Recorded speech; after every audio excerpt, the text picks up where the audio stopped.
Raise hands. Nope, it's not. I found it. You already raised hands.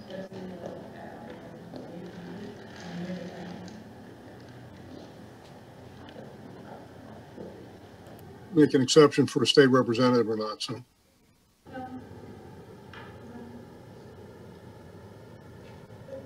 Okay, we're going to go ahead and get started. Good evening and welcome. It is Wednesday, October 14th, and this is the general business session for the Christina School District Board of Education. Before we get started, I am going to call a roll to ensure that we have all the board. We'll start with Dr. O'Neill. Claire O'Neill, present. Mr. Pulaski. Fred Pulaski, present. Mr. Howell. Warren Howell, present. Mrs. Moriak. Monica Moriak, present. Mrs. Smith Tucker. Alethea Smith Tucker, present. Ms. Mitchell. Susan Mitchell, present. Okay, Keely Powell is also present, so the entire board is present. Thank you. We will start our meeting this evening with the Pledge of Allegiance. I pledge allegiance to the flag of the United States of America and to the republic For which it stands, one nation, under God, indivisible, with liberty and justice for all. Okay, first up, we have approval of this evening's agenda. Fred Pulaski, I move we approve this evening's agenda. Claire O'Neill, second. Okay, it's been moved and seconded that we approve this evening's agenda. Any discussion? Hearing none, we'll go ahead and vote on the approved agenda, starting with Mr. Pulaski. Fred Pulaski, yes. Mr. Howell? Warren Howell, yes. Mrs. Moriak? Monica Moriak, yes. Mrs. Smith Tucker? Alethea Smith Tucker, yes. Ms. Mitchell? Susan Mitchell, yes. Dr. O'Neill? Claire O'Neill, yes. Keely Powell also votes yes, that is unanimous. Next up, we have the approval of executive session minutes from September 8th, 2020. Fred Pulaski, so moved. Claire O'Neill, second. Okay, it's been moved and seconded that we approve the executive session meeting minutes from September 8th, 2020. Any discussion? Okay, hearing none, we will vote on these minutes, starting with Mr. Howell. Warren Howell, yes. Mrs. Moriak? Monica Moriak, yes. Mrs. Smith Tucker?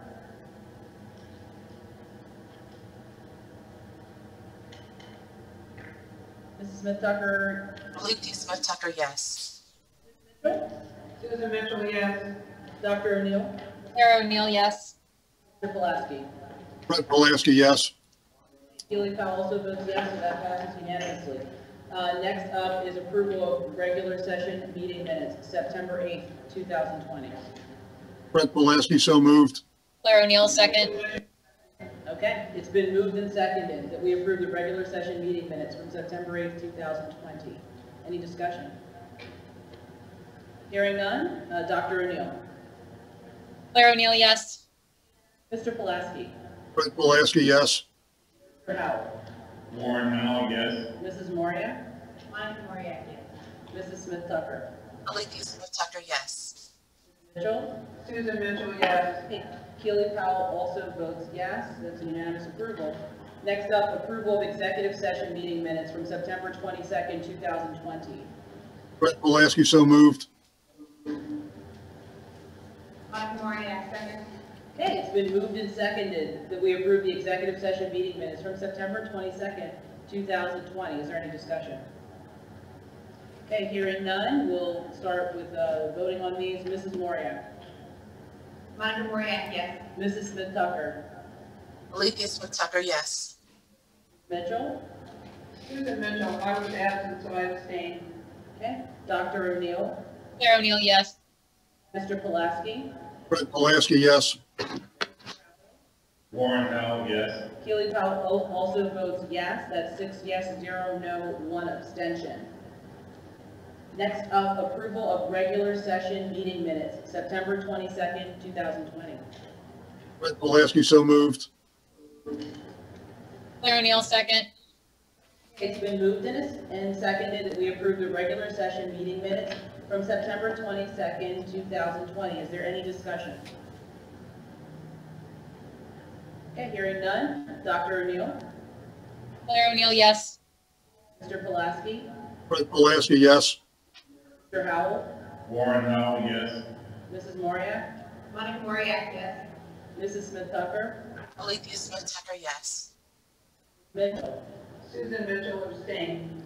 Keely Powell votes yes. That is 6 yes, 0 no's, and 1 abstention. Okay, next up, we have public comment.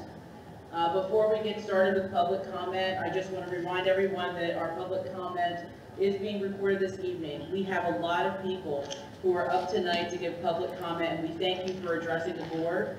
I do want to remind you that we are limited to 20 minutes per issue, so I will advise you of how much time you have at the beginning, and I will keep time. We are going to give everyone who signed up to do public comment an opportunity to speak.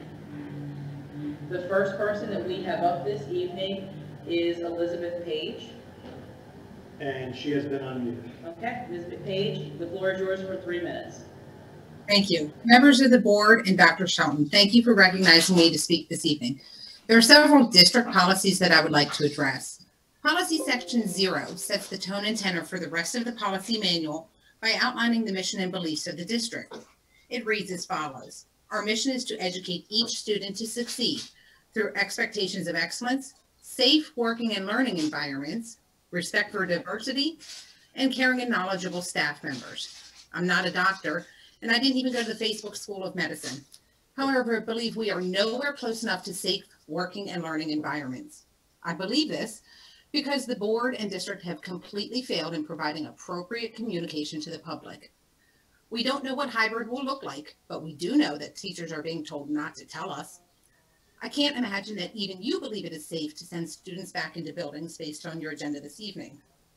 The resolution on upcoming meetings has the board meeting virtually in November. If it isn't safe for you, it isn't a safe working or learning environment for our students and staff. Policy Section 0 goes on to specifically call for parental input as follows. Parents and guardians play an important and influential role in the educational success of a child. We must frequently invite and strongly encourage their valuable contributions.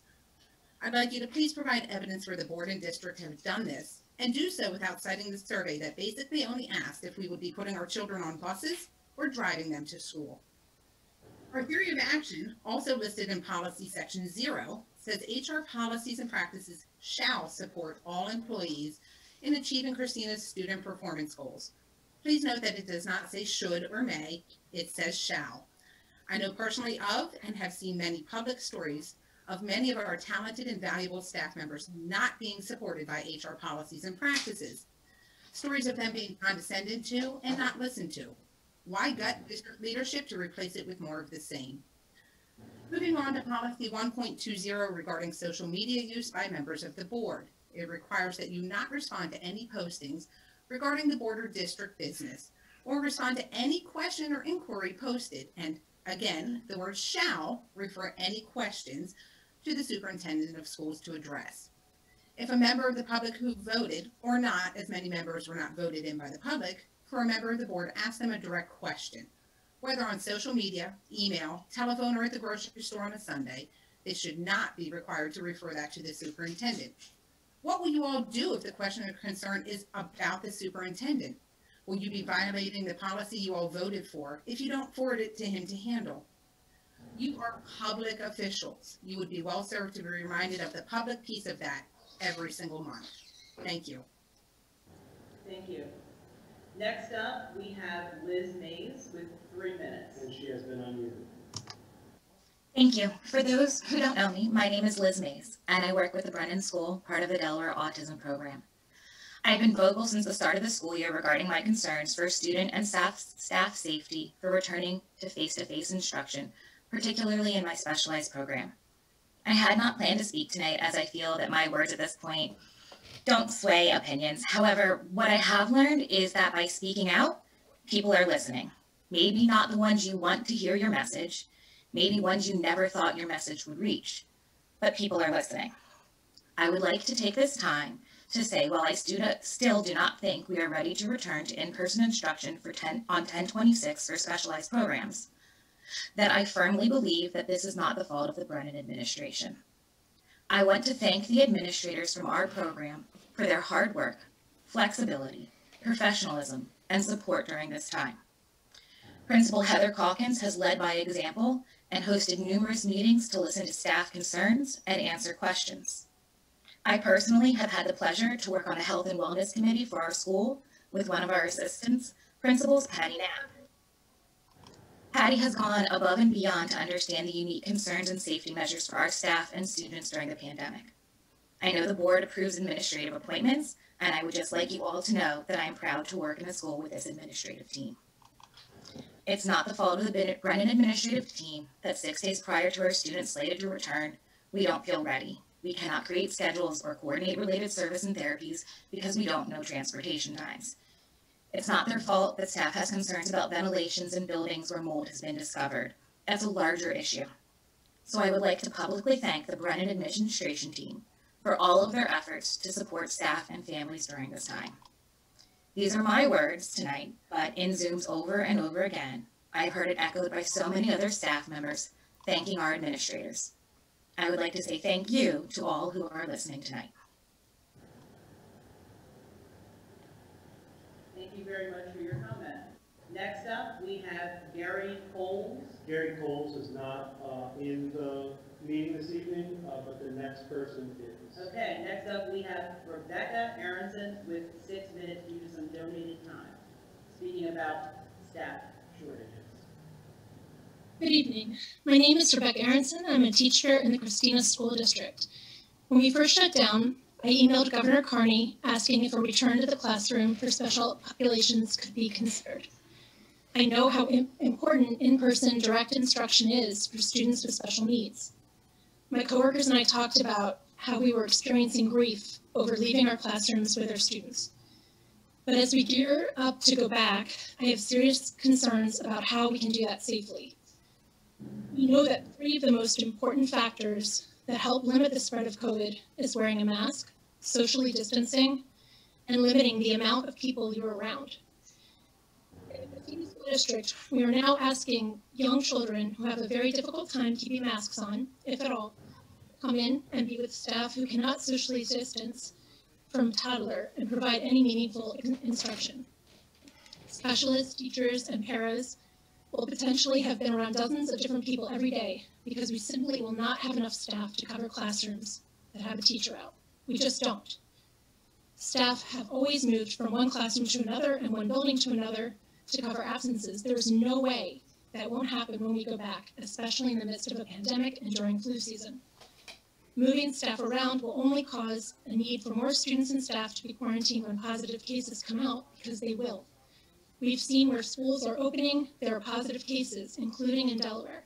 Smyrna High School just reported a positive case. The school in Odessa closed because of a positive staff member. And these are just cases that have been released to the public. In Delaware, just a couple of weeks ago, we were almost in the red. Are we really that naive to think that because 1 week of testing hasn't been as bad, we're in the clear? When I think about going back, I remember the 3 teachers in Arizona who were sharing a classroom for 2 hours a day, teaching online classes this summer. Despite following protocols, social distancing, wearing masks and gloves, and using hand sanitizer, they all got sick with the coronavirus. Kimberly Chavez Lopez Bird was one of those teachers. She died June 26th, less than 2 weeks after she was hospitalized. They did everything right. There weren't even students back in the classroom. They did their best to keep each other safe, and a teacher died. Do we really have to wait until people get sick or die and then shut down? Of course, we want to be in the classroom with our students, and if we are forced back, I know we will do everything in our power to keep our students and each other safe. But we do have another option that will keep everyone safe. Teaching over a computer screen has not been easy, nor is it ideal, but we've gained experience and we're doing better and better.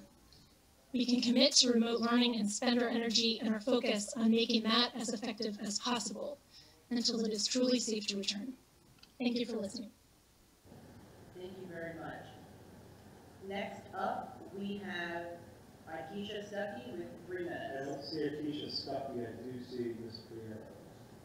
Okay, next up, we will go to Amy Fierro with 3 minutes.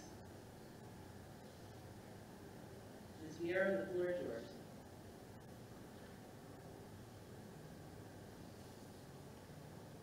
She has been asked to unmute but has not.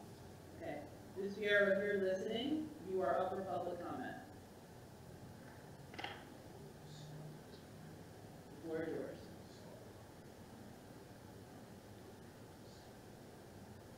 She shows unmuted. Ms. Fierro, we're unable to hear you.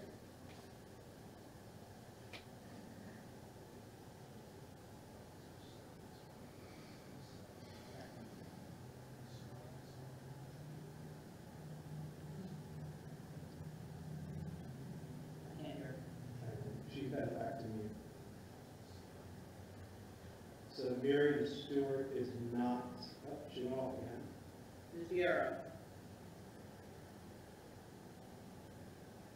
I can't. We're unable to hear you. Ms. Stewart is not on, but Ms. Moore is. Okay, all right, we're going to go with Marilyn Moore, who has 6 minutes due to some donated time. Ms. Moore, you have the floor. Hi, good evening, everyone, members of the board and everyone on this meeting tonight. I'm here on behalf of the Christina Secretaries Association. We recognize that our district and state are in the middle of trying to figure out how our children will get back into the school safely. But the Secretaries Group has an important issue that we need to address tonight. During negotiations for our current 3-year contract, the Secretary Group agreed to no raise during the first year and to table the conversation regarding receiving increases for the remainder of our contract until we pass the last referendum. We were told by the district that pending a successful referendum, this issue would be addressed again. Recently, we were able to go to the table and readdress this issue. What we are asking for is reasonable and much in alignment with what we have done in the past. The secretaries were instrumental in making sure that people came out and voted yes. We talked to our neighbors and campaigned at our schools, some even on our days off. Oftentimes, the Secretaries Group is forgotten. It seems that sometimes our jobs and importance are taken for granted. When a teacher needs their attendance fixed, it's a secretary doing that for them. When a person has questions or needs guidance regarding retirement procedures, that's a secretary helping them. When an educator's credits are incorrect, a secretary is doing the research and getting the issues corrected. When there's a fight in the hallway of the school and one of the students needs to quote-unquote cool down, they're put in the office with a secretary who, even though it's not her job, talks to that student and calms them down because we care about our children. In many school buildings, a secretary is the check-in or check-out person for students who require behavior or emotional support. A secretary is so much more than someone who just answers phones and doors. We're the backbones of every building, and without us, operations do not run smoothly. Christina School District has more single secretary buildings than any other district. Secretaries in single buildings are required to do the work of 3 or 4 secretaries in a fast-paced, chaotic environment. We have continuously asked for more support, including more floater secretaries who could assist those in single buildings with daily operations. Unfortunately, secretaries in single buildings are not the only ones affected by this issue. Because the district refuses to hire more floaters, secretaries in buildings with 2 or more have to often leave their school buildings and fill in when a secretary in a single building has to be absent. This causes a trickle-down effect because those called to fill in have their own duties neglected until they're able to work back in their home schools. The monetary compensation that we're asking for is peanuts compared to all the work we are required to do. We are hardworking professionals who continuously take on more responsibilities, and because we are the front line, we have to take it all in with a smile. It's our hope that the board and the district supports the compensation of the Secretaries Group. And if you have any questions, please feel free to reach out to us. Thank you all for your time. Thank you. Next up, we have Mike Kempsey with 3 minutes to discuss the instructional I time. can't find Mr. Kempsey. I couldn't find him as well. Okay. Next You up, find Kempsey? yeah. Oh, We good. found Mr. Kempsey. Mr. Kempsey, you have 3 minutes to discuss instructional time. Floor is yours. Yeah, my name is Mike Kempsey. I teach 6th grader social studies at Shumadale Middle School, and I'm the membership chair of the Christina Education Association. Thank you to all the parents and guardians that have helped our students, your student, get to the starting line and establish a routine in remote learning. Mr. Myers is on the call. Shout out to him. I hear you're doing some outstanding work of your own. Shout out also to all the educators, my colleagues who worked hard to get students in a routine for remote learning. I have colleagues that are concerned of losing the routine with the transition to hybrid learning. We're also concerned that there's no gain in learning time in this move to the hybrid model. Going back to the buildings during the yellow phase means we may have to return to all remote. There's potential of several major disruptions to student routine. Why not move hybrid to the new calendar year?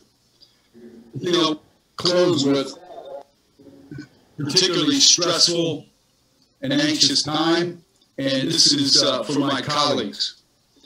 It's called the Educator's Commitment. It's a little helpful. It's helpful to me going through stressful periods. I've been through a few stressful times in Christina. As a proud worker in the liberation of all human intelligence, I cheerfully promise that I will always treat every learner and every educator, including myself, with complete respect. And then you finish that with, and this means. Thank you. Thank you. Next up, we have Monica Goff. Good evening, everyone. My name is Monica Goff. I'm a parent in the district, and I appreciate the opportunity to speak to the board this evening.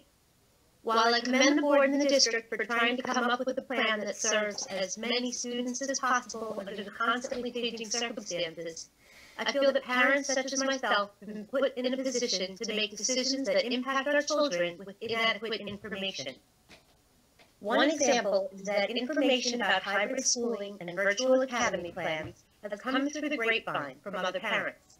When presented with the initial survey, the primary choices were limited to returning to school or expressing interest in the virtual academy. No information was available as to what the virtual schedule would be, how it would be staffed, or what the structure of the classes might look like. And there was a commitment required for the remainder of the school year. Now that limited information has been shared and minor details have been added to the frequently asked questions section of the website, my family has been added to the 3rd wait list for Virtual Academy, and the choice for the best education for my child seems to be out of my hands. My biggest concern at the time a commitment was being called for was continuity for my child, and it seemed returning to his assigned classroom with this established teacher would be the best choice for him. Now that plans are evolving, I'm learning that the virtual academy will be staffed with the teachers that will be removed from the classrooms and the students that they have been teaching. This is in opposition to the continuity I and many people wanted for our children. If my child loses the teacher with whom he has spent many weeks establishing a rapport, my decision to have him return to the classroom will have had no foundation or merit. Furthermore, I'm concerned about the disparity between daily student-teacher communication as offered in the virtual academy versus the 2-day-a-week model with multiple asynchronous days. That will put many children at a disadvantage. I have spoken with parents in other public districts where they are following this style of hybrid 2-day model, and they are referring to it as the 5-day weekend. Access to an attentive teacher is critical to keeping children engaged. I know I could not have been the only parent to see my child withdraw at the end of the previous school year under this type of self-directed learning. It was detrimental to his education and social development, and nowhere near as effective as the current remote education model our teachers are working so hard to make successful. While I realize that everything is a plan in development and nothing is set in stone yet, I feel as though we parents need more information from the district before being asked to choose. I, for one, know that if I had been told the choice was between 5 days a week online and 2 days a week with no other interaction, my decision, as well as many others, would have been very different. Thank you so much for your time this evening. Thank you. Next up, we have Tara Polino, who has 3 minutes discussing hybrid. Yes, I'm actually discussing the equity of informed choice. Dear members of the board, Christina School District administrators, staff, and students, I come to you wanting to engage in allyship the best I know how as a white female educator of relative privilege, teaching in these unprecedented times. I am not claiming to speak for anyone nor assume to be all-knowing, but what I do know is that I am on a continuous journey to educate myself on poignant, relevant issues such as racism, Black Lives Matter, discrimination, and equity of all, not just some. As a parent of a current Christina School District elementary student and a teacher of 20+ years in our district, I know that I am charged with instilling a lifelong love of learning to my students. Do we want to send a message to the diverse stakeholders in our community that recently supported us in passing the latest referendum that not all educational lives matter? I am hearing from Black, brown, and white families alike that they are now not comfortable with having had to make the uninformed choice 6 weeks ago of either a CSD virtual academy all year or a return to school choice. The verb return has many different meanings to many different people. A plan was not given to them before now to make an informed, comfortable decision on the path of their children's educational platform for the 2020 school year. What I suspect is that a stressed out population was forced to make this critical decision 6 weeks ago now, given the hybrid plan presented, may feel very different about their original choice. Are we in fact giving these parents who are now on the second and third waiting list for the virtual academy an equitable choice for education? Are we acting as gatekeepers of their children's education by keeping all these parents on a waiting list? What do we say to those parents? Cross your fingers, hope your child will get off that virtual academy list? Are we prepared for those parents in their frustration and desperation due to their family circumstances and uncomfortability level with COVID-19 not to send their children to school, to just simply not send them? What then? What happens to those children? Do the parents then become truant? Maya Angelou quotes, "Do the best you can until you know better. Then when you know better, do better." Are we not doing that currently with our virtual learning model? Why not let all those parents make an informed decision now regarding the 2-day in-face learning / 3-day asynchronous hybrid model versus the 3-day asynchronous students on your own hybrid model versus the 5-day face-to-face synchronous virtual model that we're currently at? Let these waiting list parents into the virtual academy now, and only then will we see what the true picture is of our diverse population in the Christina School District, that is by and large statistically the most at-risk population for COVID-19 for a plethora of reasons. Black, brown, ELL, white, spec ed, regular ed are all equal stakeholders in this decision. Do we, the Christina School District, want to send the message to these parents that not all educational lives matter? Is it at least something worth investigating? I'd like to close by another favorite quote by Maya Angelou. I've learned that people will forget what you said, people will forget what you did, but people will never forget how you made them feel. Respectfully yours for your time, Tara Polino. Thank you. Thank you. Next up, we have Tony Washam with 3 minutes. There are 2 Tony Washams, so I've activated both of them.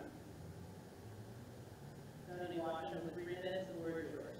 Sorry, we are both logged on under the same account. This is actually Katie Hickman, and we had requested that both Amber, Katie, and Tony's time could be combined. Okay, Katie Hickman's the spokesperson for the group, correct? Correct. Okay, so I have Katie Hickman right now? Yes, ma'am. Okay, the word is yours. Thank you.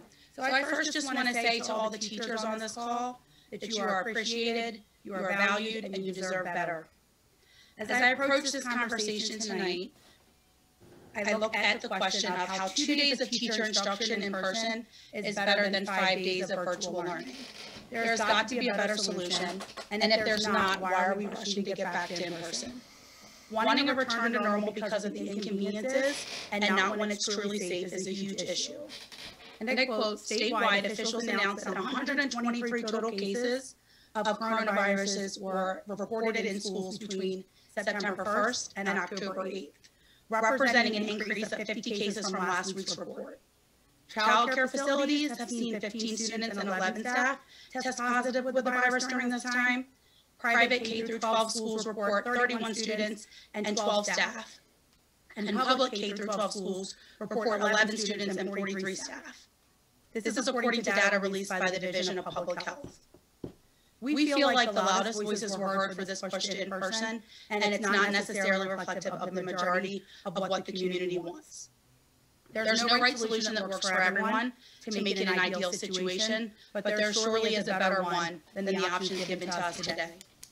Sadly, I listened to my child's advanced academic teacher explain to her students earlier this week that they will now only get 2 days a week with her rather than the 5 that they receive, and that those 2 days will be from their classroom while other students are being taught by their teachers in person, and they will be required to be on their laptop. How that will work, I'm not quite sure. We have failed our students, but more importantly, we have failed our teachers as a community and as a school district. We could have and still have time to do better. I would like to address how rushed this has all been.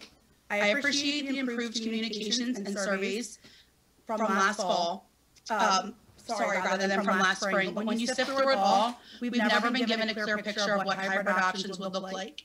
And even worse, we were asked to commit to a hybrid or to a full year of online academy with little to no information of what either would include. What about those that aren't comfortable sending their children back into the classroom just yet, but had hoped to be able to do so once the virus is under control? Those folks are left with no option, leaving what you all propose to be an inequitable solution for many. Is the virtual learning we currently have perfect? No, but the teachers and the kids have been doing the best that they can to develop routines, and it's the closest model to how things used to be.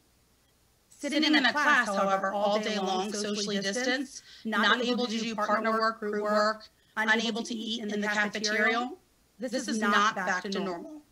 We keep asking our children and teachers to change, and likely will have to change again, should the numbers continue to increase when the second wave hits. How are we addressing all the emotional support those students who suffer from anxiety and other conditions related to the constant changes and uncertainties? What PPE is being provided for teachers and students? Who is doing the cleaning and to what extent? Are the teachers and students doing this daily? With what supplies? Because every year as a parent, we're asked to donate Clorox wipes, hand sanitizers, and more. And then there's also teachers that are supplying these out of pocket. So I'm just a little confused on how that's going to work now.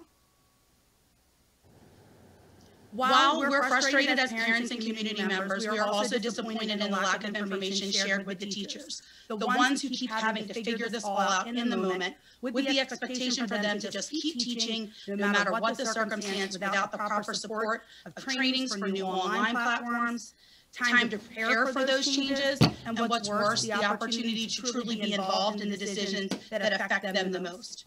Our teachers that daily make sure our children are safe and loved and taken care of are forced to return to in-person without the proper time to prepare and without consideration about whether they feel that it is safe. They're forced to go back in person, regardless of if they themselves are high risk or if they have family members at home. It's not even considered. Additionally, they're now asked to be able to instruct in person 4 days a week, but also provide online lesson plans for the students that are not in class. So to everyone that wanted their kids back in person, for whatever the reason, they now get to be the teacher, just like last spring. And in some cases, the kids will even be teaching themselves.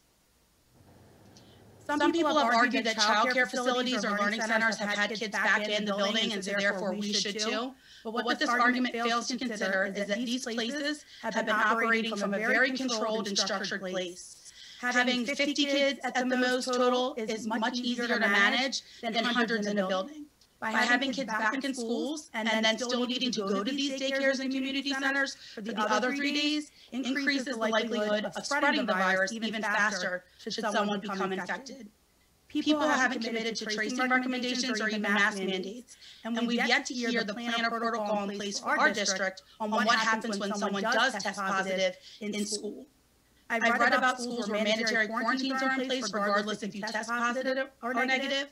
If there's someone you live with or you come in contact with, is this part of our plan? If so, do we have enough substitute teachers to cover when this happens? If someone in the class tests positive and the entire class needs to be quarantined, is that teacher still expected to teach virtually, or will there be no instruction for 14 days? Are we doing temperature checks upon entering the building? Do teachers and children's desks have partitions to keep them safe? Just because we have failed our teachers and students as a community up until this point doesn't mean that we can't commit to making it better in this moment and setting an example for the state to follow. We all want the kids back in school. Teachers want this more than anything, but not until it's safe, not until they have the PPE they need, the supplies they need, and not until this virus is truly under control. Thank you. Thank you. Next up, we have Woody Woodruff with 3 minutes. The word is yours. Good evening, ladies and gentlemen of the board, Dr. Shelton. I am Woody Woodruff. I teach science at Newark High School. I'm also the political action chair for the CEA. I'm a science teacher. It isn't real until you look at the numbers. And I started to look at the numbers for actual teacher contact time. Now, I calculated teacher contact time using the schedule that I'm following right now, 8 40-minute classes on Monday, 4 7-minute classes Tuesday through Thursday, plus hours of PLA time and office time. The total came out to $1,600 hours a week. Or, I'm sorry, 1,600 minutes a week. Okay, that worked out to, hang on, I gotta check my numbers.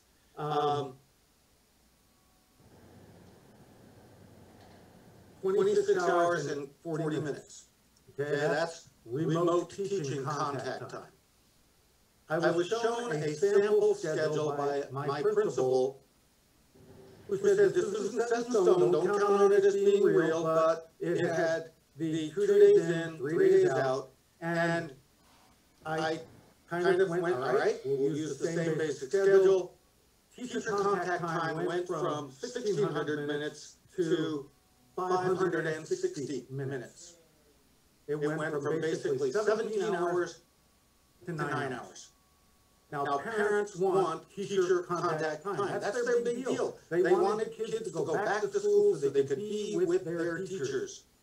They won't be with their teachers if we go hybrid. They will be left on their own 3 days a week while we are doing hybrid teaching. This is not equitable, it is not appropriate, and we're not ready to go back.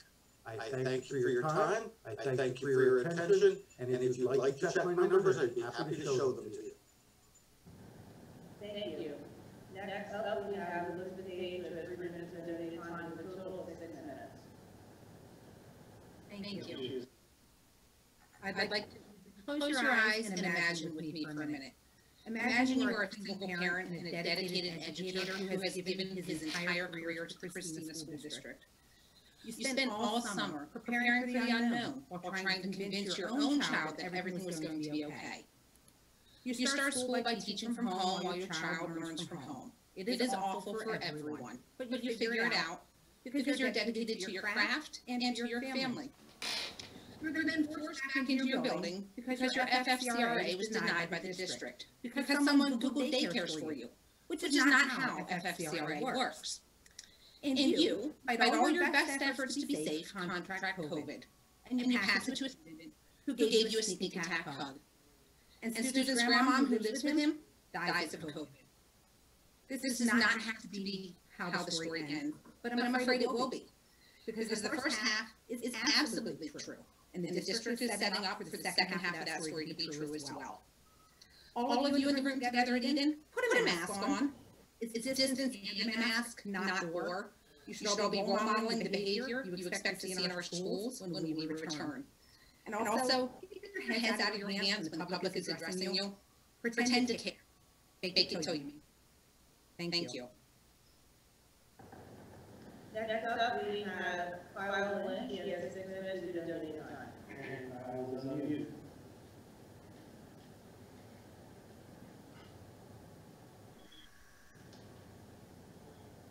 Kyle?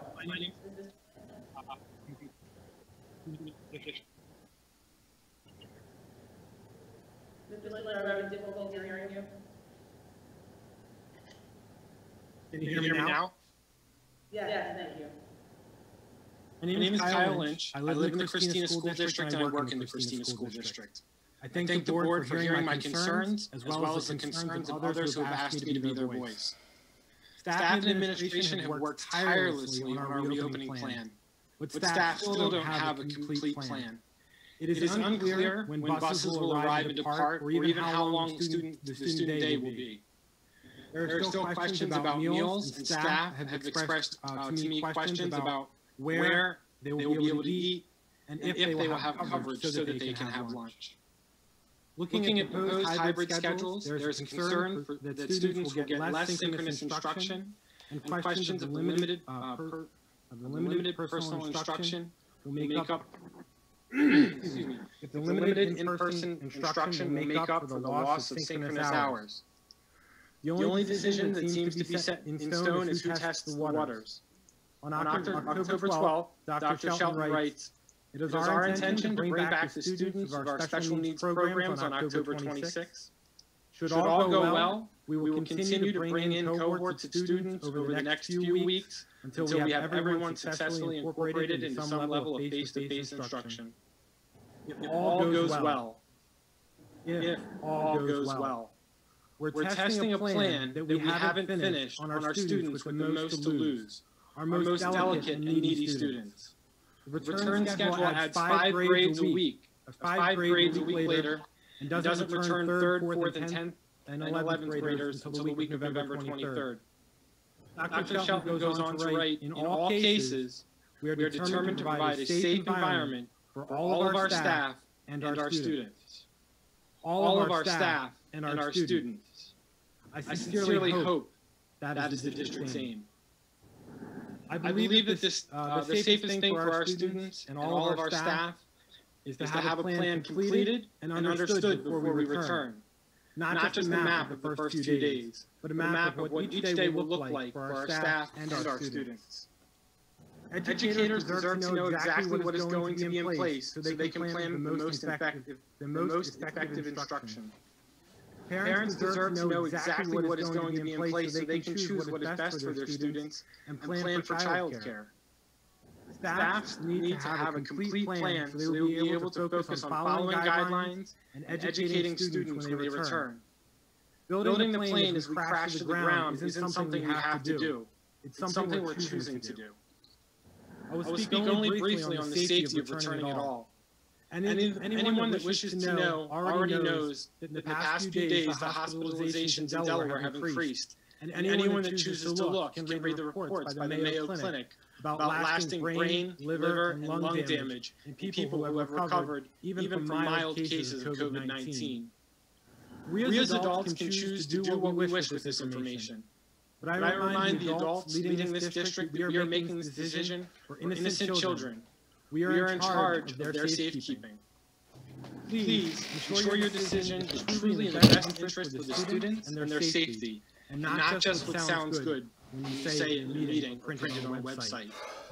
I believe we should err on the side of caution and not return until the second half of the year in order to ensure the safety of our students. I believe it is far better to be safe because if we go back too soon, the children entrusted to our care will pay the price for our hasty decisions. I ask that we only return when the plan is complete and the staff are prepared. I ask we only return when it is safe. I had 2 late questions that were submitted to me that people had asked me to ask that are standalone. Last board meeting, there was a question about TB tests. Excuse me, there was a question about testing for COVID with students and could we require it? The answer was no because we can't require vaccines. We're not requiring a vaccine, we're asking if we can require a test. The TB test is required where a doctor note from, for that child is required for a student to attend our schools. And people are still asking why we can't require a COVID test. The other question came up in the Delaware Department of Education Return to Schools plan. On the 8th page under face coverings, it says face coverings are required for staff and students at all times except for meals, or when doing so would inhibit the individual's health. And several people have questioned why the members in Eden tonight of our district are not wearing masks. Hopefully you can address some of those things tonight. Have a good night. Thank you. Thank you. Next up, we have Hannah Hussein with 3 minutes. There is, I'm going to move to, I'm not sure if this is one or not, there's no last name listed.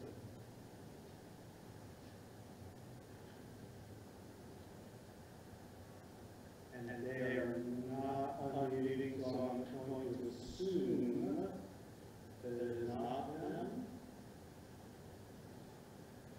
Okay. We'll look at the next one. We are looking for Megan Baker. Megan Baker, you have 3 minutes, or yours. Thank you.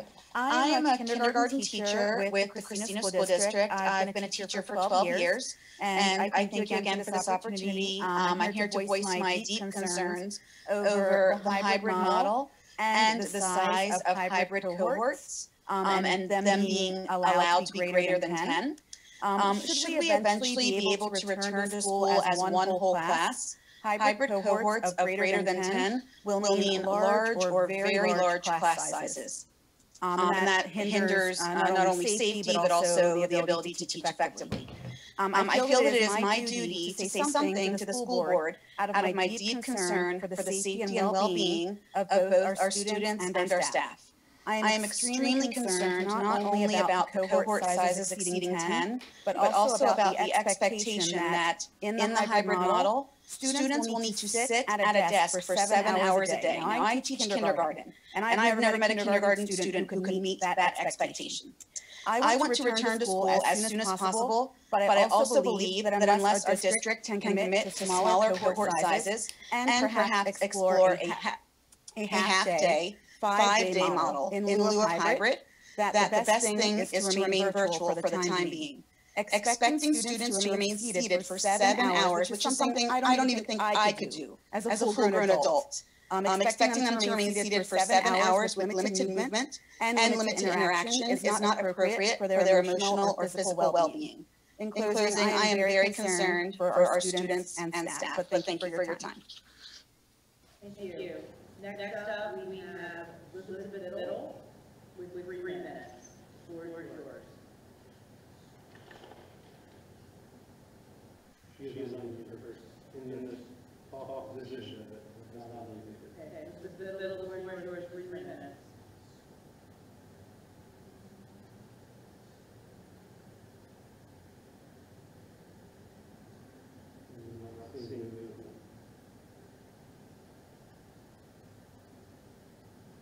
Elizabeth Biddle, 3 minutes.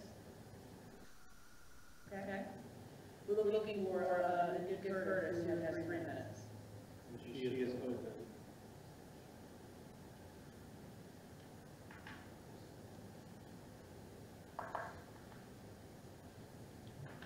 Nick Curtis, 3 minutes.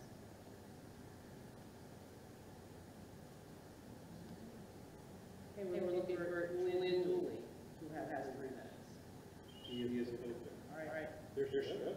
Floor is yours for 3 Good evening. I wanted to just state that I know that this is not an easy time, and I am grateful to the people that are trying to keep us informed, my principal and CEA reps for those. There are so many questions right now. How can everyone be safe moving to hybrid in-person instruction when positive cases are on the rise? How can we keep virus spread at bay when so many teachers have to share space, sometimes doubled, tripled, and quadrupled up in one room? How will the district address the increased health threat to those of us that may be expected to go into numerous classrooms throughout the day, exposing us to several different student cohorts? Right now, I see my students 5 days a week. In hybrid, it will only be 2 days a week. Or in my case, on Wednesday, pull-out days for my talent development students in the advanced academics program. What do I tell my students who will be moving to virtual academy when they ask me, will I be with them the rest of the school year? Right now, I get to see them every day. I don't know what's going to happen after that. Who is going to make decisions about the timing of moving to hybrid? Is it going to be Dr. Shelton? Will it be the greater district administration? Is it going to be someone from Newcastle County government? Will it be the school board? Why are we talking about this in public comments time? And am I making any difference by speaking here this evening? There are so many questions without any clear and consistent answers. I am confused. Teachers are confused. Parents are confused. And the students are really confused. In this situation with so many unknowns, teachers cannot effectively, confidently instruct students with the same impact that we have currently in virtual learning. We are finally getting settled into consistent routines that our students need. Why are we in such a rush to upend every bit of stability we have given our students? We are better off continuing the amazing work we're doing currently. Thank you. Thank you. Next up, we have Amy Cruz with 3 minutes. Floor is yours. Good evening, everyone. As of the latest charts and statistics on the DHSS website today, the number of positive cases and hospitalizations related to COVID-19 are on an upward trajectory in Delaware. Let us remember that these numbers are actual people. Why with the current trends would you risk the health of our students and staff with a hybrid reopening? With the draft plan that was unveiled to staff, our high school students would only come in for about 2 half-days a week with an 11:35 a.m. dismissal, and then engage in asynchronous learning for the other 3 days of the week. With the current remote learning schedule, they are getting more hours of synchronous instruction through Zoom. Some may claim that mental health is a reason to bring students in, but the students and families realize that coming in person will not be school as usual. There will be no hanging out with your friends at breakfast or lunch. Students will be socially distanced, so even things like gym will look radically different. If we're doing what is best for students, let us stay in a remote model where students will get more time of live instruction and not be exposed to others, which carries an increased risk for contracting COVID-19. I thank you for your time. Thank you. Next up, we have Amber I believe Lisa Signor already gave her time to be at 10 minutes. We'll look for Earl Hamilton for 3 minutes. Yes, good evening, board. A esteemed colleague of mine once told me just because you can do something doesn't mean you should do something. I'm not here to preach to you about the unsafe Petri conditions that are going back to school. What I am here to tell you about is piggyback off of Woody Woodruff. And that is instructional time in a hybrid model is simply not enough. Okay? Now, during a normal year, I teach 4 to 5 units. During the remote, I would imagine I could probably get through 4 pretty well. And during the hybrid model, I would be lucky to get through 2 to 3 units of instruction. So I'm here to implore you to do the right thing. Don't make a decision that's going to make everybody happy. Make one that's going to make everybody successful and alive. Thank you very much. Thank you. We're going to have Leon Xavier with 3 minutes. The floor is yours. Good evening, members of the board, Dr. Shelton, and all other attendees. My name is Deanna Xavier, and I am a concerned parent of a kindergarten student that attends Leisure Elementary. The staff, just let me start off by saying the staff at Leisure are doing a phenomenal job, along with the teachers and the parents working together to make this remote learning successful, and it has been going rather well.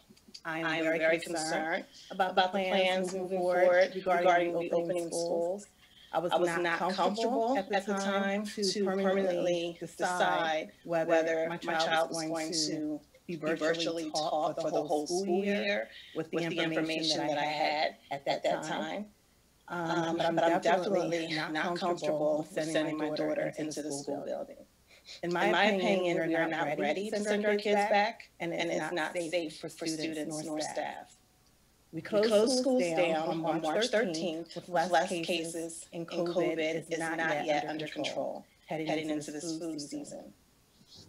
My child is not a guinea pig for this experiment, nor are the teachers and staff that you employ. And I'm not saying that this decision is not a hard one to make, but it's quite evident that we are not ready to send staff and students back into these buildings. In closing, I'm asking for the board to please hold off opening schools for any in-person learning because we would be putting lives at risk, the lives of our children and the lives of teachers and staff. Thank you.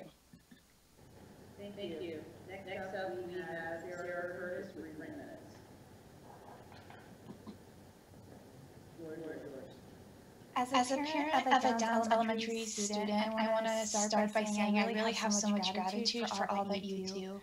But I do have some concerns that I want to bring to your attention. First, we've been in a virtual instruction since March, and there are still families without appropriate technology. I'm not quite sure how we could be in this situation, but I think it's a problem that we as parents could help to address. My understanding is that technology distribution is coordinated at the district level. I am hoping that the district could start a family-to-family program to facilitate technology requests, donations, and distribution. Families can't wait another day, and the procurement methods that this district has access to aren't working. This could provide an alternative. Second, we're all going to have to make assessments of our family's risk tolerance compared to the district's risk tolerance. At this point, there has been no transparency about the actual benchmarks the district is using to make risk assessments. As we are planning on beginning in-person instruction during the highest rates of local transmission that we have seen during the pandemic. Additionally, there is no real testing plan. For children to be in school, they needed to be provided with free testing in school, like a hearing screening is done. This can be provided with an opt-out option, and it would still provide a far superior testing plan than the haphazard one that has been proposed. Finally, I believe that no plan will make everyone happy, but a plan that assumes elementary school children can participate in asynchronous instruction independently, or that parents should be responsible for providing 2/5 or 3/5 of the instruction is just untenable. I emailed each of you 2 alternative plans that allow for 5 full days of instruction in a hybrid format and allows for an embedded virtual option to minimize current class disruption. I'm not advocating for either of these plans to be adopted, but rather show alternatives are possible. And in order to create any functional reopening plan, there needs to be listening sessions, town halls, transparency, and other forms of authentic family engagement. And I think you can hear from the tenor of these comments today that isn't happening, and that we were anxious and aren't prepared for sending our kids back into the classroom. Thank you for your time. Thank you. Next, we have Heather Bowersox with 3 minutes. The floor is yours. Good evening. My name is Heather Bowersox, and as a parent, I'm advocating not just for my child, but for all children.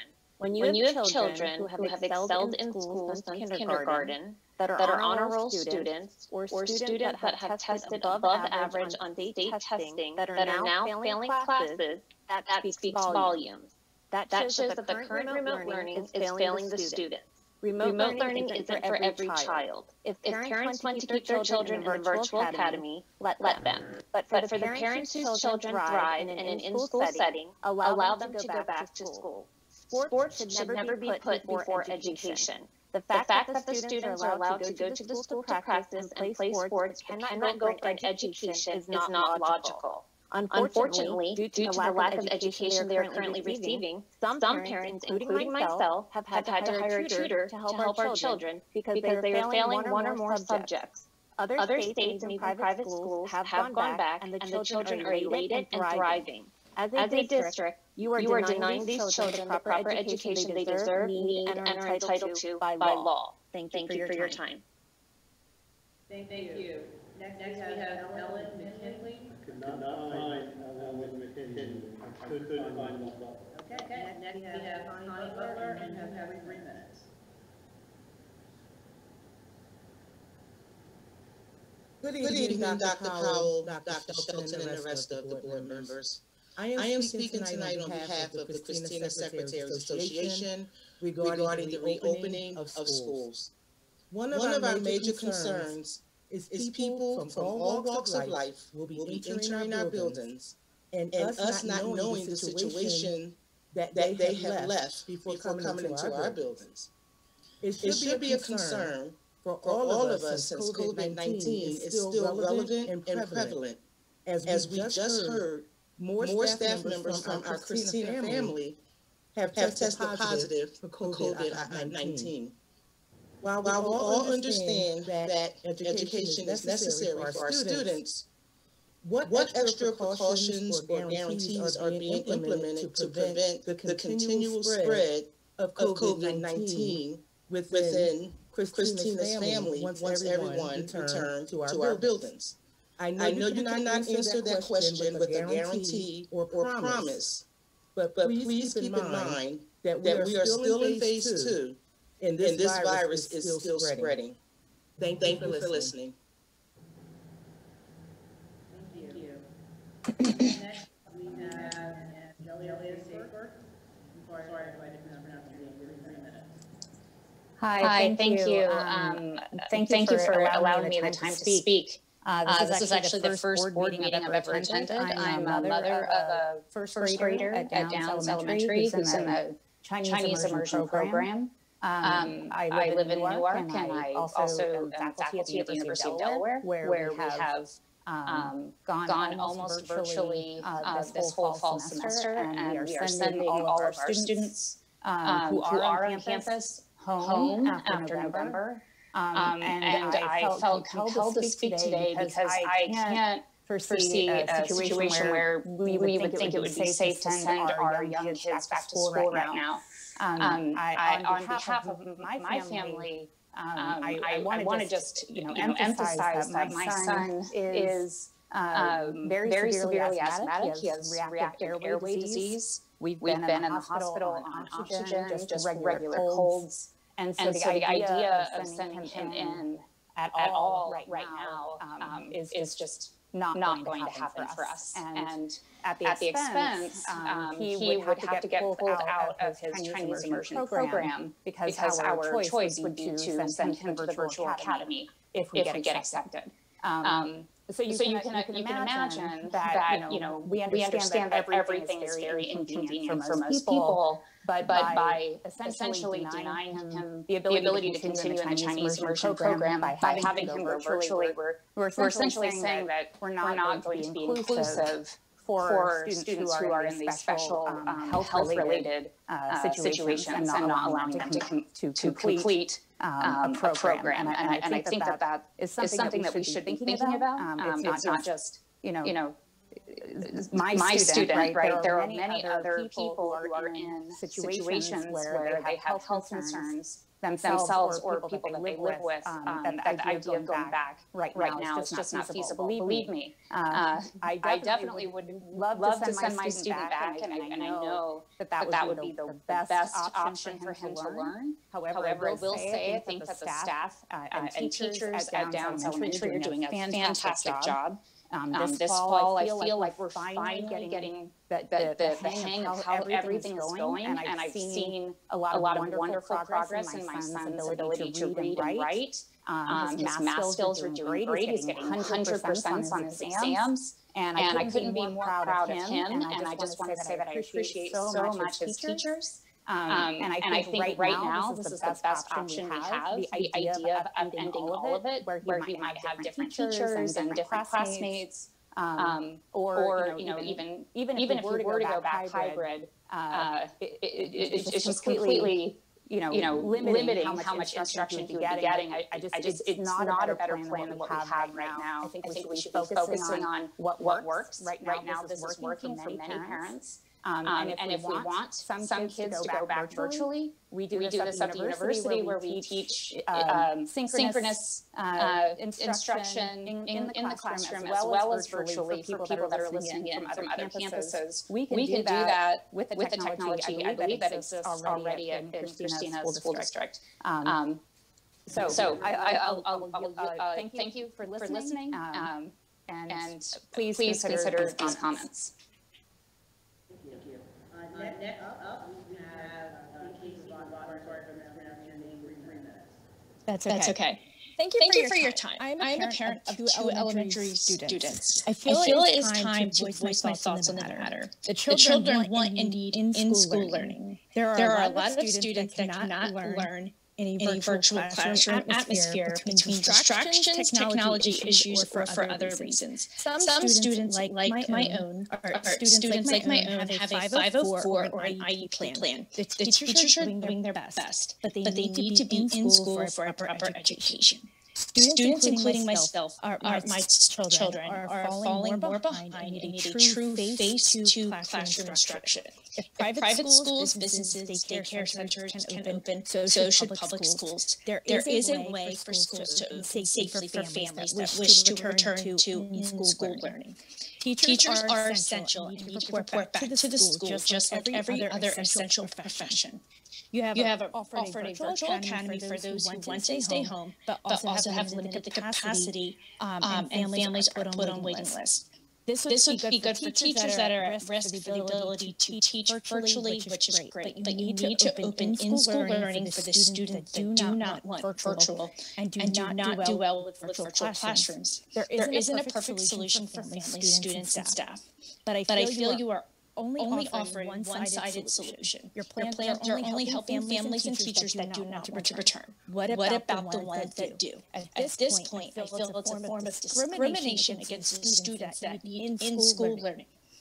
I am now seeing comments on Facebook groups saying, now that I can teach from home, why do I need to be back into school? This saddens me, and I truly wish that I could pull my kids out of the public school system, but this is not an option for my family. COVID is not going anywhere anytime soon.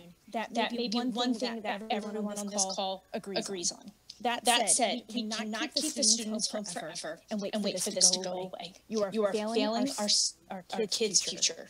You should have focused on in-school learning option when the schools closed in the spring. When the schools started again, you delayed the opening of the school year and now clearly are delaying opening of hybrid. As far as I've heard of your hybrid plan, these plans will do more harm than good in respect to a solid learning environment. You need to do better for all students, including those who must be in school for learning. You are a school district that is failing and denying them a proper education. Once again, these children need to go back into school. Thank you for your time.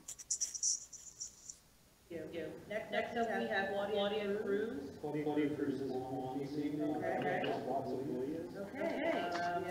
Claudia Watson Williams. You have the floor for 3 minutes. Good evening. Thank you for this opportunity to share my opinion. My name is Dawn Bowie, and I am the parent of a 5th grader at Marshall Elementary School who will be included in the Christina School District Virtual Academy for her own physical and emotional safety and academic learning. As a family, we are trying to make the best provision for her educational safety during a global pandemic. Currently, the perceived option to attend the virtual academy still does not feel like an agreeable choice or a win-win for our child. My child has been a choice student at Marshall since kindergarten. We love Marshall and have a great deal of love, trust, and respect and care for her principal, her teachers, and her schoolmates. Yet no one putting my child in a school setting during a global pandemic with an easily spread virus from person to person, which can potentially be lethal, is not a decision our family make at this time. In addition, we can't knowingly jeopardize the health of our family members who are supporting us during this pandemic so we can work, which includes her mama, who is immune compromised and at a high-risk age. My husband and I are no spring chickens either. Since we had our daughter in our 40th year, in-school learning just appears to be an unnecessary and unstable health risk during the ever-changing and uncertain realities of a national and uncontained health crisis. This district and every school district should just wait. Just wait. So we have the right kind of information, the facts are real, the CDC we can trust to reassess the situation, especially since the COVID numbers for our children across the country are rising due to forced school openings. More specifically, in Delaware, the COVID numbers are rising every day, and hospitalizations are going up.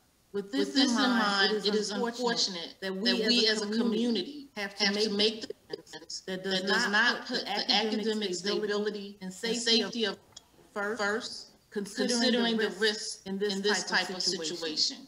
Making a tough decision for us as a family to decide what on earth do we do. Yet having to take her from the socialization of her Marshall school with her current teacher, who she loves, still does not seem to be an emotionally safe option either. Especially when the current remote learning model is safer. It's working, and it allows her to interact educationally and socially with her peers she has grown up with for the past few years. What a way to end her final year of elementary school at Marshall. My hope is that by sharing this emotional and yet practical struggle we as parents are facing, the decision by all to open school during this unsafe time, upward wave and flu season just doesn't appear to take into consideration my child, our family, other children, their families, as well as her teachers and their family safety during a time when we as adults have no real control over mitigating the spread of an uncontained global virus. The children, all children, physically and emotionally safe. Thank you. At 9 minutes, you can donate your time. Down to 3, but I don't know if this is. Yes, you got the right person. Good evening. Thank you. I probably won't use all that time. My name is Helga Huntley. I'm a parent of 2 kids at Downs Elementary School, and I'm here tonight to talk about this type of learning plan. It's a little bit awkward, and one might say even half-assed, so if we parents find ourselves tonight with the only chance to provide input on the details of these plans prior to any official information being released to us. Several other people have already commented on this problem. But since the implementation starts next week, we cannot wait any longer. Here I am. First, let me acknowledge that education in the age of COVID is a difficult puzzle, and I appreciate that much work has gone into the development of plans for hybrid learning. From a parent's perspective, however, we're put in an unnecessarily bad position by being asked to choose between fully remote versus hybrid learning, while being provided only scarce and contradictory details what either option entails. Whether or not we're willing to expose our children to an additional risk of infection is but one of many considerations. Here are some of the other factors that are important to us. We want to as close to full-year curriculum to be taught to our children as possible. We want continuity for our children, letting them continue learning with their teachers and their classmates. We want access to programs such as AAP and Chinese immersion. We want flexibility so that required quarantines don't interrupt our children's education. We want as much as possible to have the teacher support in guiding our kids' education so that we can continue fulfilling our own work duties, especially since many daycares cannot support asynchronous learning. And we want our children to have as much opportunity for social interactions with their peers as possible.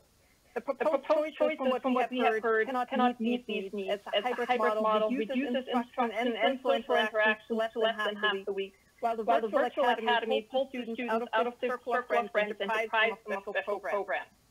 You might say that no matter what you do, you cannot possibly meet everyone's needs. And that is probably true. But there is a simple solution to this particular problem. We need to de-emphasize the choice of learning mode, whether that's remote or in person, as the ability of children to take part in one or the other and family preference will change with outside conditions. Instead, let's aim to maximize continuity for the children and for the teachers. What CSD has created in the last 6 weeks is working for many students. Let's give these children the option to continue with what they have, with the same teachers, the same classmates, the same schedule. For those children who want to return to the building, let's give them the option to do that, with the same teachers, the same classmates, the same schedule that they have now, except that for a couple days a week, they will be taking their classes at school instead of online. This can be accomplished by having teachers live stream their classes from their classroom to those kids who are participating from home. This way, only students whose current teachers are opting for fully remote teaching and whose families insist on sending them to the school building will have to switch classes. Another benefit would be that the teachers in the classroom won't need to take on additional classes as they're currently asked to do. From what I've heard, it sounds like this is more or less what is being planned for the virtual option for grades 6 to 12. It only makes sense to provide the same level of continuity and extent of structured instruction for elementary school grades as well. I will also point out that this is the type of hybrid learning that has been implemented successfully at other institutions.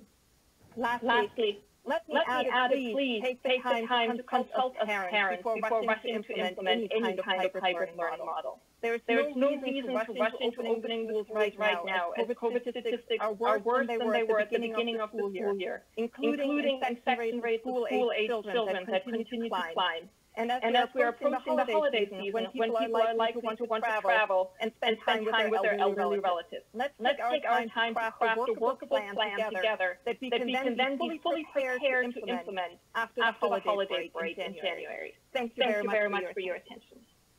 Thank you. Next up, we have Scott Parsons. Scott Parsons has 6 minutes of time. Where's yours? Hello. Thank you for letting me speak this evening. I'm sure you're all very tired from hearing all of our thoughts, but I appreciate you taking the time to listen. One of the main, I'm sorry, I forgot to introduce myself. I am a teacher at Newark High School. I teach English learners. One of the main arguments for returning is that we'll finally be able to teach our students face to face. That's true. That was something I was looking forward to somewhat whenever I saw the plan. But the reality is that we will see our students far less than we currently do. Where I teach, I have 180 minutes with my students each week. Under the hybrid plan, I'll have 80. This reduction is going to be a huge problem, particularly for the most at-risk populations, Spec Ed students and the English learners I teach. They need lots of time where we are working with them in small groups and one-on-one, and that just won't be possible when we reduce our time from 180 minutes to 80 minutes, even if some of it is face-to-face. But the biggest issue is health. It's not a matter of if, but when we're going to have an outbreak. Cases are on the rise nationwide, as multiple people in this meeting have brought up. As winter comes, it's only a matter of time before they rise significantly, including here. We are not exempt just because we're a small state. If we open, there's going to be at least one case at each school in the district. If you can't look at yourself in the mirror and say that we are prepared for that certainty, that we're prepared to prevent an outbreak, that people are going to be safe, then we shouldn't reopen. Many of my fellow teachers are thinking about that, and some are deciding that it's not worth the risk.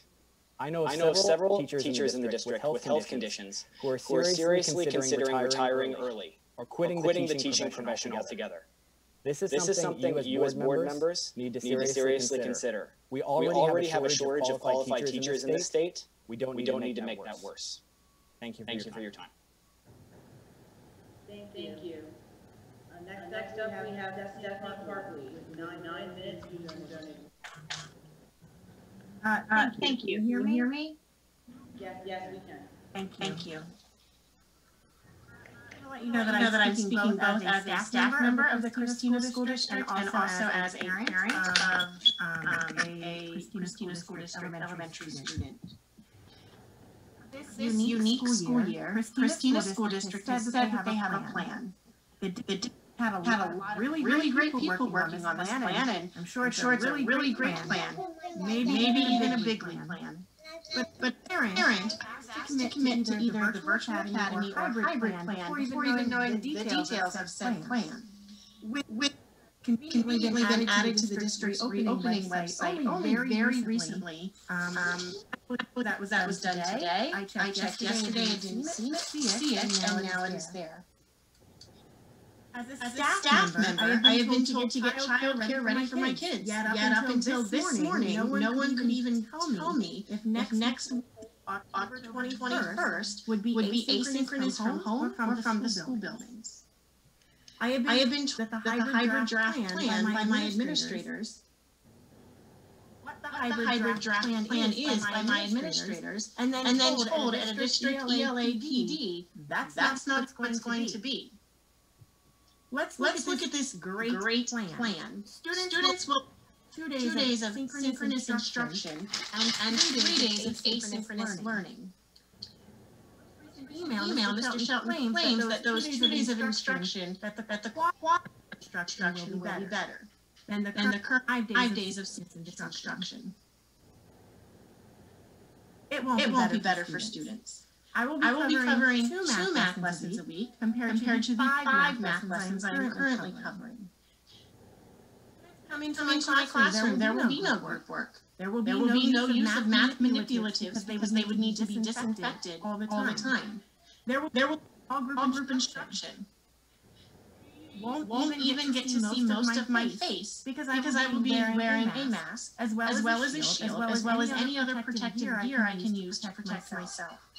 So not be better instruction. And a CDA member, I was asked to complete surveys about returning to school, and while the question limited as to bus transportation, I did complete surveys. Both the CDA survey and the district survey that was sent out completed by parents clearly show the overwhelming majority of teachers and parents do not feel safe returning to the building yet. I do not have the exact percentages right in front of me, but for those who are numbers, I believe the CA was about 90% not in favor, and the district parent survey was about 63% if you exclude the students who are special services. Why bother to ask us if you're not going to listen to what we have to say? Also, why are we starting with our most vulnerable teachers and our most vulnerable students as guinea pigs? We are saying we are going to open up those special programs first. Those are our students who are most vulnerable to severe contracting COVID. There are also students who are least able to wear a mask throughout the school day. And yet they are the ones that we are using to test the waters to see if it is safe for other children to return to school. I know that there have been asymptomatic people who have later tested positive for COVID through their own. They exposed countless others. This happened at the Early Childhood Center as well as other locations in the district. People are asymptomatic. Exposing these germs to others without knowledge, without the intention of doing so. I am choosing to test on my cycle as sent out. I complete my test every time I'm asked to. But that is so my job dictating my healthcare and what I do. I am choosing to do that. However, it's possible that I am asymptomatic. I am exposed in my classroom to COVID germs, and I don't know it until my test comes back positive. And at that point, it's too late. That's my concerns over the HVAC in my current building. It is a wonderful school in many ways. The HVAC system is not one of them. It's so bad that before COVID even it was approved to be replaced by the school district. That's a lot of money investing into an HVAC system. So you know if a school district is ready to repair and replace it, that it is definitely in need. On our school year, without COVID, we run box fans every single day, all day. We also have multiple dehumidifiers installed throughout in multiple places. This is just to keep the building functional with COVID.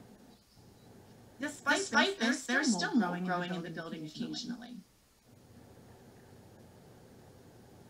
I would also like to share that the statement that filters work better the longer they are left was taken out of context. I went to the ASHRAE website to do a little investigation of my own because I hard to believe filters work better the dirtier they are. That which was sent to the board was taken out of context of filters that had been upgraded to MERV 13 and higher. Better the longer they're in place because they are able to hold more contaminants. I do not believe that my building is equipped with MERV 13 filters. I do not believe that leaving dirty filters in work better. I do not believe that it is a time to risk health of staff and students to return to the building for less instruction than students are. I'm a parent. I want my son in school. He has a 4. He has ADHD. He does not learn best while looking at a computer screen. But he all is dead. So I implore you to listen to those who listen to those who take the time to respond to your our concerns. It's not about not wanting to do our jobs. It's not about wanting to be with our students. It's about wanting to do it in a way that keeps everybody safe. Thank you. Next up, we have Kim Vrabel, 3 minutes. Floor is yours. Thank you. Thank you. Hello, everybody. I want to talk about equity of education. Concerned parent. My child goes to Jenny Smith. First, I want to say that the staff at Jenny Smith have been excellent making sure that children are getting a great education considering the circumstances. And I think honestly, of the last few weeks, they've been getting into a wonderful routine with remote learning. That being said, you know, a child of mine has an IEP and has ADHD and has actually been thriving with the remote learning, puts his headset on and focuses and gets in and has all of his accommodations, although being remote. Has additional speech sessions, has breakout sessions in small groups. If we move to hybrid, which again we have no option here because the virtual learning is a wait list. I don't even know what list I'm on at this point. Annie has anxiety, which he's scared to death if he has to be forced back into school. But if he goes to hybrid, that's 2 days a week in school, 3 days on his own, he will fail. There was no learning in the springtime. Both of us work full-time online. Having a kid with ADHD trying to learn on his own, and I'm sure a lot of parents out there probably have children like that. Trying to have them learn on their own is not successful. And even if the child doesn't have ADHD, that is not learning. To have them just go work it out on their own, that is not training, that is not teaching. And the teachers I've spoken to are very scared about going back into the class. They have no choice. They don't feel safe going back in. And why change something that isn't broken today? There's no rush to go in. Everyone is safe now. I understand there are parents out there today that want to get their child in, and I understand that. So get another survey out for those folks and those teachers that want to go in, then fine. Have certain capacity and do that. But for the children, which is a better, higher percentage that want you to stay home remotely, keep them Zooming because it is working. Thank you. We have Dawn Sherry with 3 minutes. And when you're ready, floor is yours. Dawn Sherry.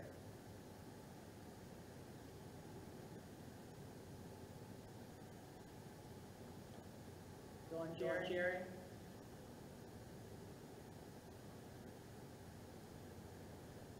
Okay. Have we located Angela Covelli? Yes. Okay, Angela Covelli has 3 minutes. Good evening, members of the board, attendees, and Dr. Shelton. I have been a teacher for 27 years, and I live and work as a teacher in the district. My first concern is organization for ESL, teachers, students, and their families. There's been contradictory information communicated. The information that I would teach hybrid students beginning on November 2nd in person at school. And additionally, during this time, I would teach the CSD Virtual Academy with my students, and on Wednesdays teach special needs ESL students and ESL students who need the most support. What are students in grades 1 through 4 going to do for ESL services during this time, and how logistically can this take place? Next, as educators, we want continuity between schools. ESL teachers in different buildings have been given contradictory directives. And lastly, picking up students in person from their homeroom classrooms during hybrid exposes every student and teacher and specialist in the building. And doing this potentially could affect your entire school. And I thank you for your time. Thank you. Next up, we have Roland Myers with 3 minutes. So Roland Myers is not available. Okay. Hold on a second. I got an error on Sherry that her Zoom wasn't. Sherry? Yeah. It says I can't allow her to talk because her Zoom is too old to participate. I've never seen one before. Okay. I did click on you a couple times, raise your hand, but it won't allow me to promote you. It says your Zoom is too old. I apologize. Okay. Next up, we have Lisa Lemon, who has 12 minutes donated time. I have no idea why I would have. No problem. Lisa Lemon will be up next. There. Okay. For sure. Hi, can you hear me? Hey, good evening, everyone. My name is Lisa Lemon. I am a fifth grade teacher in the district for nearly 20 years. I am dedicated and a proud public educator. Tonight, I'm here to talk to you about the anxieties of the reopening plan. As you are aware, the majority of us are not comfortable with returning to any form of in-person instruction. According to a CDA survey, 90.8% of the teachers surveyed are not confident in the plan to reopen safely in the hybrid model. That speaks volumes. Unfortunately, I do not think it had to be this way. I think the problem arose because somehow we've been treated like your opposition rather than your teammates. But we are your players on this team. We have been kept in the dark for the most part. I cannot tell you how many times I've been told, I know nothing or I know nothing about that. We receive information in little snippets. And at times we all receive different information between the buildings. This causes anxieties and elevated stress. It has caused rumors. So many rumors. The amount of misinformation that is out there is concerning and simply not acceptable. Not communicating effectively, in my opinion, is a tactic to beat us down, rather than to rally us up. It keeps us timid and fearful, rather than prepared and knowledgeable. Perhaps you are not aware that this is how so many of us feel, but it is. I know Dr. Shelton and the board have been bombarded with emails lately. This has provided you with an opportunity to engage with us. Let us know you hear us. I can say that some of you attempt to do this well. And others, well, you've been simply radio silent. As someone that communicates using a variety of strategies on a daily basis to foster relationships and build confidence, I do not understand this. How do you ignore the concerns of your team? Writing back to each and every one of us personal email is not realistic. I know this. And that is not any of our expectations. But you could post a public comment on Facebook or email response that you received our concerns and are appreciative of taking the time to communicate with you. But ignoring the email altogether or an automated response that you were working remotely is not an effective communication tool. I mean, these decisions right now are not about new curricula or budget cuts or hiring a superintendent. These decisions are about our health and literally our lives. So communicating is not only a reasonable expectation, it is an expected expectation. On Friday, I finally learned I was accepted into the CSD Virtual Academy. I don't can adequately describe the feeling of relief that consumes me. In fact, this was the first time in 30 years I was grateful to suffer from a chronic medical condition. That's sad. But after a few minutes of my personal celebration, guilt set in. I knew that my colleagues, my friends, will still be put in a position of unnecessary exposure. Currently, I know teachers contemplating leaving the profession because they were not accepted into VA. I sat with middle and high school teachers in tears the other night because the CSVA is no longer even an option for them. They are fearful, and it is justified. How are those teachers who are the most vulnerable to be protected? They are not causing undue hardship for you. You are causing undue hardship for them. There is a need for virtual teachers. Not only do we have a wait list, but after reading Dr. Shelton's email, 65% of our traditional education families are not ready to return. There must be spots to accommodate all of us. Perhaps we've been doing it backwards. Perhaps we should have an application for those that are willing and feel safe to return in person, rather than all of us applying to remain remote. Teaching in a pandemic is not easy. You are not the ones doing it. We are. So perhaps we collectively do what is best for the majority. And in return, you'll get more productivity and positivity from us. This ultimately benefits all of our children. I am not going to restate the trauma of hybrid. I have said that before. And many of us here tonight living with children that have asynchronous days already know the yelling, the crying, the refusal. I do. I have 7th grade twins and a 3rd grader. I'm using my lunch breaks to teach them and my evenings. My job is to parent them, not teach them standards they cannot maneuver through independently. As a teacher, I say it is not best practices. But as a parent, I call asynchronous the devil in disguise. It's a fancy word that sounds good, but it is horrible and traumatizing. It really is that bad. But I would say that our unwillingness to live teach 5 days a week will not only hurt the children, it will indeed hurt the results of our state testing. Last week, Representative Paul Bombach shared a letter by Secretary of Education, Csd Board, stating that no waivers will be granted for the state assessment. We will be administering this test whether it is appropriate or not. I assure you that 2 days in person and 3 days student-led will not lead to the results we wish to see. At least with remote, children are guaranteed 5 days live instruction. Is remote ideal? Absolutely not. But it is the best alternative. In conclusion, if you get anything out of my public comment, remember to listen, communicate, be kind, be supportive, be understanding. I can't imagine that any of you ever thought you would be making decisions that epidemiologists paired with high-ranking government officials should be making. But here we are, and here you are. This is truly an impossible situation, but we deserve better from you. Thank you. Thank you. Next up, we have Paula Hutton, and Paula Hutton has up to 20 minutes donated time. The floor is yours. Thank you so much. Can you hear me? Yes, we can. Thank you. Thank you. I will not need 20 minutes, but a few points came to my attention tonight.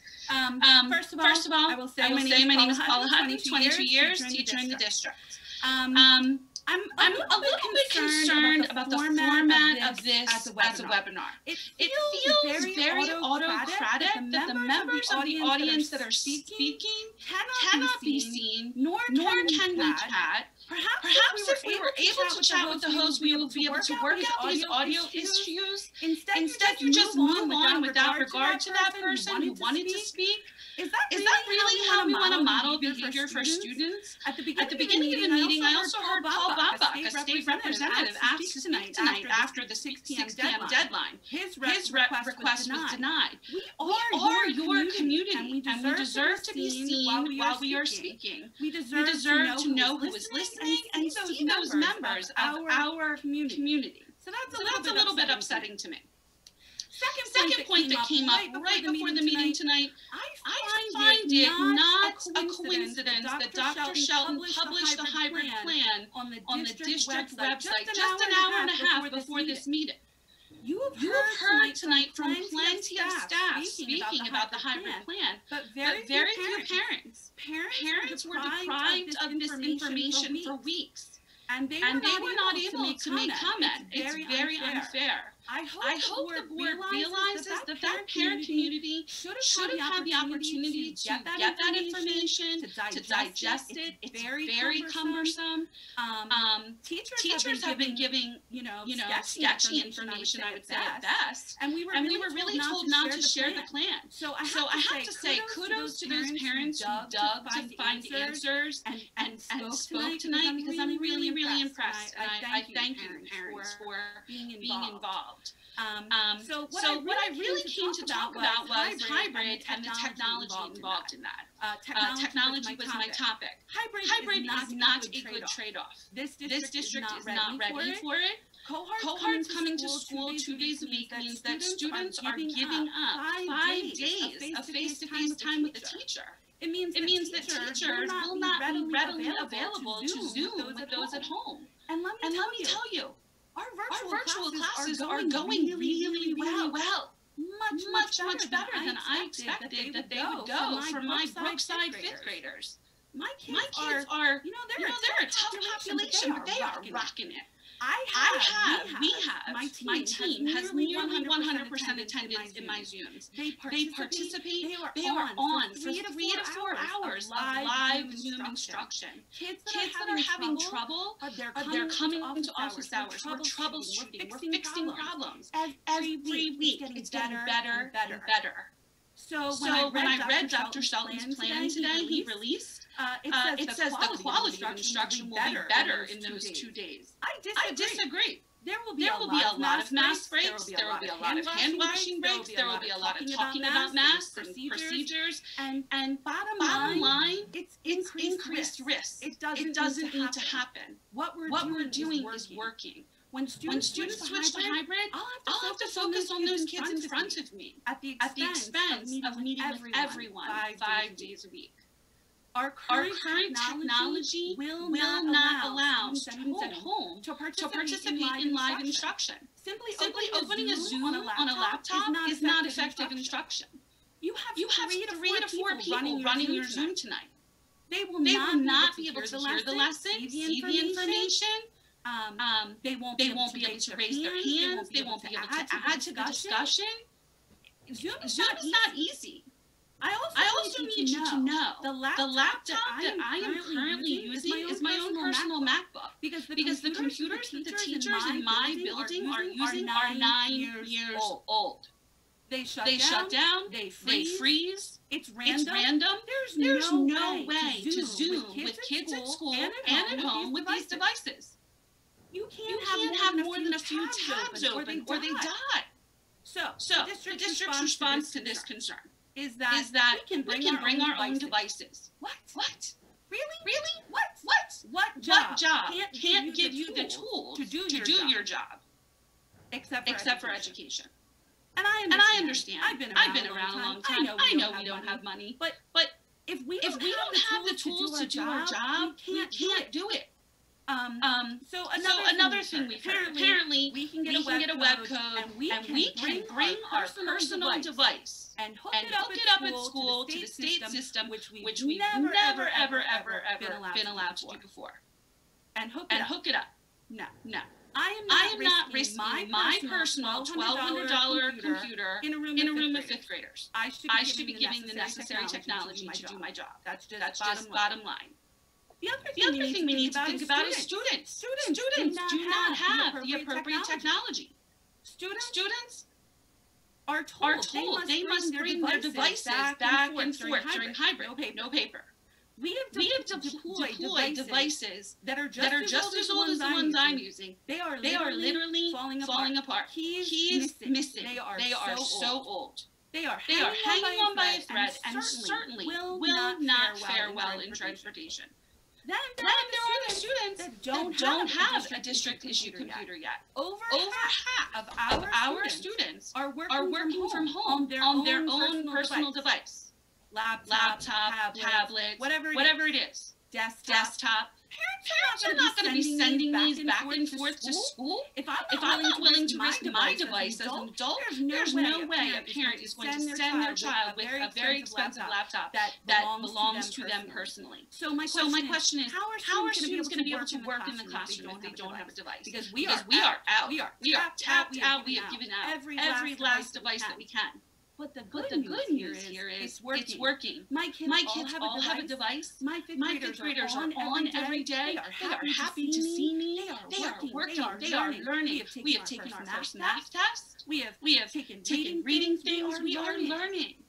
You see my point. This district is not ready. Parents, students, teachers. They're just getting used to this routine. It's working. 65% of parents said they're not ready to go to hybrid. Why upset the cart now? And the other thing, most importantly, really, is why is there no vote by this board? You are a sitting team of individuals that should be voting on this. You're supposed to be elected, but not very many of you are. Why are you not voting on this in response to the public? That's what your job is. So that concerns me as well. So my feeling is your best bet is right now just delay this hybrid until January. There's no reason to rush it. It's not going to benefit kids. Thanks. Thank you. Next up we have Kim Schussler with 6 minutes. Thank you. Can you hear me? Yes, we can. Thank you. Good evening to the members of the Board of Education and Dr. Shelton. My name is Kim Schussler, and I'm a proud Christina School District educator, where I have taught music for the last 14 years, with 13 of those amazing years at Jenny Smith Elementary School. Jenny Smith has become my second home, and my colleagues there have become my second family. Music education is not just about learning to sing or play an instrument. Music education is a place where students can come to the music room to learn to express themselves musically. It is a place to find the art within themselves, to identify their capabilities, and learn life skills that they take on to finish the rest of their school careers and move into their adult lives. It is a place for them to feel safe, a place where it is okay to take risks and even make mistakes. The music room is a place for singing, a place for dancing, a place for playing instruments, a place for expression, a place for growth. The music room is a place to have fun, a place for laughter, a place to put their pencils and paper down and just let their artistic sides loose. Teaching music during a pandemic has its challenges. Fortunately, I have been able to continue seeing my classes on Zoom every day. We may not be able to be together in the classroom where we would all love to be right now. I won't pretend that remote learning is a perfect model for education. But we are still singing. We are still moving. We are still creating. We are still expressing ourselves. We are still making music together 5 days per week. I would like to give you my perspective on what an elementary student's experience will be during a hybrid model music class. The students will not leave their classroom to come to the music room and will instead stay inside their homeroom classroom, where I will visit them to deliver their music lesson. Students will not be able to sing inside a less than ideally ventilated classroom. Students will not be able to get up and move around the room to express themselves musically in order to stay socially distanced. Students will not be able to share classroom instruments to prevent the spread of germs. Students will not be able to engage in circle activities together on the carpet. Students will not be able to learn partner dances. Instead, the students will stay seated at their desks and will participate in a virtual music lesson on their device through Schoology. While we can all agree that being back in a classroom for in-person instruction is what we all want, is the hybrid model experience I just described what we want for students in music class? Thank you for the opportunity to speak and for the opportunity to share my perspectives. Thank you. Next up, we have Tyson, who has 20 minutes, some donated time. Good evening, Dr. Powell and Christina, Board of Education members. My name is Darren Tyson. I'm speaking tonight on behalf of the Christina Education Association. On October 2nd, CA sent an email with concerns and questions to the CSD Board of Education and District Office personnel. In that letter, we stated many concerns which today have not been answered, as well as follow-up questions that were sent on Friday, October 9th, which have not been answered as well. Also in that letter, we attached 2 surveys concerning returning to school in a remote format, taken August 14th, and also a survey concerning returning to school in a hybrid model taken September 25th through the 30th. First, let me start with questions that members need answered. Per the MOU reached with the CSD, every staff member should be tested before entering the building. How is this process going to be handled, or are the teachers going to be allowed in the building if not tested? Do we have any information concerning student testing? We know it isn't mandatory for students to test, but it would be great to know if a large majority tested or not. There have been numerous complaints of staff in buildings not wearing face coverings. We receive these reports daily. CEA members are very concerned about the ventilation and overall health of CSD buildings. Can CSD provide specs for the filters that are being used presently in comparison to the CDC recommended MERV 13+ filter? How is CSD going to remedy the mold concerns in many of our buildings along with ventilation concerns? Members would like CSD to prepare reports in advance to all buildings describing how air is being circulated and filtered in usable spaces throughout the building. Can the building COVID audits checklist be made available to the people in each building? There's a level of concern around how ADH accommodations are being handled. Members are concerned if they contract the COVID virus more than once, that FFCRA will only cover one infection, and why would teachers have to use their personal sick days during this global pandemic? When will members be told about whether or not their accommodation requests have been accepted or denied? Virtual Academy is only offered to elementary teachers, secondary level members that have ADA accommodations, though their request has not been taken seriously, and their assignments fall in the hands of their building administration. If staff is required to be in person in the buildings by this coming Monday, are all COVID safety protocols in place? Virtual teachers are offered positions on October 9th and needed to respond by 8 a.m. on October 12th. Many teachers had questions that went unanswered before accepting this position. Related art teacher provided a plan to screen their classes from area to mitigate extra exposure. We were told no, but is there any way to prevent extra exposure for these teachers? There is also a big concern about the amount of exposure that related art teachers will have since they are teaching essentially every student in the school. Brandon staff is concerned that they will be responsible for servicing students both in person and virtually, doubling their responsibility. Chinese immersion has concerns with recorded lessons. Speech language pathologists will be working in various buildings. What is the expectation to service numerous buildings considering cross-contamination? Also, what is the expectation for testing via virtual academy students? Will SLP be required to go to numerous buildings every week or stay at a primary building? How will this work for testing purposes? Many teachers have bought new technology and have increased their internet bandwidth to handle the everyday duties of remote learning. Teachers are told they cannot bring their technology in and use a district internet connection. Over 53% of teachers don't believe they have technology, and 37% are not sure they have the technology to teach in person and remotely from their classroom. And this was taken from our most recent survey. Will safe space be made for special education students who receive small group instruction in environments with limited distraction, as described in their IEPs?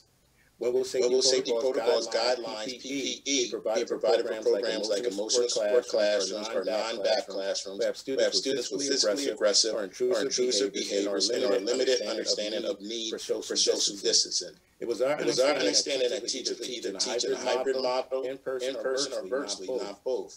Several principals are given schedules that have teachers teaching in person the first half of the school day and teaching students remotely the second half of the day. There's a huge concern about secondary teachers' workload because they have to teach both virtual and hybrid students. With teachers receive a 48 if they refuse to allow a student to enter their classroom without a mask. What is the plan for Wednesdays? Will this be synchronous or asynchronous learning? Why are some staff required to be in buildings on Wednesday? Some secondary schools do not have planning time or office hours in their schedules. Why is that? Who is going to cover the classes when there's no subs? Most importantly, who's going to cover the nurses if they are ever affected? They are the spearhead of combating this COVID for all buildings. Can the district use the CARES money to hire more staff? How much notice will be given to staff who the schools are going back to remote after being in hybrid? Will there be an opportunity for teachers to work different shifts to alleviate their daycare concerns? Now let's talk about the two surveys sent to the board on October 2nd. The reopening survey was taken August 14th. And question number one, CEA members were asked, if given an opportunity, how would you prefer to teach for the 2020-2021 school year? Over 72% replied remotely. The second question asked CEA members, how would you prefer teachers get priority considered as remote staff when schools reopen, not working in person with students? 80% of our members responded that members with ADA should be considered first, and 12% responded child care should be considered second.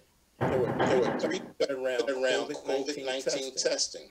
Support universal COVID-19 testing, 87% were in support. All staff required to be tested before returning to the building, 90% in support. And all students be tested before returning to the building, 91% in support. From this survey, reopening virtually having accommodations in place for members with ADA concerns. And testing is all very important to CEA members. Over 700 members participated in this survey.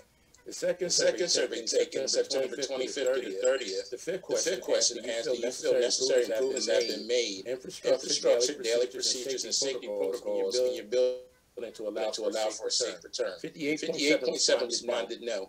30.5% responded that they haven't been informed of any changes to their buildings, and 10.8% responded yes. We touched on the technology concerns, one of the questions that haven't been answered earlier. Questions 8 and 9, are you comfortable returning for in-person instruction? 81.5% of our membership answered no. Are you confident with the district capabilities to reopen safely in a hybrid model? 89.8% of our membership answered no. Again, 89.8% of our membership answered no.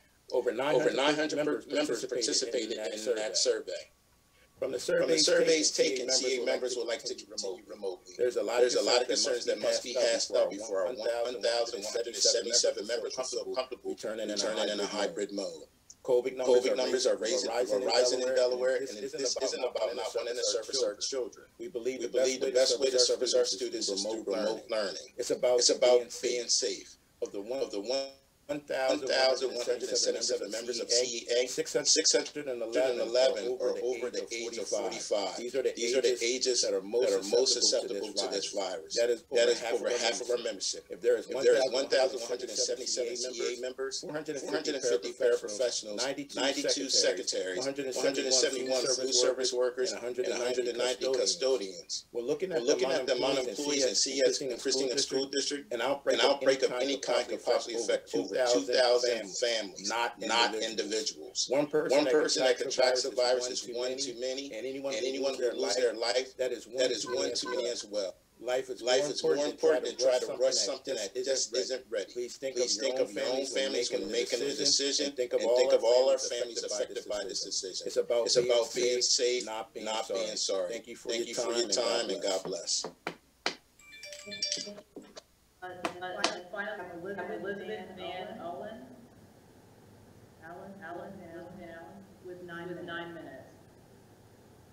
Good afternoon. Can you hear me? Or good evening. Can you hear me? Yes, we can. Hi, my name is Elizabeth Van Allen. I'm a fourth grade teacher at Wilson Elementary, and I'm the parent of a second grader at Wilson and a sixth grader at the Middle School Honors Academy. We live in the Appoquinimink School District, but I chose my kids here. I tell you that to help you understand that I chose my kids here not out of necessity, but because I truly do believe in this district. I've struggled with whether or not to speak out at this board meeting for the last week. However, I feel frustration about some choices that are being made in our district, and I feel compelled to speak up. Our district is currently discussing returning to the buildings for a hybrid situation with two cohorts of students. With safety being the ultimate goal in everyone's mind right now, I completely understand this method of a return. What I did not realize was that students would only get live teaching the days they are actually in the classroom. The days they are at home, they will complete posted assignments. As a teacher and as a parent, I'm completely against this idea. These kids are currently getting 5 days of instruction. I'm on a live Zoom the majority of the day with my students, teaching them new content. While I acknowledge and agree that Zoom teaching is not the most effective way to teach or learn, it is certainly better than a posted assignment. At least on Zoom, students are getting live feedback from their teacher. At least on Zoom, students are participating in and listening to class discussions for new content. At least on Zoom, students are working to build relationships with their teacher and classmates. At least on Zoom, there's personal interaction. We tried posted lessons in the spring. Some schools had better results than others, but we all acknowledged that it was difficult for the students and not as productive as we had hoped it would be.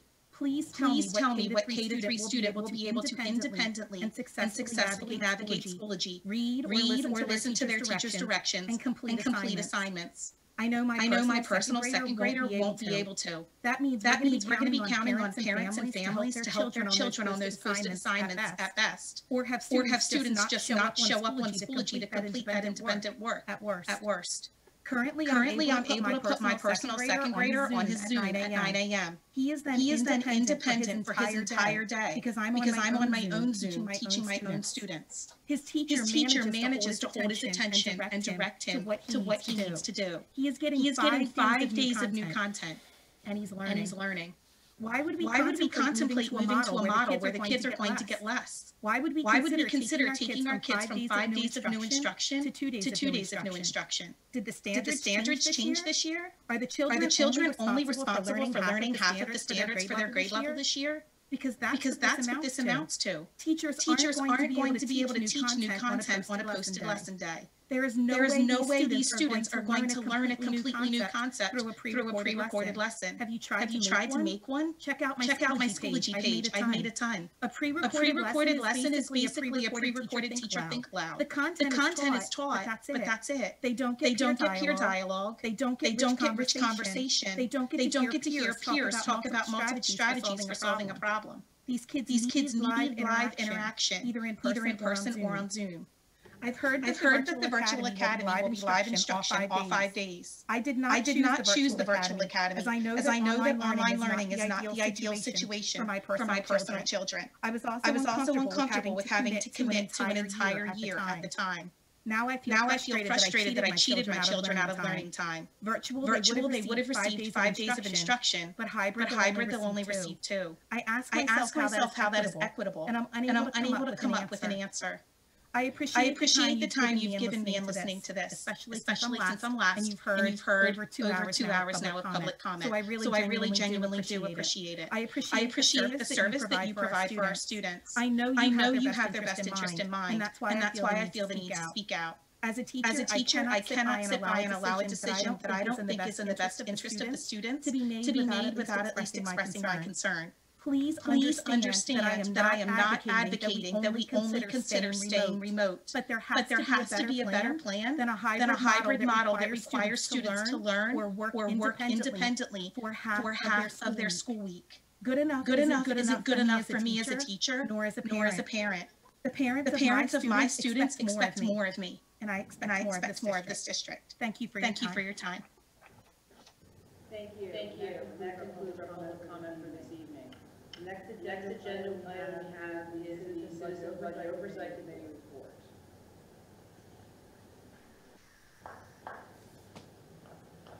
Do I have a motion regarding?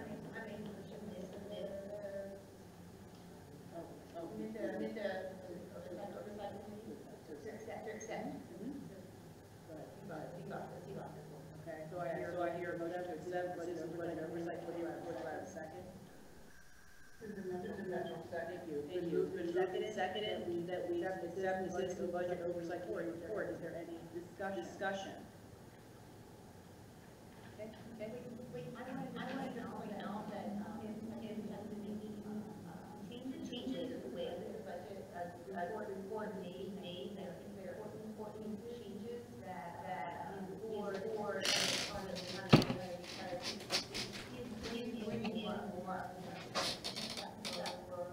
happening.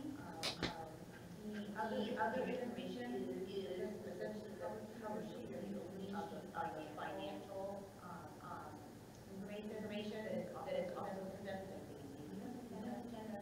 So this is additional. I think this is a good upgrade for us. Okay, thank you. Any other discussion of that report? Hearing none, we will take the vote on it. Dr. O'Neill? O'Neill, yes. And I just wanted to mention that Monica was a little difficult to hear. I couldn't hear. You have to speak up. Thank you for that. Dr. O'Neill? Dr. O'Neill, yes. Mr. Pulaski? Pulaski, yes. Mr. Howell? Warren Howell, yes. Moriak? Monica Moriak, yes. Ms. Tucker? Yes. Mitchell?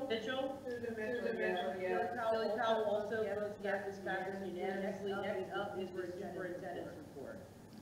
Good evening, members of the board and public. We have a little under 700 people. Our high tonight is about 750, so thank you, all of you, who came to join us this evening. I wanted to begin with a few key celebrations. Last night, we were able to celebrate our district teacher of the year, Jeff Domtrick from Christiana High School. What a fabulous event they had last night. Very intimate event since we are under COVID. But those few of us that were there got to experience a virtual year celebration. And we are very proud of Jeff, who he represents, which is Teachers of the Year for each of our schools, and Teachers of the Year for each district in the state. So thank you, and congratulations. We also today celebrated with the governor. This is Principals Month, and he signed a proclamation today. There was a number of principals, assistant principals who participated in that. These are events that normally would be the focus of a meeting like tonight, but unfortunately in COVID, they almost take a sideline. They should, because those are important things to celebrate our teachers and to celebrate our principals and assistant principals. We also had, which hasn't been mentioned once in our many public comments, tremendous settlement this week, where the lawsuit for the ACLU and NAACP had sued to determine a better way to fund. And the settlement has tremendous potential for future funding for our disadvantaged students, for our students with disabilities, and for our students that are English language learners. Just an amazing week of things that have happened. Tonight we are going to be discussing our school reopening plans. And I took a few notes tonight because I didn't want to miss a couple things.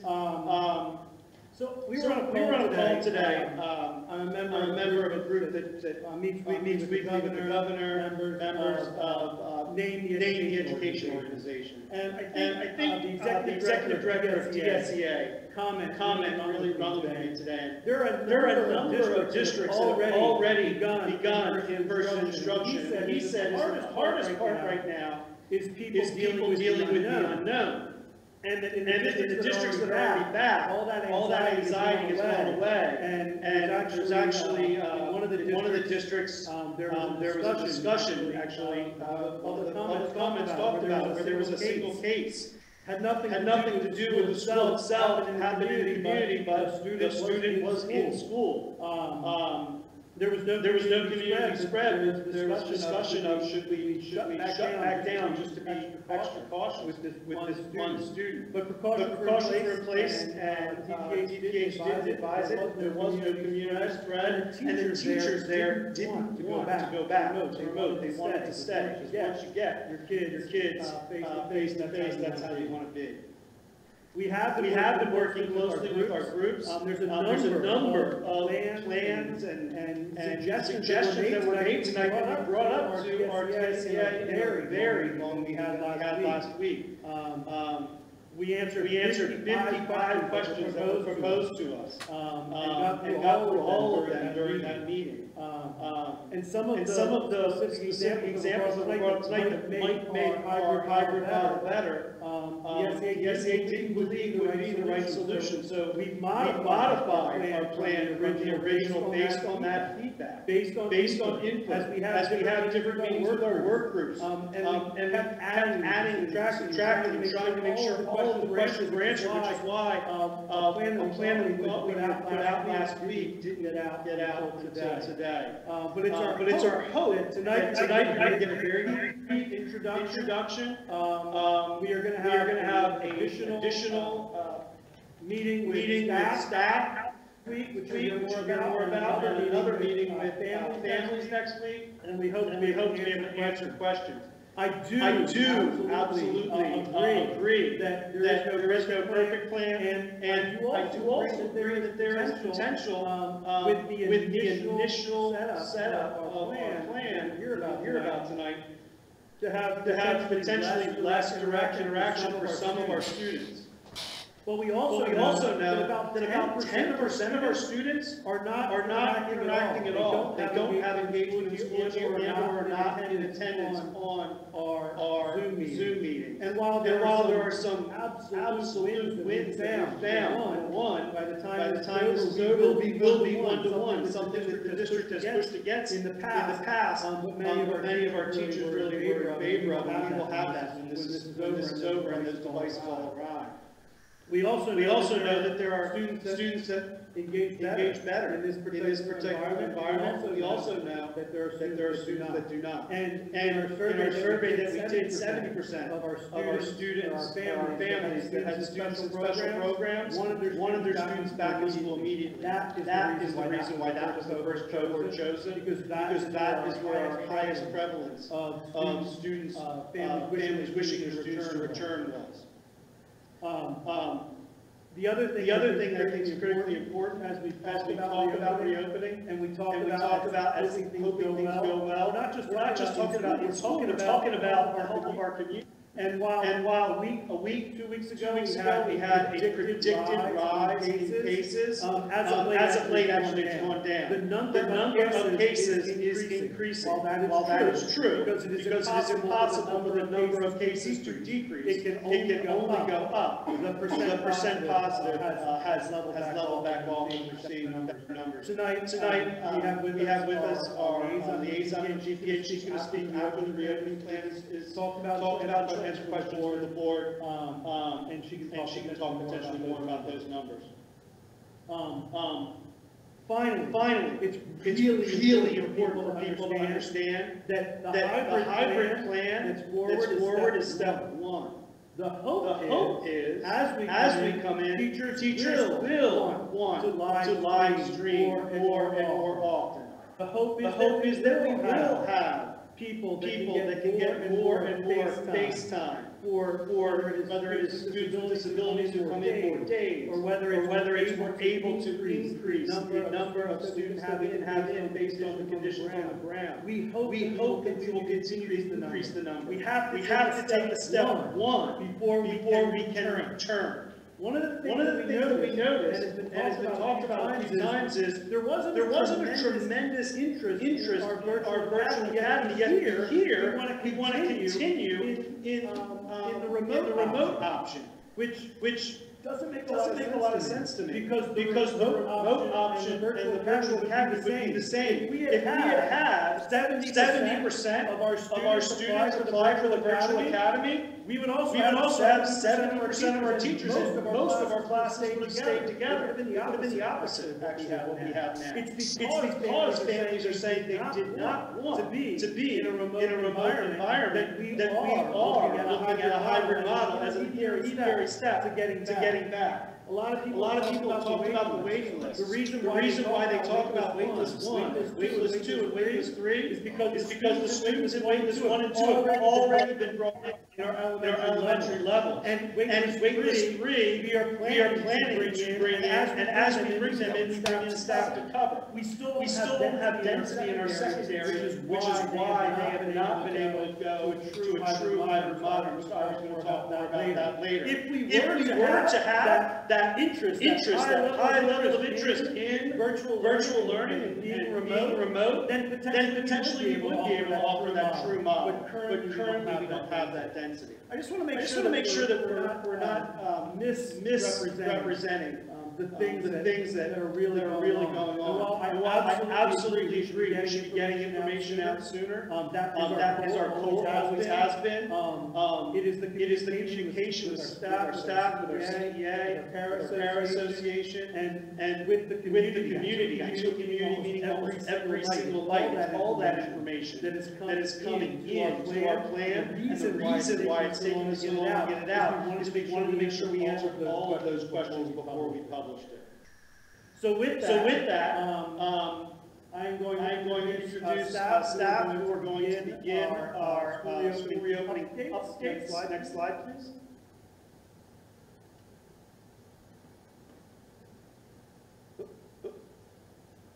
You go back one. And I believe first up we have for operations services update, Dr. Longfellow, Mr. Wicks will do update where we are there. Next slide. You should both be able to unmute yourselves, I believe. Just an update on where we've changed since our last report to the board a couple weeks back. Since our last update, we have received another over 1,200 additional devices for students and educators. Also some Chromebook chargers and other accessories. We also heard that we have another 700 devices coming soon. That's part of the 1222. We also have on order still a few thousand devices, so we're still hoping those things come in as soon as possible to address our needs. Nutrition, similar story to before, except the significant change is that now breakfast and lunch is free through June 30, 2021. It was free through the end of December, so this is great news that we received on the nutrition front. Awesome program. I'm glad we can support that. Next slide, please. Transportation. Just like last time, we're working on routes. We're getting information every day on Virtual Academy. Car rider, before and after care information, and the hybrid learning cohorts. The schools have worked really hard to build their cohorts so that we can put everything into our routing computer over there on Tyre Avenue. And like you're going to hear, like you have heard, like you're going to hear, the situation it changes daily. So those staff over there just routing away to ensure that we can serve our students. Next slide. I believe the next one is facilities. Yes. Mr. Wicks. Good evening. Just have a few updates regarding our personal protective equipment and also our HVAC systems. As far as our personal protective equipment, school-branded COVID signage deliveries have been underway this week, and a large portion of them have been delivered to our schools. Our return to athletics PPE was also delivered previously, and so we're running there. We are anticipating our nurse isolation rooms, the final medical petitions. They're expected to be in on Friday, the 16th. Regarding our HVAC systems, we have additional HEPA air purifiers which have been delivered to our DAP and REACH classrooms. throughout the district, and also the sterilizer, which is an air purification equipment which is added to our HVAC systems. Those units are going to be installed first at the Brennan School, and then we're finalizing our designs for the Early Childhood Center, Clary Elementary, Gulliver Cobbs Middle School, and also Glasgow High School. Thank you. Thank you.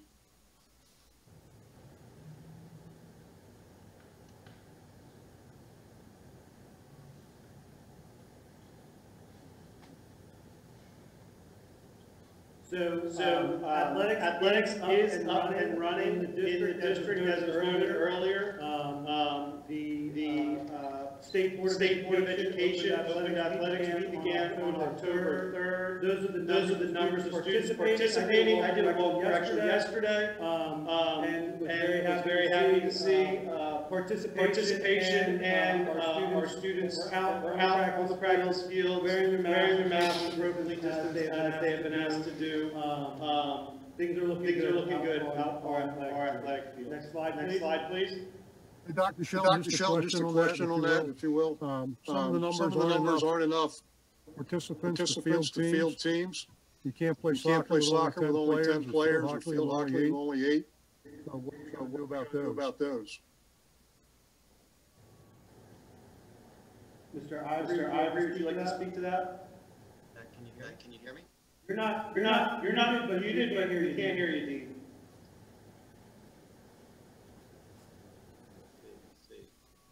I've unmuted myself. Yep, you're better. We're better for a second. There you go. So yes, Mr. Pulaski, in that regard, I have spoken with the athletic director at Christiana High School in terms of the soccer numbers there, and field hockey. And yes, they do not have the numbers to run a varsity schedule at this time. So in collaboration with, and we were just having these discussions this afternoon in collaborations with their administrative team, and I, it looks like at this point, due to the numbers, they'll have to do a JV schedule. We'll continue to recruit. The school will continue to recruit students, but at this point, they will not be able to field a varsity team. But so they would have to get 10 is the varsity number, or is that total? And you can't even play soccer with 10. But no. Hopefully they'll get more students to participate. But that's the hope. Okay, thank you. And Mr. Ivory, you're up. All right, good evening, members of the board, Dr. Shelton and our community members. My name is Dean Ivory, and I'm here to give you an update on our health and wellness work as we prepare for a return to in-person instruction. We had three major pieces that were still outstanding in our work as we were trying to bring everything to conclusion here. Those included our signage, our COVID-19 signage, social distancing, hand washing, wearing face coverings, our directional signs. Mr. Wicks commented on that. You also heard about our isolation rooms as they will be finished in our nurse's office this week. And our final piece was the student family educational materials. And again, as Mr. Wicks alluded to earlier, two of those pieces are final and being installed this week. And my colleague, Mr. Norm Kennedy, and Miss Patty Knapp will speak to in their pieces of the presentation that third piece around student and family educational materials. But before we hear from them, I would like to give an update on student and staff testing. Next slide, please.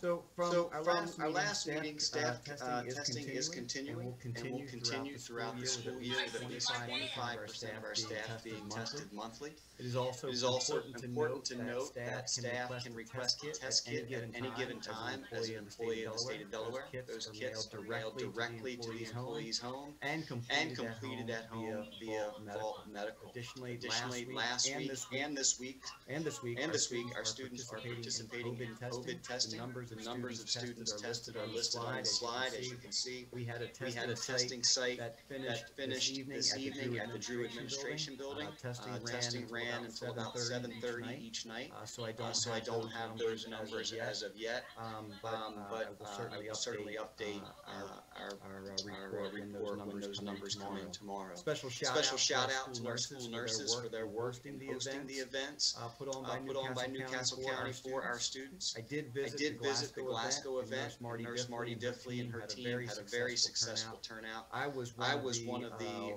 1,100 who were tested that day. The whole process for me took about 30 minutes as I registered just to see how it would work for our families and our students. So I registered part in that early that day, and I had my results in 24 hours. It was a very systematic process and very organized by the county and our team in that collaboration. Next slide, please. Dean, can I just add there? Sure. Mr. Add one thing there? Yes, please.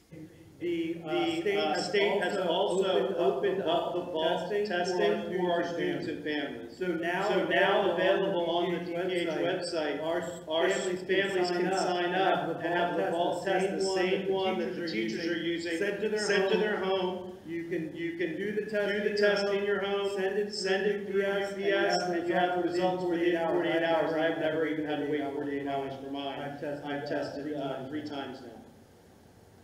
Sorry to interrupt you, but important new information. Yep, and that was just Dr. Shelton, that was just came out yesterday, I believe. But Mr. Ivory, did any of the families who wanted to get tested able to get tested, or was there any problems with sites being overbooked?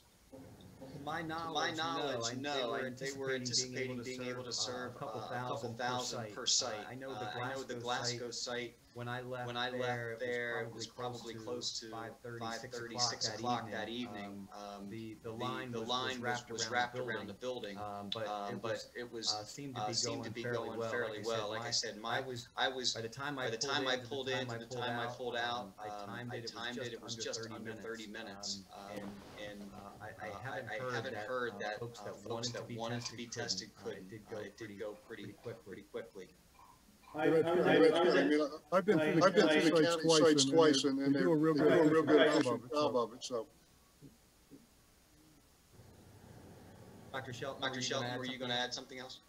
I just was adding at Newark High School. I was at Newark High School last night, and similar. Things were moving very well. Good turnout, but there didn't appear there was going to be anybody that was turned away. Are we going to do more to encourage families who haven't been tested to try to get tested? So we've got a good baseline before everybody starts coming back. Yeah, that's why I've been advertising the drive-in, and we are now also going to be pushing the bulk testing that they can do in their homes, as our teachers have been doing. Well, all staff. Yeah, I think that's important. Just we're going to have families where there are positive tests, and I think it's going to be important that people just get in a mode of being tested if they've been exposed, so that things don't get out of control and we have to shut schools back down again. And that's just going to be behavioral on families' parts that we need to encourage. Don't be afraid to go get tested. Is it possible to get the data based upon percent of student body that's attending hybrid? I'm not sure I'm following the question. I'm sorry. So instead of just the specific number of students tested, can we also have the percentage of the student body included in those numbers? So if there's 100 students that are attending hybrid at school, and only 10 was tested, then you would just have a 10% completion of testing, so that parents and staff will know to what degree testing is being successful, pushed, and taken and pursued. So this evening, she was up next on the agenda. Maybe she might want to respond to that particular question. We have with us our liaison for DPH. We have been blessed that DPH has given us throughout this process multiple resources. But Mary Helen Bart is here, and she is our direct liaison. I can answer that question, but she probably could do a better job. We do not have a direct tag in testing for student and school. So that is not part of the tagging process, so no, we would not be able to do that. There is, however, going to also be, and it's already started in the districts that have opened, started this week, there's going to be maintenance testing that goes on in the actual school. That may be easier to tag who was tested in each school. You want to add anything to that, Mitch? You may be able to look into something at the district level now. I don't know that we can do that at a school level yet. That's right, the OG. That's right. Did you hear her? Yes. Yes. Thank you. Thank you. Well, I've been through a dozen meetings of 2 hours of public comments. You've been through probably half a dozen. Dr. Shelton, should I continue? Please. You've been through about a half. So at this point, I wanted to circle back to that final piece that we were waiting on, needing to complete as part of our work, and that was the student educational and parent educational pieces that we were working on. That's kind of the final piece of this puzzle. And at this time, I'd like to introduce one of my newest partners, Mr. Norm Kennedy, to share that final piece of information that we have worked to complete. So, Mr. Kennedy's going to rip Darren in it. And now here's the thing. Darren probably deserves it, so that's fine. That won't bother me a bit. But what Dan doesn't realize is Darren's a coward. We need to go through one slide. And a racist. Yeah, that's it. Which is hard for him, but he somehow manages to do it. Sorry. And you witnessed Norm, I hadn't upgraded you. Along with the workplace superintendent, nodding in agreement at the racist notion. And yeah, that's a good old day, right? And there we go. Good evening. So we've been pulling our resources together and going through and finding age-appropriate information and resources for our students from pre-K all the way through high school. So we've developed a series of presentations that the school leaders can then take and make their own. So that way, when we start to return to hybrid, the intent would be for the teachers and buildings to show these presentations to the students. So it goes to a very basic level as far as what is COVID-19. We've tried to find the best resources that would explain that to a kindergarten student, and also more contextual for a high school student. Also things of social distancing and why it's important, even down to washing hands in kindergarten and showing direct modeling. So we're trying to find the best resources out there so that way our students are updated with the best knowledge. One of the things we're also doing is teaching the students our new guidelines and procedures for anything from walking in the hall. If anything will be changing at the building level, from arrival to dismissal, this will all be composed within the presentation for those different schools. We've also entertained the fact that PBIS, positive behavior instructional support, may also update for things like wearing a mask and how that's showing responsibility within the core principles of the school. Thank you, Dean.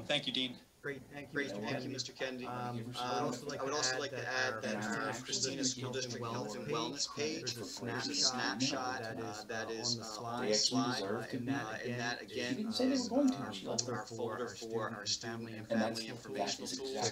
So that has been built out with a wealth of tools that families can utilize at home, that our schools can utilize when our kids return, and Mr. Kennedy is also the tool that he was talking about that can also be found on that site that our schools can use, adapt, and modify for their own schools to teach those needed routines. So I'm really pleased with the work that we've done there. So next slide, please. This time I would like to introduce Mrs. Patty Knapp to discuss an update. It can't be the nature of special subject populations, because we've been talking about also discuss and add further discussion around another I have been a little unforgiving. Thank you. Thank you. Good evening, Christina Board members and members of the Christina School District community. We have a few updates on our health and wellness special population activities. We've had our most recent group meeting with DPH on October 1st. At this meeting, we were able to increase our participants to include Brandywine School District, the Delaware Department of Education, and additional DPH specialists. During this meeting, we continued our clarification of the mask wearing for students with disabilities as directed from the Governor's Office. We also discussed guidance, document created by Heidi Hildick, Colonial and Covey of the Department of Education. Both nurses. This guidance is for school nurses for supporting students with special needs and the medically fragile. And the guidance will be helpful to staff and administrators for special programs as well.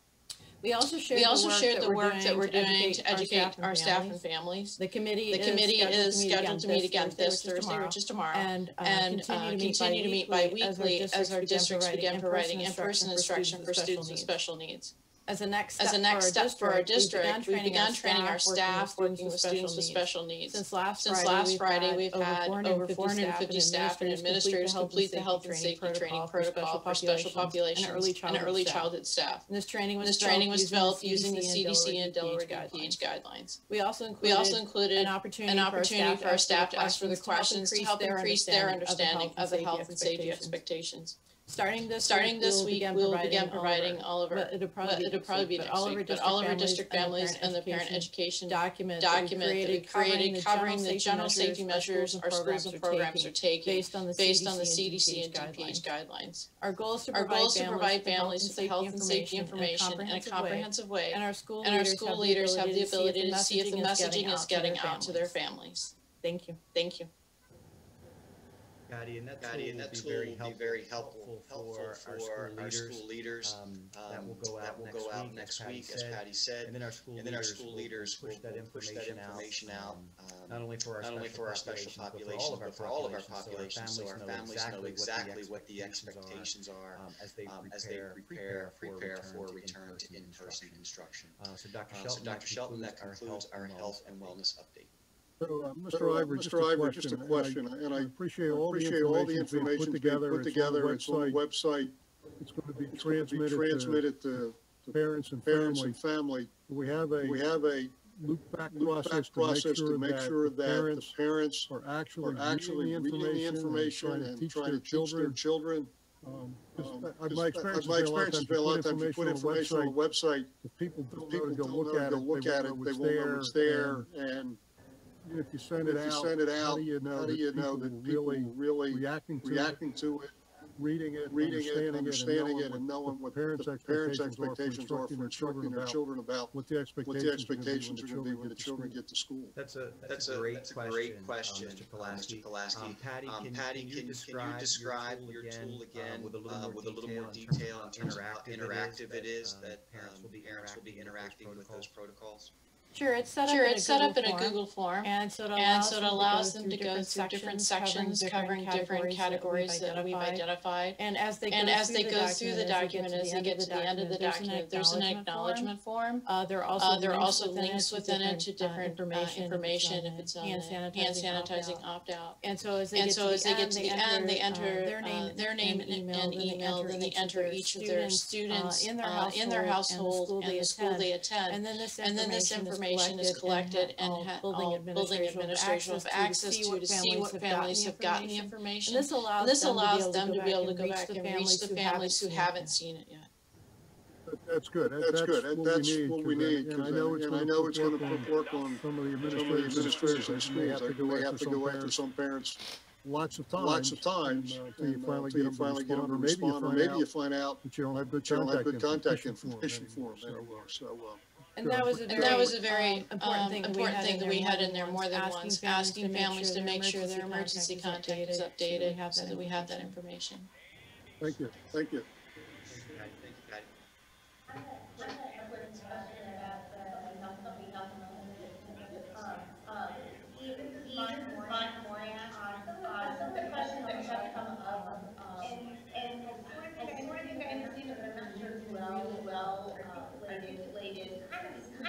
Scenario. If the student shows up and within an hour or so, we're able to know what have you, or concerns,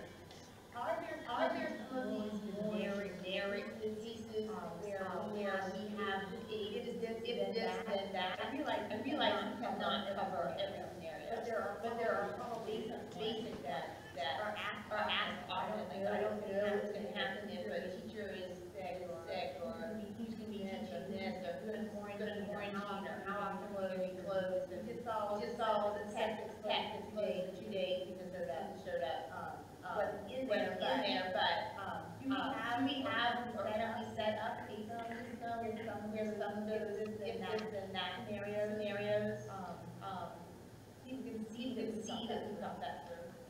Yeah, that's a great point, Monica, and I hope I answer it. We have tried to work through some of those protocols, like what happens, when a student wants to see the nurse, and I think I addressed that.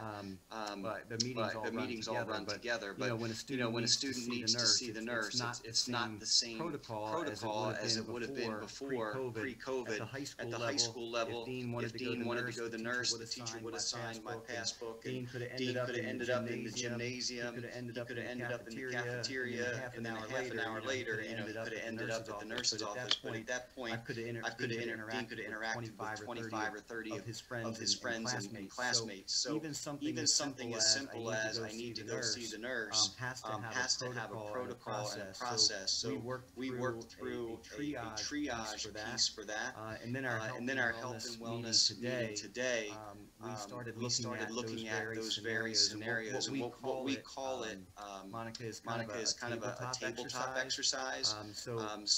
If this, then that, and so our group today was tasked with some homework for next week's meeting, to let's see if we can create as many of these scenarios as possible. These tabletop exercises. For example, a student X does A, B, C. What is our response to that? And so we work through that as a team, and then we add that to the COVID readiness assessment tool and the other protocols. And then as we add protocols to our readiness assessment tool, that is pushed out to our school leaders on our weekly memo that new protocols have been added. And to Mr. Tyson's point earlier, the readiness assessment tool is available for anybody to access via the website.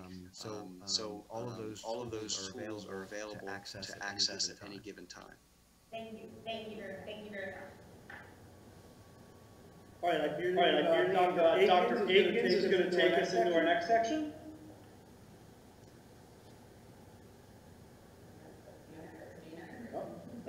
And she's going to pass it off to Mr. Eckert. Well, thanks there, boss. Do you want me to go to the virtual academy? I see I'm next. Okay. All right. Good evening again, folks. I'm going to talk about the virtual academy. And as you know, I'm going to give you an update on the newly proposed and optional program that we have been working on for the last 6 weeks, the Christina School District Virtual Academy. Our enrollment closed. Our initial enrollment closed back on September 15th, as we were looking to get an update on what kind of interest we were looking for, and what kind of staffing needs that we had in relation to this. So I want to kind of give you where we are from that point till now. So next slide, please. So as of Monday, October 12th, we have enrolled 2,231 students into the virtual academy. Families registered on our website and through our waiting list to be a part of this new program. The 2,231 students enrolled represent about 16% of our total population. So it's a small number compared to the 13,605 total students that we currently have active. Their breakdown by elementary, middle, and high school is listed there as well. We have also established a third waiting list. As we know, more families may want to be a part of the program once they've had a chance to see the actual model. And it's important to note, Dr. Shelton spoke to this, but it's important to note that the waiting list is used as a planning tool, meaning this gives us an opportunity to gauge the additional interest and determine future planning for the program. So the waiting waiting list is a bit deceptive with the term waiting. But again, it's truly just a planning tool for us to see, are there additional folks out there that are interested? Is it gaining momentum? And if so, how do we plan for that? And so we have accepted all of the folks that are on the waiting list. And this last round will certainly have the chance as well. And to that point, some families may change their mind after seeing the virtual model and may want to remain or return to the hybrid phase. It's important to note that the hybrid phase is meant to be temporary. So if you remember from one of my slides from last month or the month before, the hybrid is a transition period, right? With the ultimate goal of returning to full-time in-person learning. It's not meant to be a long-term solution. It's an interim.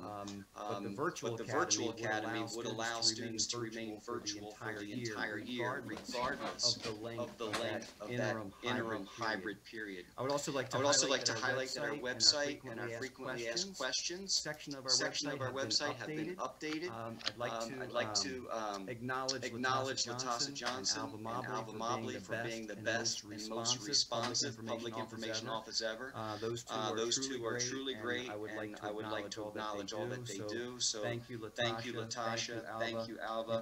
You guys are truly rock stars. Thank you very much. Next slide, please. Mr.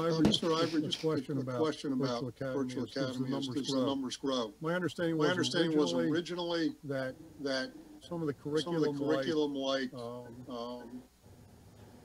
Cambridge program would not be able to be handled in virtual academy. It would have to be handled in our online and in the hybrid and back face-to-face. If we get enough students enrolled, can those kind of curriculums be included in virtual academy? Mr. Pulaski, let me go through the presentation, and I think I'm going to answer your question. Okay, fine. Thank you. So prior to building this incredibly complex model, right, and only having 6 weeks to determine the number of students interested, the number of staff needed, and how we were going to build a model, we had to identify some major goals. First and foremost, the first and foremost goal was to build a model that provided an option for those students and families who didn't feel comfortable with the return to face-to-face instruction. We know we needed to do that. Second, we wanted to implement a model that allows students and teachers to remain part of their school and not be isolated from that community of learners. Next, we wanted to implement a model that maintained consistency with curriculum, instruction, and assessment. To your point, Mr. Pulaski. We didn't want to utilize a canned program or a third-party vendor to provide the learning experience. We also wanted to allow our students at the elementary level who engaged in advanced academic programming and immersion to continue those experiences. And with the creativity of our school leaders, and especially the team at Downs Elementary and Principal Park, I am proud to say they were able to create a model that accommodates students in the Chinese immersion community. Mrs. Park and her team, as well as all of our principals, but especially Mrs. Park, trying to make that work for her families, did an amazing job in bringing that to life. So the other thing we wanted, one of the other pieces, we wanted to implement a model that allows students to receive the appropriate education and support from their home school. Their principal is still their principal. Their counselor is still their counselor. If they have a 504 or an individualized educational plan, it is still supported by their home school. Next slide, please.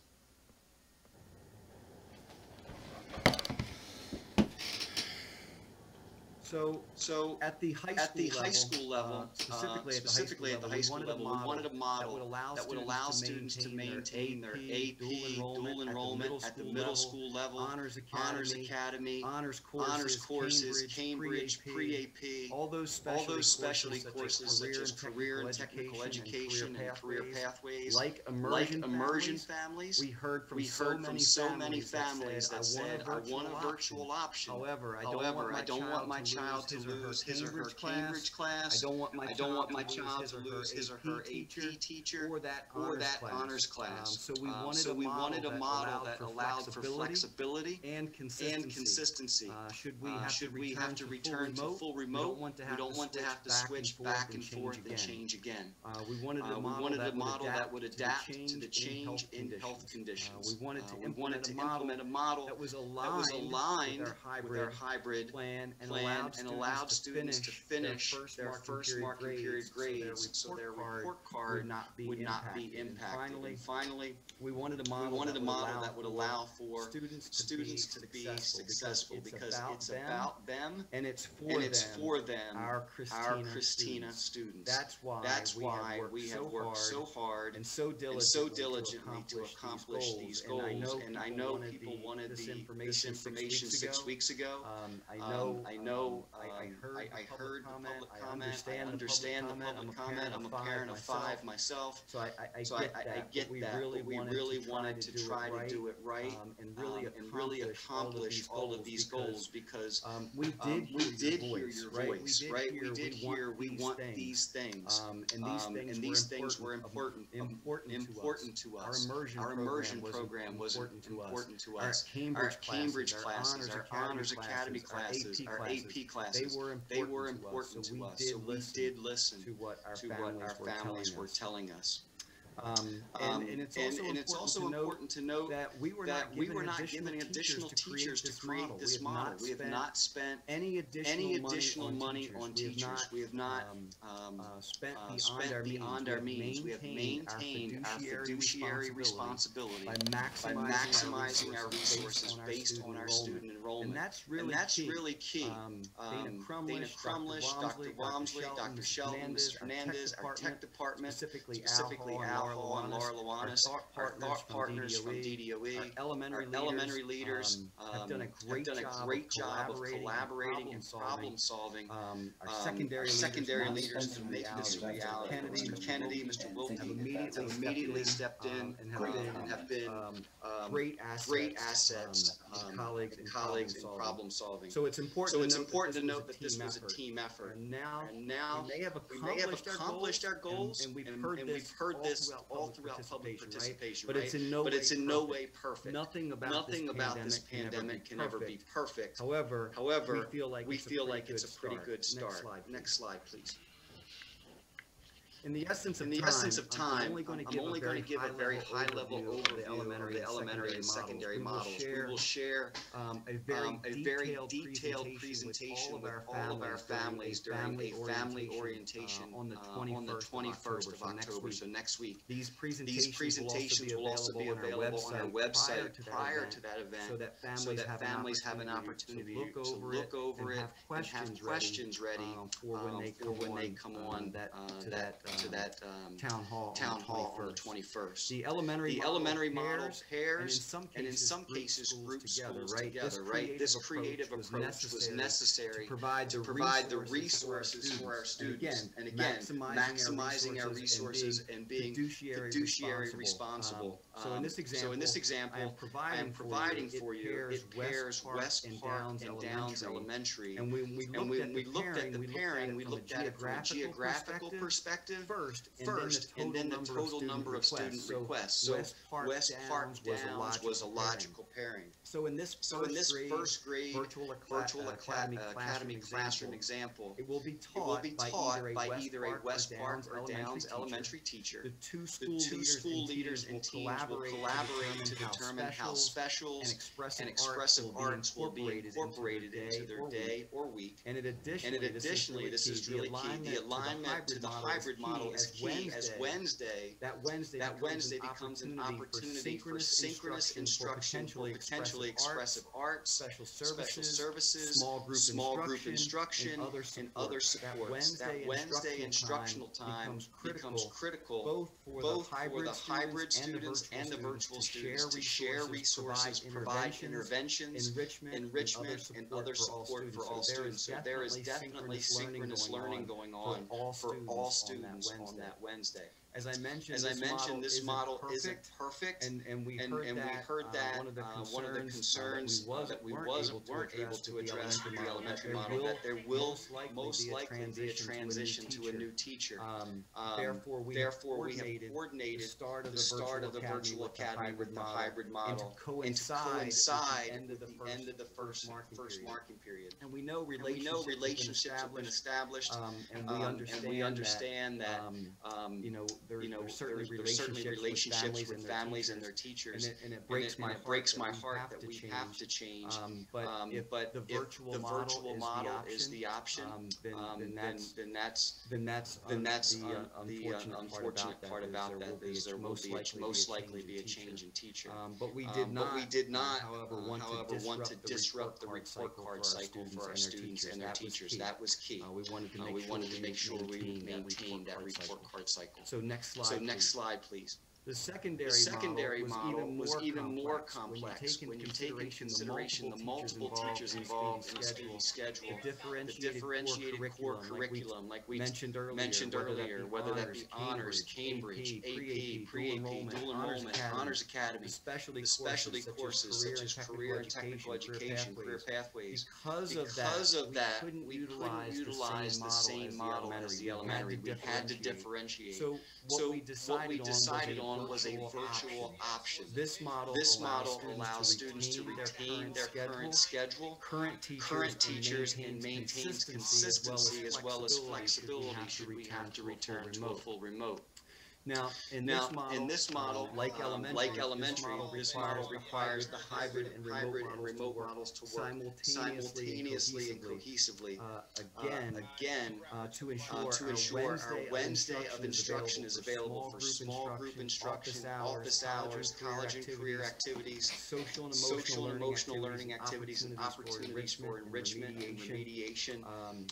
So that's key. And I have an example for you of what this look like. Now we're still shaping this out, right? Because there is let me get back here to the model, and then I'll share that. So this is an example of an A-Day cohort. So the A-Day cohort would take place on Monday and Tuesday. In this model, the A cohort is receiving face-to-face instruction on Monday and Tuesday, while the virtual and the alternating cohorts, that would be our virtual kids, and our B students would be remote participants from home. So this model would not only allow students to retain their current classes, but would keep all students on the same curricular pace. And that's important. This afternoon, and then the afternoon part of that would allow students to receive office hours, small group instruction, and other enrichment and remedial supports as needed. Now this model is not perfect either. The remote participants would not have the full experience as the teacher's primary focus would be on the students in front of them. Right? However, the benefits to this model outweigh the negatives. We're still working with Mr. Tyson and his team to finalize this piece of that model, as it would require teachers opening a Zoom lesson while delivering the live instruction portion during that face-to-face lesson. And much like I'm speaking to you now remotely, I typically have a group of 10 to 12 students in front of me that are also hearing this message, and I'm sharing my screen not only with them on my smart board, but on my screen here on the computer that they're seeing at home. This helps all students if we can come to this agreement. I know Mr. Tyson commented earlier that teachers would be doing double duty, teaching students remotely and in person, but in my assessment, I don't consider that double duty. I consider that meeting the needs of all students in our district, even though they're just in different locations as I'm teaching that singular lesson. So there's still a work in progress with that, but we're getting close. So next slide, please. So here's where we are. We will finalize the details of what I just described, that final piece of our secondary model over the next 48 hours, and present the plan to all of our staff, teachers and support staff on Monday the 19th at 4 o'clock. So all of our district employees will get this presentation in a much detailed fashion, much more detailed fashion, with opportunities for Q&A. We will then present the plan to all of our families, and so all of our families, we're going to encourage all of our families to participate on the 21st, not just the virtual, but all of them, because kids are either coming back virtually or hybrid. So this information and knowledge, we know that this information and knowledge will cause some families to want to change from hybrid to virtual, or from virtual to hybrid. We heard that loud and clear today, right? That's the other piece that we're hearing from our families. You're not giving us enough time. So understanding that, knowing that the 21st you're going to get more information, we're still going to give you time to allow families to make informed decisions based on the information that they've learned. So after learning that on the 21st, if on that following week, the 26th, 27th, 28th, you want to make that change to virtual, we can allow that. But as of the 28th, will have to be kind of our last day, a week later, to be able to say, all right, we really need to start finalizing so we can prepare for the following week for our virtual kids, and all the back end stuff that needs to happen in technology to make that transition. But we have heard you loud and clear. You want to be able to make an informed decision. And then we'll ask our schools to develop communication protocols and events for their families during that week of the 26th. And our transition will take place on the week of November 2nd, because all of our schools are going to be impacted with this, right? So families at Newark High School want to know what's it look like when my child gets off the bus. What is the classroom going to look like in the hybrid model? What is the remote model going to look like in terms of being able to remote instruction in during the live instruction? From Marshall, they're going to want to know to Principal Selheimer, what's it look like from the virtual world for my third grader now? I know there's a new teacher. We know that there needs to be that meet and greet. So there's still lots of communication that needs to take place over the next couple of weeks as we transition. So this is my update for the virtual academy and virtual option, and there's been a lot of hard work, a lot of hours developed in here, and it's still a work in progress. But Dr. Shelton, that's our update. Thank you, sir. Mr. Ivory, thank you. That answered my question. To help me understand and make sure I'm clear. The slide, if we go back to slide, I think it would have been slide 18. More back. It went too far. The one that shows the AB for secondary. My understanding of that would be that's a Monday, Tuesday example. Thursday, Friday would switch. A cohort would be remote participant, and B would be face-to-face synchronous learning. That's correct. Okay, and the virtual academy is participating in the same classes, but they're a remote participant. Monday, Tuesday, Thursday, Friday. They would remain remote, but they'll be part of that community of learners. Just the A and B would go from face-to-face on Monday and Tuesday, and the remote participant Thursday, Friday. Okay, so if we start this, and if we have problems where we need to go back to fully virtual, it sounds like you can just continue with the current schedule. It's just the cohort wouldn't be in school. They would be at home all week. So I like this in that, if I'm correct, the learning goes throughout the rest of the year, whether the students are physically in school or physically at home, and even long term, if COVID gets under control, A and B cohort in school Monday, Tuesday, Thursday, Friday kind of thing. Virtual continues at home. So that seems to I much better understanding. I think that's an important thing because it allows, as I see it, maximum flexibility Even if you go back to board students in class, but a student for some reason has to learn remotely because a parent tested positive and now the child needs to quarantine for 14 days, they can switch from being in school to remote and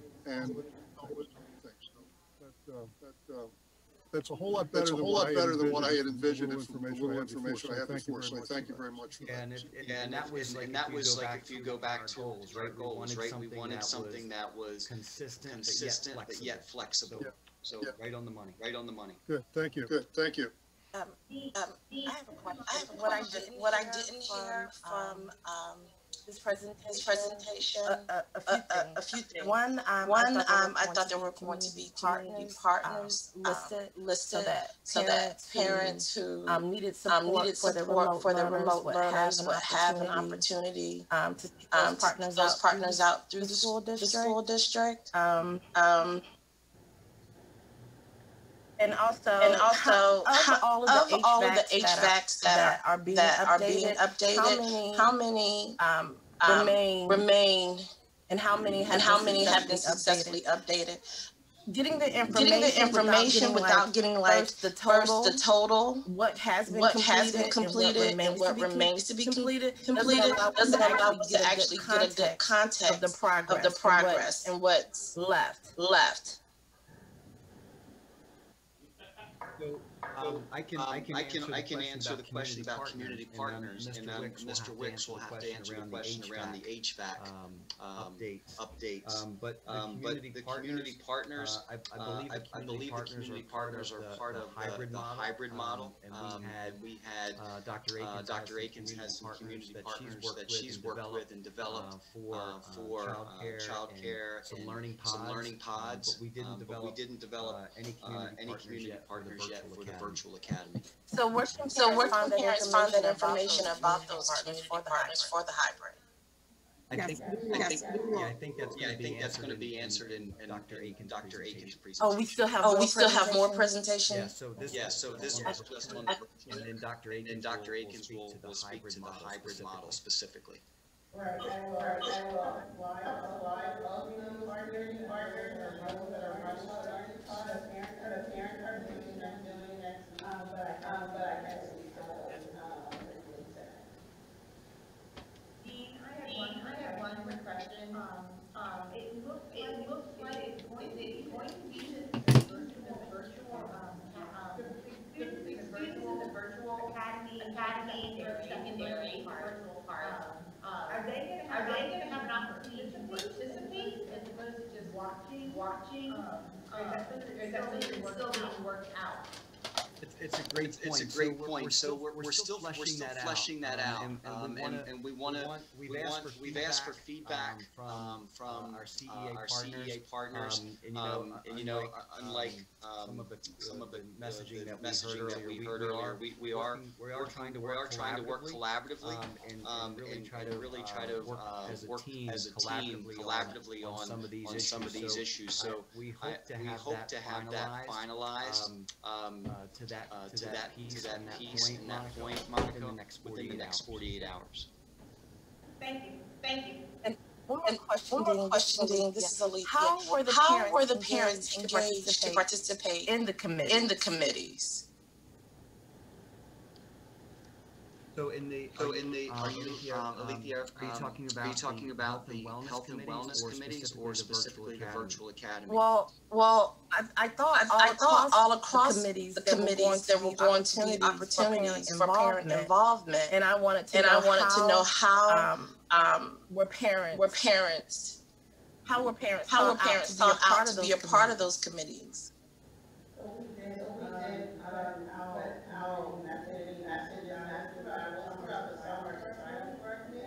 For example, we didn't have a response and our parents on the academic has been they're not able to attend all the time, and that was also for other communities as well. Do you know a parent that sits on health and wellness?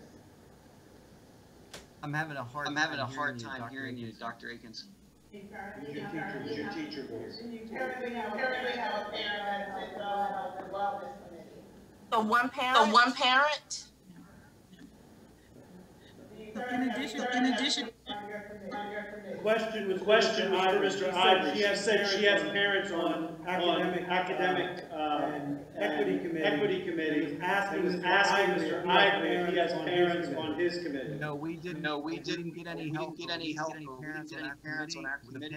The parents that expressed interest wanted to be on the other two committees. They didn't want to be on mine for some reason. I didn't take it personally. We also some of the survey data, obviously, that families responded to, and some of our community meetings, obviously, helped to inform some of that work. Parents were heavily involved in those. Not directly on the committees, but their feedback was brought then back to committees. Dr. Shelton, can we see the survey results? I'd like to see the questions and the responses. So the last time that we were here, we had presented the survey 2 times ago. The current survey we are working to collect right now, because of the way we captured it by student and not holistically. And we're still waiting for Ms. Moffett to put all that back together into holistic numbers so that we can share it. If you took the survey, you would recall that the questions were asked for each individual child, so we have to then take that data and combine it, and Ms. Moffett has not finished that. We will present that to you as soon as it's completed. And then the question around the HVAC updates, again, that would have to go to Mr. Wicks for that one. And the outstanding number of PCs. So of the total number of PCs that are still out. How many students are without PCs currently?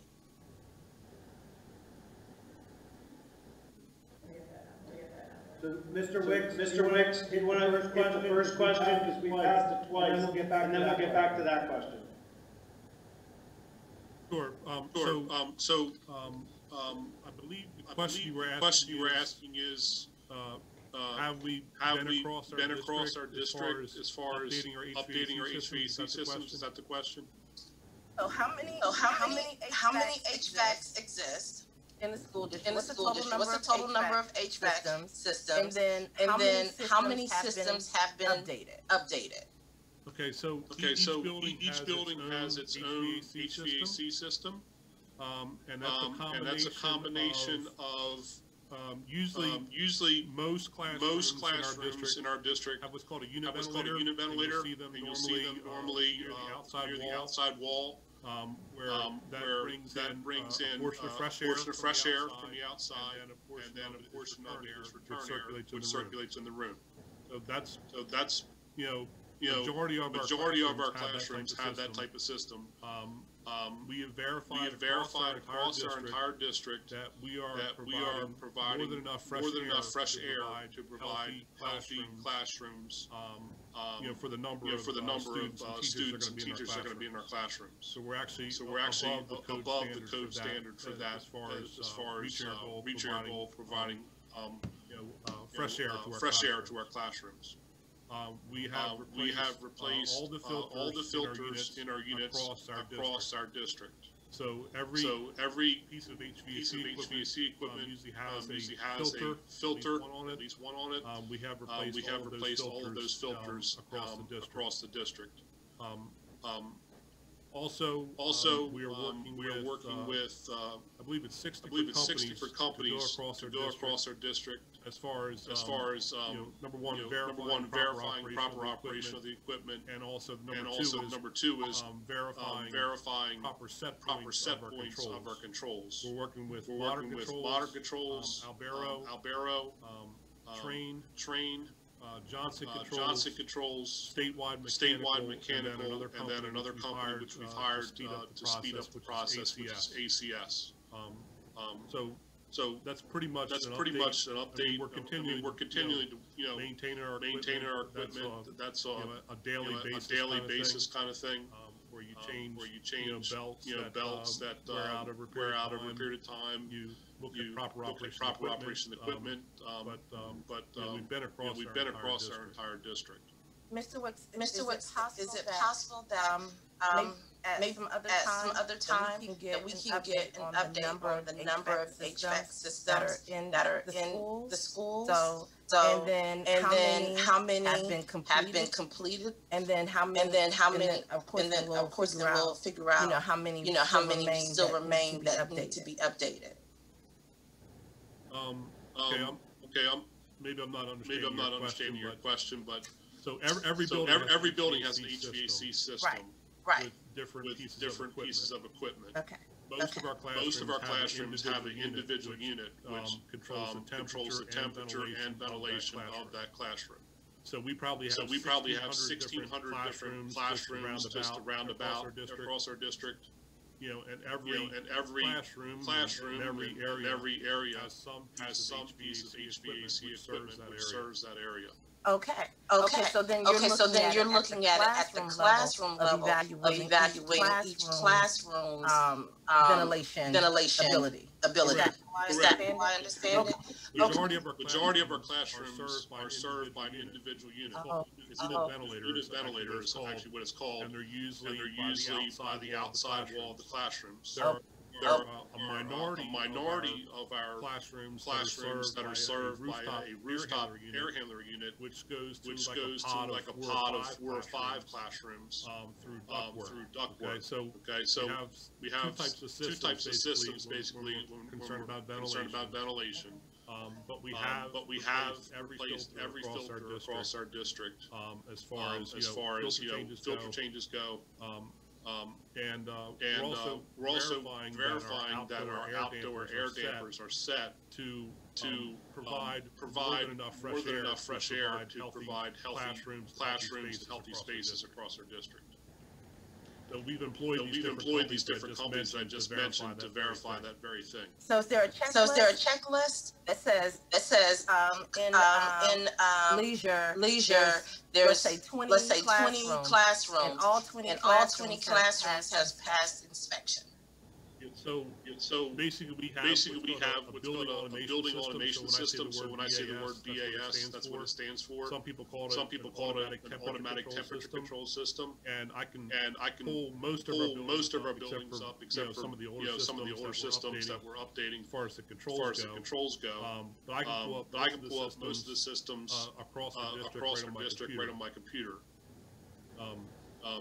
So right now I can verify, take a look at leisure and see how the equipment's operating, and you're basically looking at a few things for each classroom to make sure it's operating properly. I asked these questions on behalf of the teachers and the parents who've expressed concern about the HVAC system and its ability to ensure the safety. And so the more information they have to be reassured that as a whole the district is on top of making sure that environment, that crucial piece to keeping the environment safe is up to snuff, and that you guys have addressed any of those concerns. I would hope that would allay a lot of the fears about returning into the buildings if we have sufficient HVAC system. So there's data that we can provide to say yes, you teacher who in your classroom at whatever school, you have a check mark to say that we've inspected, so forth and so on. You have the right air quality that exceeds the established protocols for safety. I think that will be helpful to the community if they could see that. Yeah, I've actually every question that's been emailed to me, I've answered personally about our ventilation systems. There is an important thing here. Is that number one, we provide safe buildings for our students and staff to return to by deep cleaning our buildings with labeled cleaning and disinfectant. So we have COVID-free buildings to come back to. And then the goal with our ventilation systems or HVAC systems is if someone should come into our buildings who is COVID positive, the way we're operating them is to minimize spread. But it should not be understood that there is no COVID waiting in our buildings, and there's no COVID waiting in our ventilation systems. Okay, so we're operating them basically. We've increased our filtration. We've increased our fresh air intake into all of our buildings. And then we're also providing supplemental air purification through our HEPA air purifiers where necessary. But that whole goal is to minimize spread. Thank you. Okay, thank you very much. Thank you very much.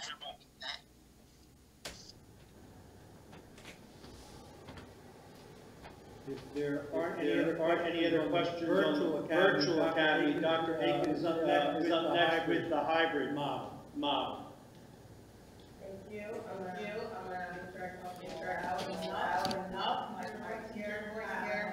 So good evening. We're going for Dr. Shelton, the Csd community. Thank you all for the thoughtful feedback tonight and over the last 10 days, 2 weeks or so that we've kind of really brainstorming and designing these two very complex plans. My team and I look forward to working with you.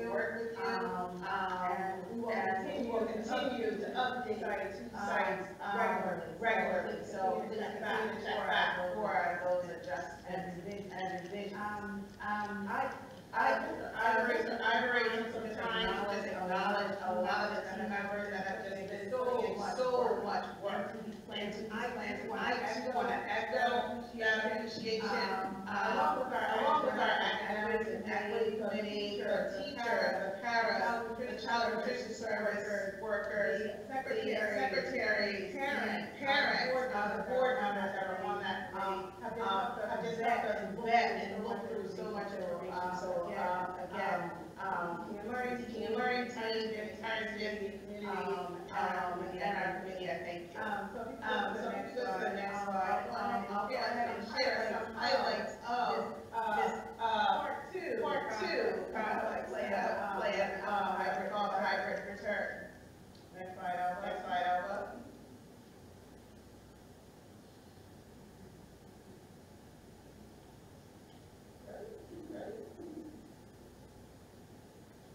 One moment, it seems to be a little stuck.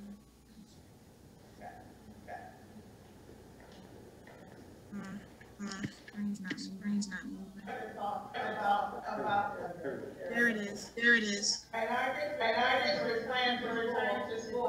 It's going to allow for a number of student buildings and classrooms while providing a combination of in-person and remote learning. So students will get assigned a cohort, either A or B, and will be phased into their assigned schools for in-person instruction 2 days per week, either Monday, Tuesday, or Thursday and Friday. Wednesday, while it will be a remote day, will be engaged in targeted small group intervention, enrichment, another academic activities with their classroom teachers. Cohort A will attend on Monday, Tuesdays. Cohort B will attend on Thursdays and Fridays. Once again, while Wednesday's learning is remote, it will have synchronous face-to-face opportunities as teachers as we clean our buildings between cohorts. Remote learning on the remaining 2 days of the week will be connected directly to the learning received while in school in the form of performance-based or standardized assignments and projects. Next slide, please. Our study will be again assigned cohort A or B. Cohorts will be beginning on October 26th. Each cohort will receive 2 days of in-person learning Wednesday opportunity with their teachers, and then each cohort will receive remote instruction 3 days a week. So on Wednesdays are still engage with your teacher. Let's take a look at the schedule on the next slide. We will start by phasing in those students attending our special programs the week of October 26th. Those will be those who are our program, networks, Delaware School and our preschool students. The week of November 2nd, add grades kindergarten 5, 6, 9, and 12. The week of November 16th, add grades 1, 2, 7, and 8. The week of November 23rd, add grades 3, 4, 10, and 11. So by the week of November 30th, all grades, all cohorts will be in school. Building leaders will begin to communicate which families belong to and share the building schedule. Next slide, please. This is a sample. One more. Sample elementary schedule. Mirrors the board daily routine elementary full-day schedule. But however, we should mention the fact that in this model, some of our teachers were applied to be the teachers in the virtual academy. When you return hybrid instruction, you may see a different teacher. So our next slide, please. This is a secondary schedule, which mirrors the schedule shared in the virtual academy presentation, does not change for our secondary school. With that morning face-to-face time, and then remote learning and the morning and afternoon reports. Next slide. Next slide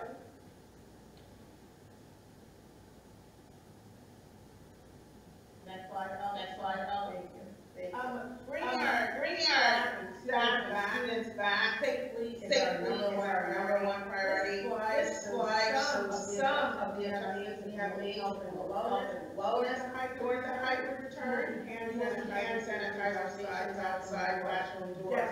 Desks are placed apart to remain socially distant and face in one direction to minimize contact.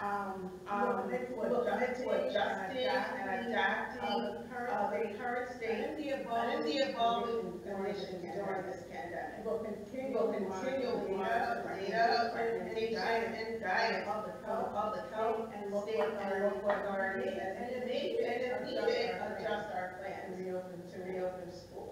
I wanted to share a little bit as well about some of the community partners we've been working with. Stand Up Learning Pod out of the city of Wilmington and Newark to help our families. Also have child care needs. We have a learning pod that just neighborhood house in the city of Wilmington, serving Christina School Districts grades K to 5. We have the West End neighborhood house on the west side of Wilmington, serving our students from Bancroft and Glasgow High School. We have a teen warehouse with our teens ages 13 to 18 from Fire and Christiana High School. We have Girls who are standing up and learning pod and Bancroft School, where they will take 30 girls to their remote learning. Girls Inc. is also standing up a pod in their Girls Inc. location of another girl from our district. The YMCA has open learning pods at Marshall Elementary School, preparing Ellen Bay Elementary School. The Dual Generation Center at Stubbs Early Education Center is standing up a learning pod there for those young children, the kindergarten and pre-K center. We are also working with FAME and Outward Bound to provide tutoring opportunities after school and other extracurricular programming for our students that will start in actually kindergarten. That's a big shift for us. FAME is just starting to get into the lower grades, and our families will be excited about that. So we also will offer some extra time programs for our schools that are on our campuses who will need that extra support once we return back to school.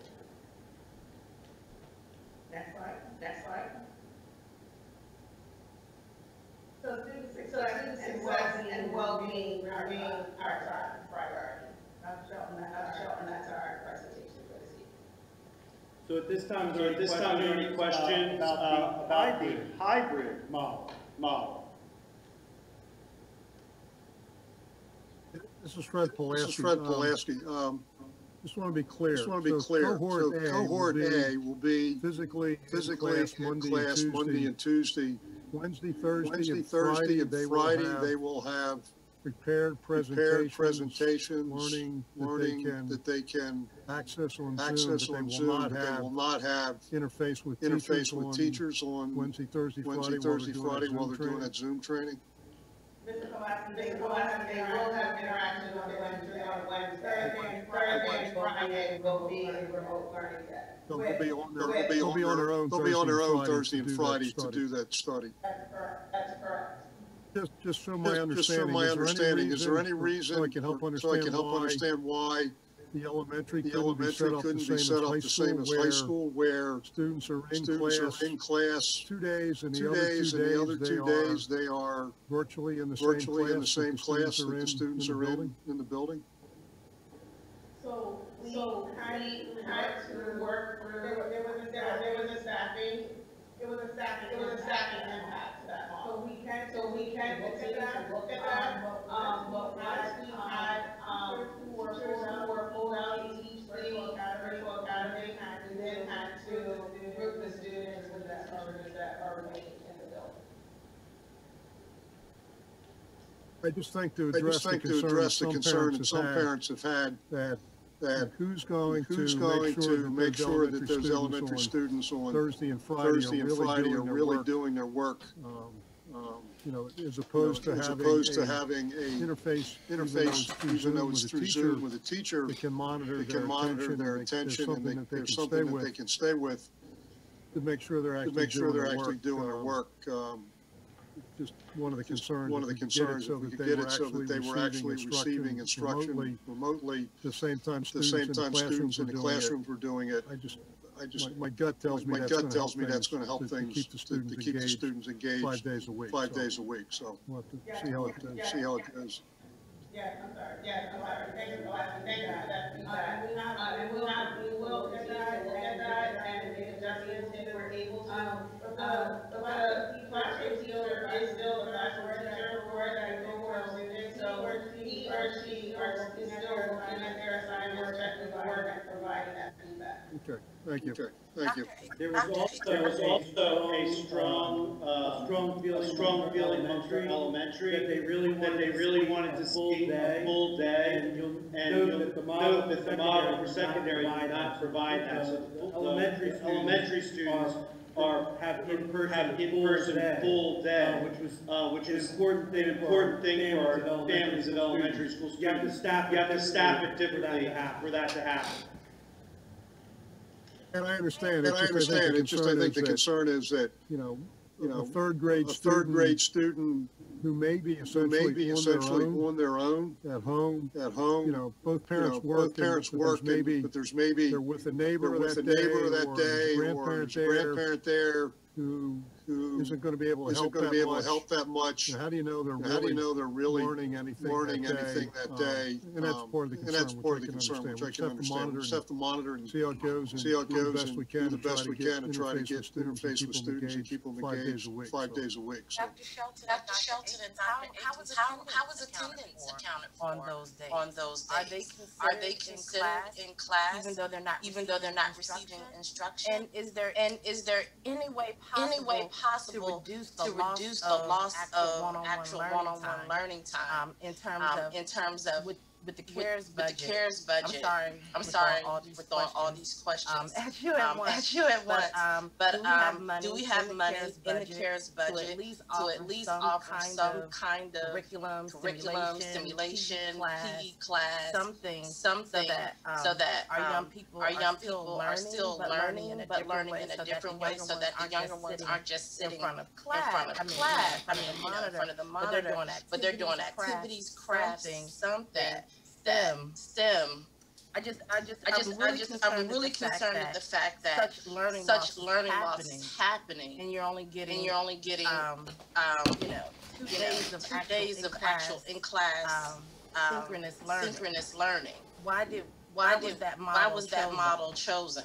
So we're working very closely with our curriculum design for this people. And so while Monday, Tuesday, they are being instructed to provide a teacher cohort A example.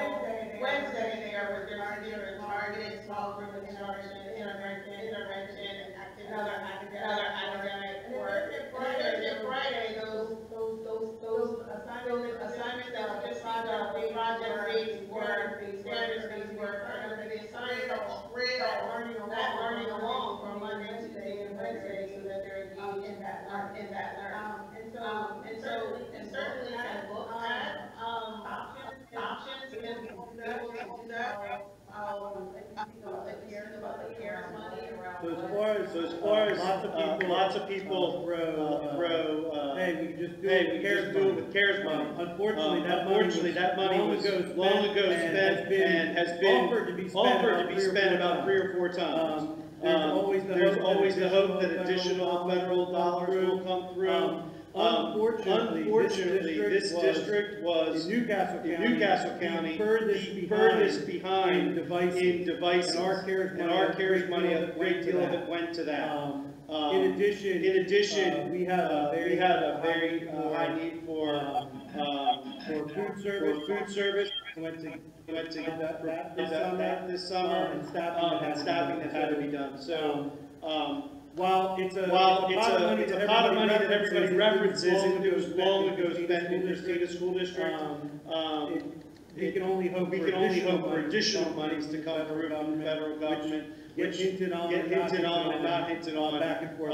We are operating on the fact that no additional federal money will be coming through. I will say that we have money for extra-time programming, which is beyond school programming, to help mitigate some of that learning loss and help support students and enrich students, those that were used to having those opportunities as well. Also, it was mentioned earlier, when our devices will arrive and all of our students are equipped, there is a possibility that we can look at adjusting the model moving forward similar to our secondary model. Deirdre, concern of the extra expectation on our educators in prepping for in class and prepping who are not in class, and all of that preparation. Our teachers are going to go above and beyond. They will kill themselves getting the job done, and I want to make sure that we are setting things up so we don't have to, but also they have a appropriate time for preparation. I would love our students to get back to full 5 days, but we can't kill our teachers in the process. Right? So how is that? Like it's so easy to let us do that, and they will. They'll do themselves. I'm really very concerned about. Well, that's sure. We want you to know that we're concerned with that, and we take that into consideration with every step of both of these. And so we work very closely again with our curriculum specialists. Are really going to help us and our teachers see that really it is just one way and our work. We're going to plan the whole plan. We're going to help them and support every step of the way. It is not to end.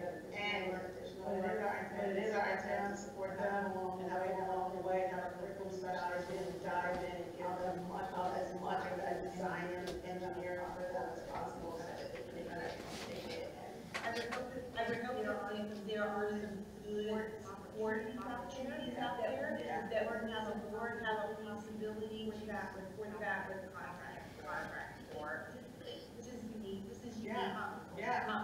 I'm very impressed with the creativity, the speed at which things are modeled and changed. And I'm on one of the committees, and it's quite diverse from the different TNS, C, principals, special needs at different levels, the parents. So I am very impressed with that. So I did that. So I just very positive, but I'm not meant to be negative, but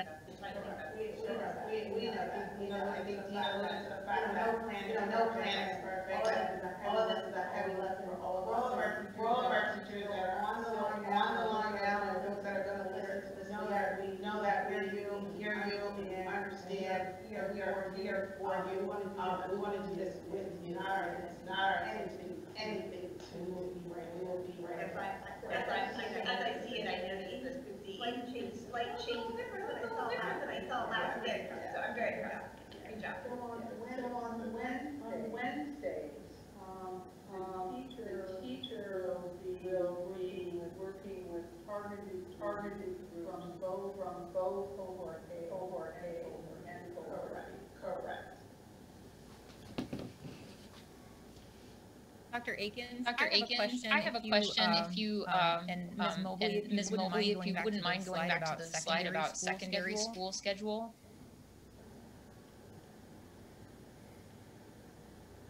Thank you.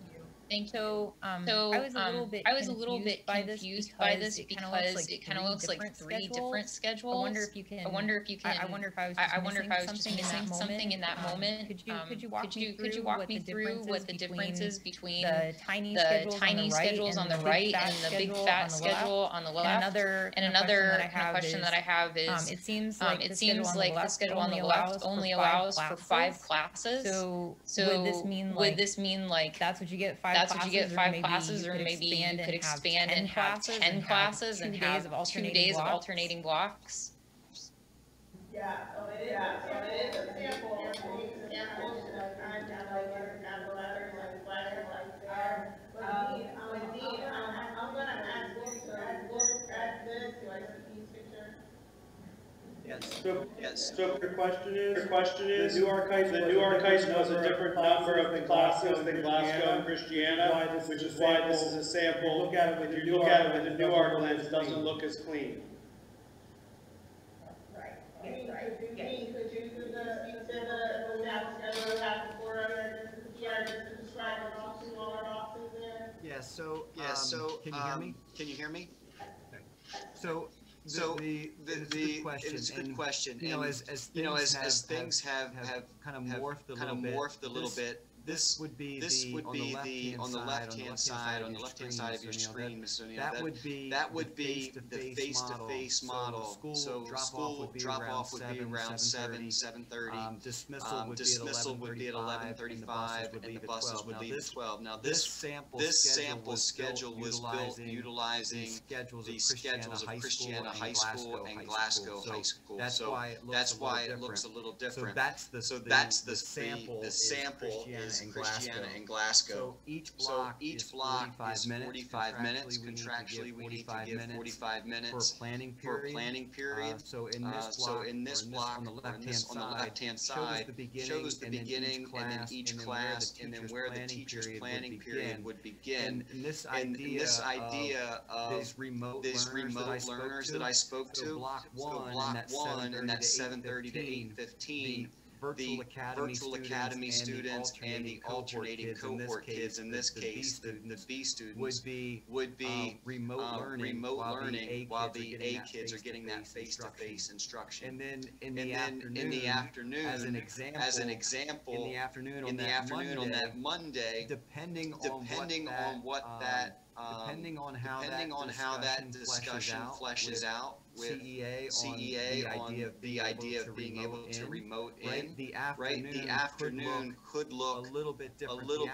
The afternoon could be more for intervention, small group instruction, multi-tiered systems of support, or it could be in this model on the right-hand side, that would be blocks 1, 2, and 3. So if, for example, the association were to say to us, it's really too much to ask for us to teach block 1 face-to-face and have kids remote in. So in the afternoon in this model, the kids who are home, virtual students and the alternating cohort students, the B students, would get their block 1, 2, and 3 in the afternoon of Monday. So they would have opportunity for synchronous live instruction, right? So in the morning, the focus is on face-to-face.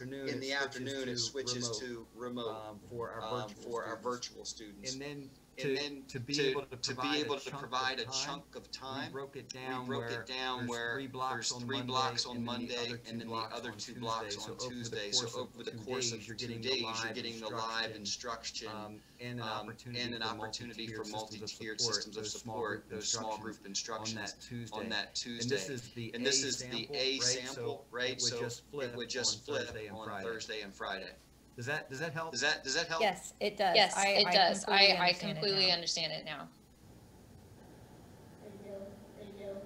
That does suggest though that if can't use the Zoom in type thing, the virtual academy will get their classes twice a week, because Monday is half, Tuesday is half, Thursday, Friday, right? That is correct.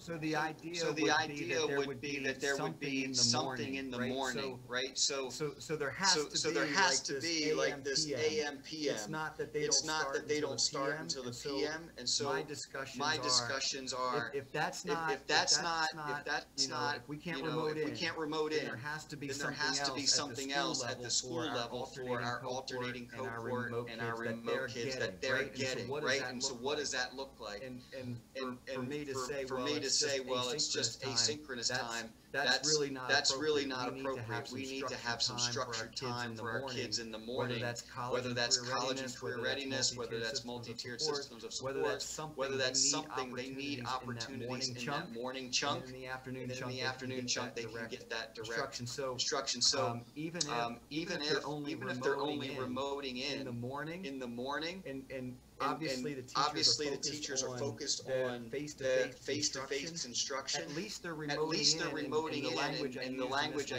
used in this was that preview review.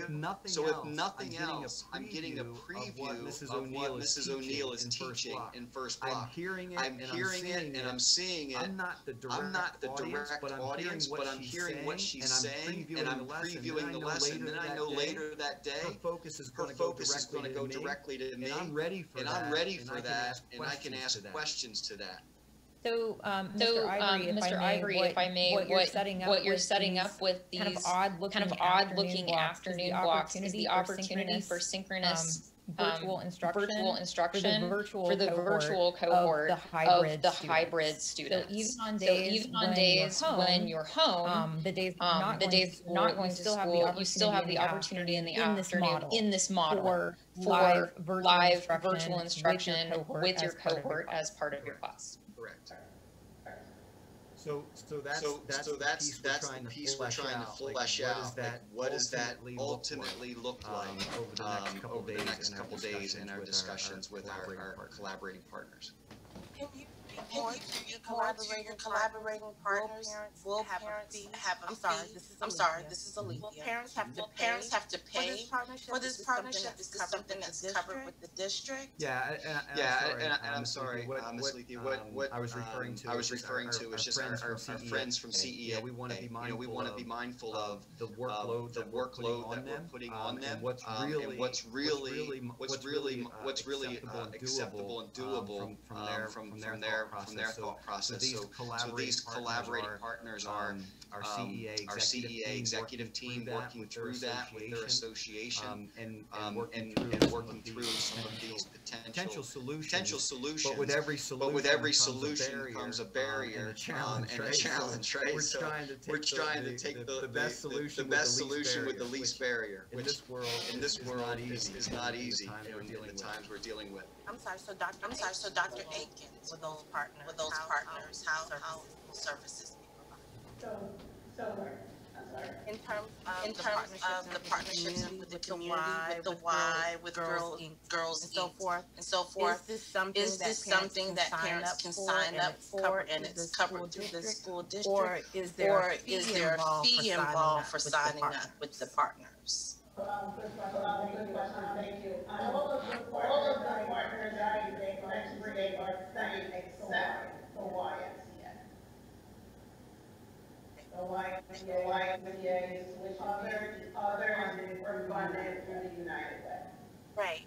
And one final question, because I know my colleague should have, but is there a possibility that we have virtual study halls available so that regardless of what someone's on A or B, hybrid or not, that they could just come into a Zoom room and work, and if they need to raise their hand, have a question answered regardless of if they're in the third grade or fourth grade, be able to get some kind of assistance while they're independently working.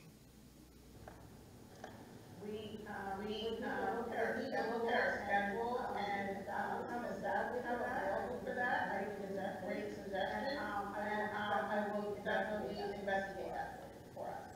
Well, I have another question that's similar to that.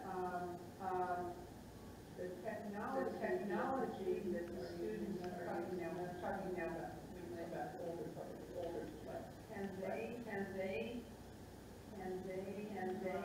older, can they work in a small group so they sort of establish themselves within their cohort on a project when they're outside of school? Yeah.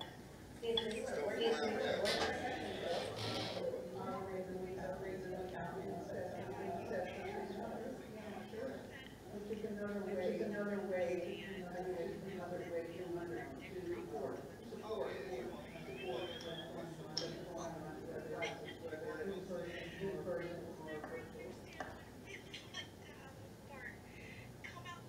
don't do that on their phones anyway.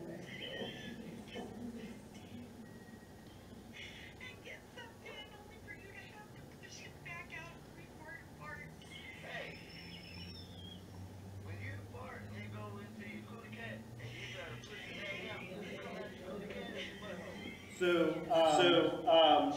our partner from DPH, Mary Helen Bear, kind enough to join us tonight. I told her to be here at 7. She'd be the second item on our agenda. And we are now to the second item on our agenda.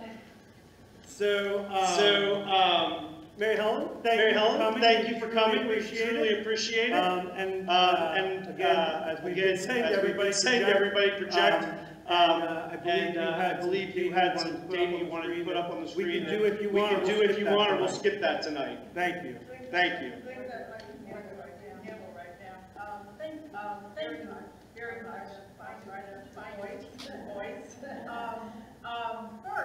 First, I would like, as a phone person in the room, I would like to invite all of you to stand up and stretch. Self-care is very important. While you're doing that, I will introduce myself. I'd like to start by saying thank you first for the opportunity to be here. It's been very interesting, and certainly an amazing appreciation for all that you do. Also thank you to all of the administrators, all teachers, all families for making this happen. I know it's not easy. To introduce myself, that I have 30 years of health experience, more than that actually. I am a pediatric nurse in my original career. So I bring that to this work. I am the Newcastle County Public School District liaison between public health and the school districts. In addition to Christina, I serve all of the other public districts in the county. We have 4 other liaisons, one that serves Kent County, one that serves Sussex County, one that serves all of the charter schools, and one that serves the private schools. So we try to bring to you the public health guidance and to try to help you understand the public health recommendations and help you figure out how to implement the return to school plan that the Department of Education and another. I am not an epidemiologist.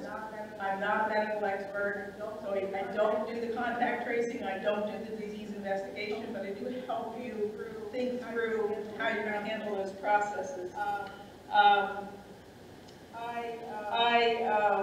I can also help with figuring out how to deal with the testing issues and how to deal with responses to positive cases, and just help you figure out implementation issues around the health recommendations. I do not recommend or have anything to do with the Department of Education policy. That's on the education side. So I'm really here to help you with the public health recommendations and how to bring them into the schools. I talk frequently in this job. I've been doing this job since the end of July. I suspect we'll continue to do this maybe through the rest of the school year. I talk frequently with the district team that's working on the COVID plans, and I talk frequently with your lead nurse, and I participate in her meetings with the other school nurses.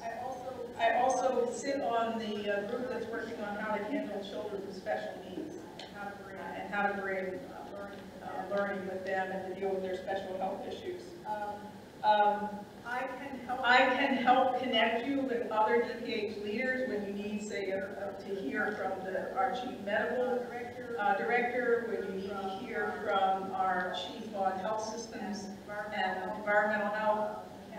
We have had our chief provide consultation around the HVAC systems and things like that. I can help you connect with our lead person for the testing planning. So I just try to connect you with resources where I can. I do sit in on the governor's briefings. I sit in on the governor's weekly calls with the school participants. So I can help interpret what you hear in those things. I do try to stay up to date with the data. I'm not going to get into the data tonight, but I would say to you that the data is just one tool to use in your decision making. Try not to let it overtake as the only thing you think about in your decision making. And I would encourage you to remember that community spread is not the same as the cases that you might have in the school. In the school, you have a much more controlled environment. You've been implementing a lot of measures to help mitigate infection. So you're in a different situation than what might be happening in the whole community. For example, the numbers in the Newcastle County area, certainly they are going up a little bit. They're going up and they're going down and they're bouncing around. But one of the things that might be driving those is cases in long-term care facilities that aren't necessarily affecting your school families, or not directly at any rate. I'm sure there are people that have family members that they're dealing with. But so take the numbers as one piece of information in making your decisions, rather than thinking of it as the sole driver of your decisions. And with that, I can take some questions.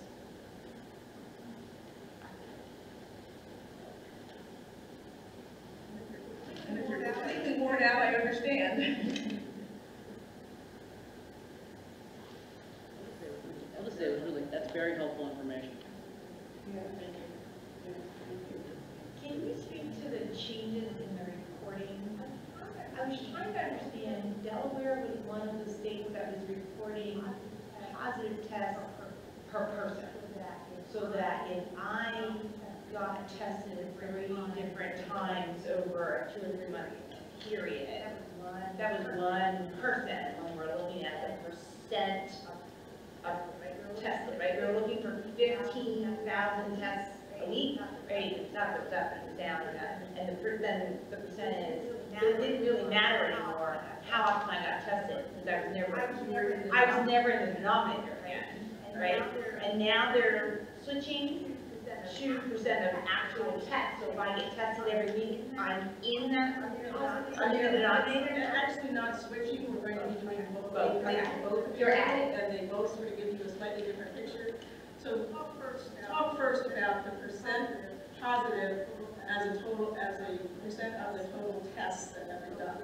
So if you've had multiple tests, you're always in the denominator. What that one day.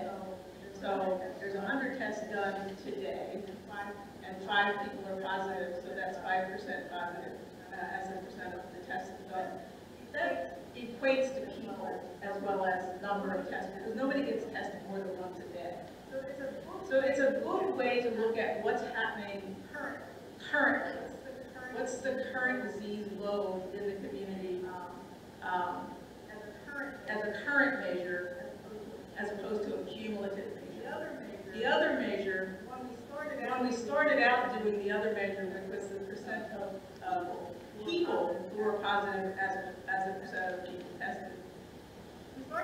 We started out doing that because that's the way the data system was set up. But it also, if you look at that over time, it gives you a sense of sort of prevalence over time, so sort of a cumulative picture, where the other number gives you a current picture. So that's why it's good to look at both. Yes, I agree. I like seeing both.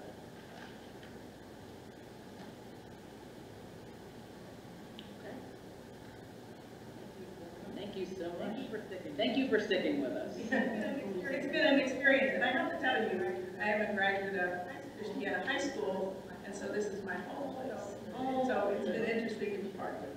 Thank you. Well, We appreciate your perseverance. thank you. And Mary Helen was also very instrumental in the work that we have done for our students with special needs in that work, and has been a key member of the committee that Patty Knapp has been speaking on the last few months. So thank you for all of that. And that's a topic that's very dear to my heart, because part of my career, I was the director of services for children with special needs in public health, probably for about 20 years. So it's always been special. Thank you. Thank you. Thank you for being available. Thank you for being available for questions this evening. And let me just say that I know, I'm sure everybody's minds are frazzled by now, but as you have questions, so I work with the district leadership and the COVID team, not available to the general public. There is a question line on the public health website for sort of general community questions. As any of you have questions, if you bring them to Dr. Shelton, I can help address them. Appreciate that. Thank you. I'm sure they'll be with you. Thank you very much. Thank you very much. All right, moving on. Next item we have is changes to the consent agenda. Are there any? I would like to pull number 9. Contract services over. Okay. Is there any other changes to the consent agenda? That'll be considered after the next section. And, I'm sorry. Okay. Next up is the consent agenda, and action item is approval of the consent agenda. Fred Pulaski make a motion, we approve the consent agenda. O'Neill second. Moved and seconded that we approve the consent agenda with minus item number 9, which will be considered separately. Is there any discussion? Hearing none. Hearing none, I will go ahead and call the vote. Dr. O'Neill? Sarah O'Neill, yes. Mr. Pulaski. Mr. Pulaski? Fred Pulaski, yes. Mr. Howell. Mr. Howell? Warren, no. Mrs. Moriak? Monica Moran, yes. Mrs. Smith Tucker? Yes. Ms. Mitchell? Ms. Mitchell? Susan Mitchell, yes. Keely Powell also votes yes, so this passes unanimously. Moving on to the next action item. Election of representative to the DSBA Legislative Committee. Who would like to provide a quick background on this one? This is Monica Moran. Do I need to make a motion first? Does everybody understand what we're doing? So I can explain. My understanding is that Ms. Moriak is currently the representative to the Delaware School Board Association Legislative Committee, but did express at the previous meeting that she would like. Okay, so I have taken on 2, so Tad would what I am on, taking on, although I figure I also recognize these decisions had to be made before Susan Mitchell was officially sworn in. So I have had a conversation with her. Okay. I am actually more than willing to be considered an alternate at that point. can't say that I'm not interested in it or don't want to be part of it, but I actually need to be. Sure, okay. Thought I would bring it up and. So to give you a little bit of history, typically there's two representatives, one for the executive committee and one for legislative, and each person's the other person's alternate. So we already would have a built-in alternate with Mr. Pulaski serving on the other committee. We don't need an alternate as well. So the question is, sounds like, there's someone here who would like to be the DSBA legislative committee. So do we have any nominations, volunteers? Yeah, that's fine. All right, so we have Ms. Susan Mitchell, who has put herself forward for the DSBA Legislative Committee. So I have to, are there any others who are interested? Okay. Well, then I will go ahead and call the roll to take a vote on this. We'll start with Dr. O'Neill. Claire O'Neill, yes. Claire O'Neill, yes. Mr. Pulaski. Mr. Pulaski. Fred Pulaski, yes. Fred Pulaski, yes. Mr. Howell. Mr. Howell. Warren Howell, yes. Mrs. Moriak. Monica Moriak, yes. Mrs. Smith Tucker. Yes. Tucker, yes. Mitchell. Mitchell. Susan Mitchell, yes. Keely Powell also votes yes, so it's unanimous. You are now the Christina School District Board of Education's representative in the DSBA Legislative Committee. Thank you very much. This is Fred. I'll get a hold of you in the next couple of days. We can talk. Perfect. Good luck.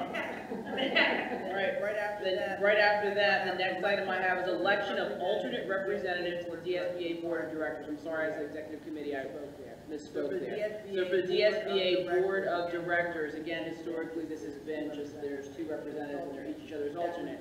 If that's what you can discuss, if that's what you'd like to continue. We can do that. Okay, so we hear Mr. Pulaski's name as the I'm sorry, you are the alternate now, Ms. Mitchell, for the Board of Directors. Got it? Okay. Yes, okay. So any other discussion on that? All right. Hearing none, I'll call the vote on this one as well. We'll start with Dr. O'Neill. Claire O'Neill, yes. Claire O'Neill, yes. Pulaski. Pulaski, yes. Fred Pulaski, yes. Mr. Howell. Mr. Howell. Warren Howell, yes. Mrs. Moriak. Mrs. Smith Tucker. Mrs. Smith Tucker, I couldn't hear you. Can you try one more time? Smith Tucker, yes. Ms. Mitchell. Ms. Mitchell. Mitchell, yeah. Keely Powell also votes yes.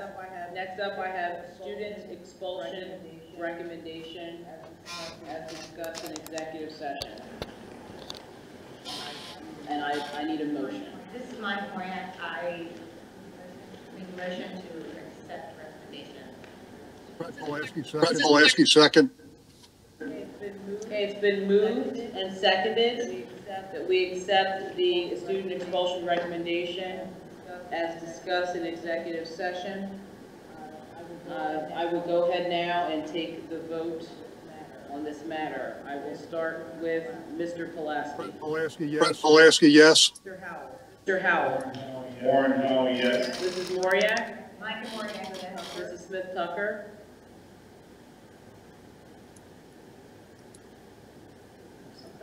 I'm sorry, Mrs. Smith Tucker. She did unmute, but the volume. I can't hear you. Smith Tucker, yes. Mitchell.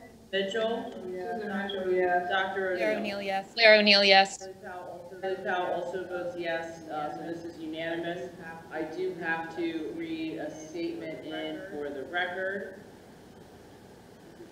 This is for student E202101. Following a review of the exhibits and the hearing officer's report, the Christina Board of Education adopts the superintendent's recommendation for the expulsion of student E202101. That student E202101 was arrested on or about January 31st, 2020 for possession, purchase, owner, control of firearm. On or about June 16, 2020 was adjudicated delinquent on the charges of possession, purchase, own, or control of firearm, which presents a threat to the health, safety, and welfare of other students and staff. By as outlined in the student manual, secondary students, grades 6 through 12. Therefore, it is recommended that the following student is expelled from the Christina School District with the Christina School District's board's determination of expulsion dates based on the effective date of expulsion to include time served.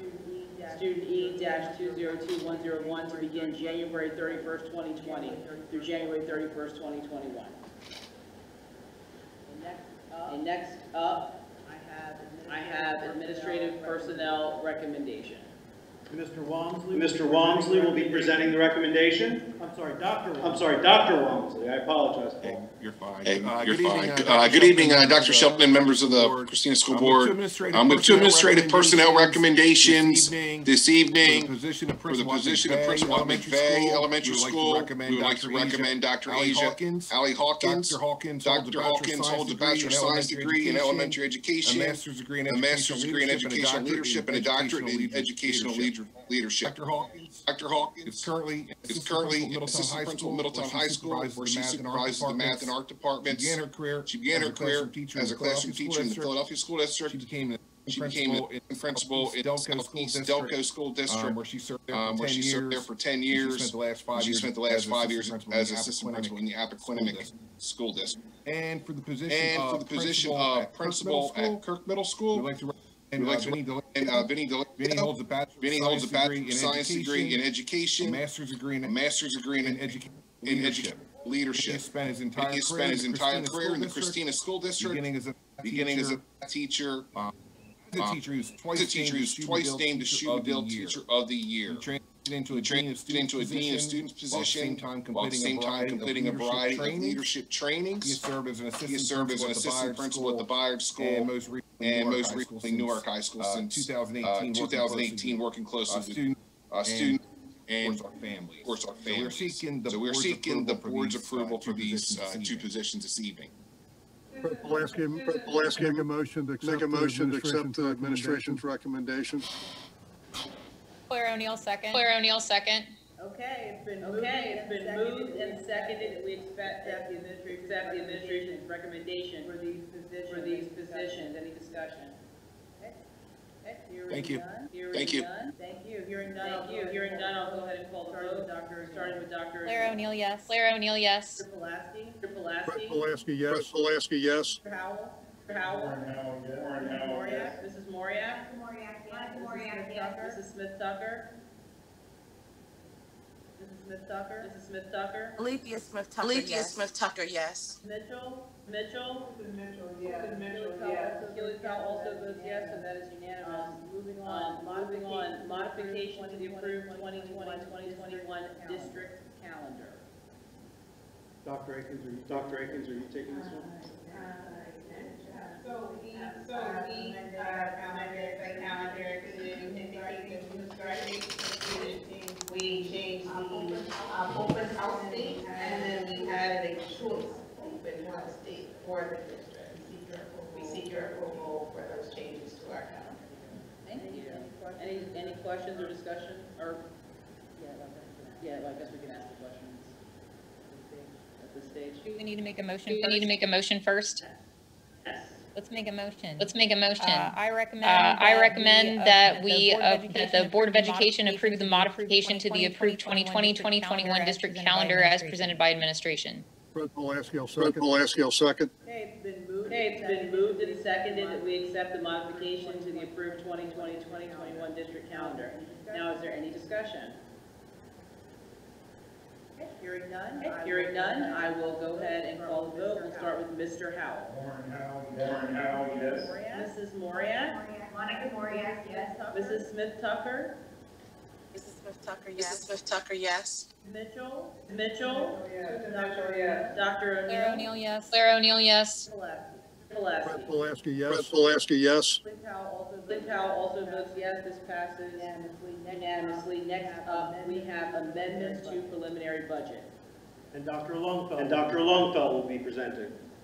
I recommend that the Christina Board of Education approve the amendments to the fiscal year 2021 preliminary budget as presented. Okay, thank you. I make a motion that we accept that recommendation for amending the So I hear a motion. Do I have a second? Pulaski, second. Okay, it's been moved. Okay, it's been moved and seconded that we accept the amendments to the preliminary budget. Any discussion?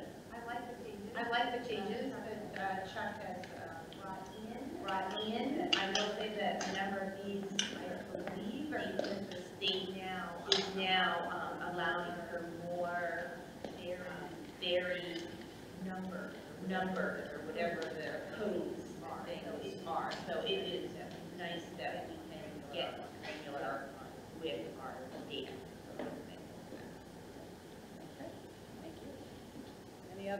Any other? I guess just a question. So we're clear as for Dr. Longfellow. Looks like a lot of these are just moving money from one accounting category to another. So it doesn't really, most of them don't change how much money we're budgeting. It's just how we're going to account for it and keep track of the money. That's right. A lot of it is what we call a net zero. We're just moving it from one code to another. A lot of the budgeting previously was done based on positions, and we are working on two things at the same time. One is consolidating some under larger functions such as the teaching and learning group, and then we're going to split them out into what we call program codes. And so right now, the expenditure budget that you see is based on operating units. We're going to roll out one, hopefully for the final budget, that is operating unit and then subdivided by program code to give you more granularity.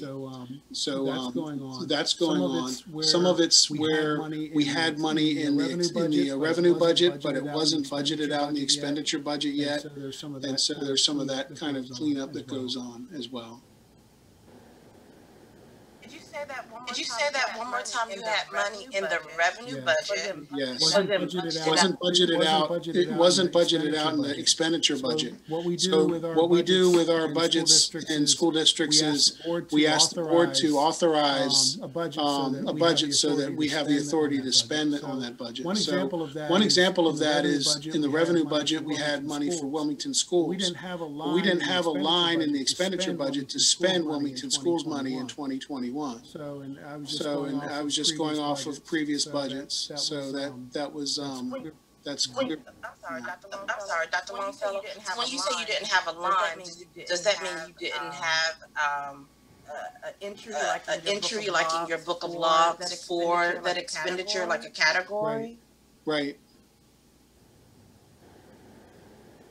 In that case, the money was coming in from the state, but we didn't have it in the budget to spend it on those things that we'd agreed with the state to spend it on as part of the city school. That's right.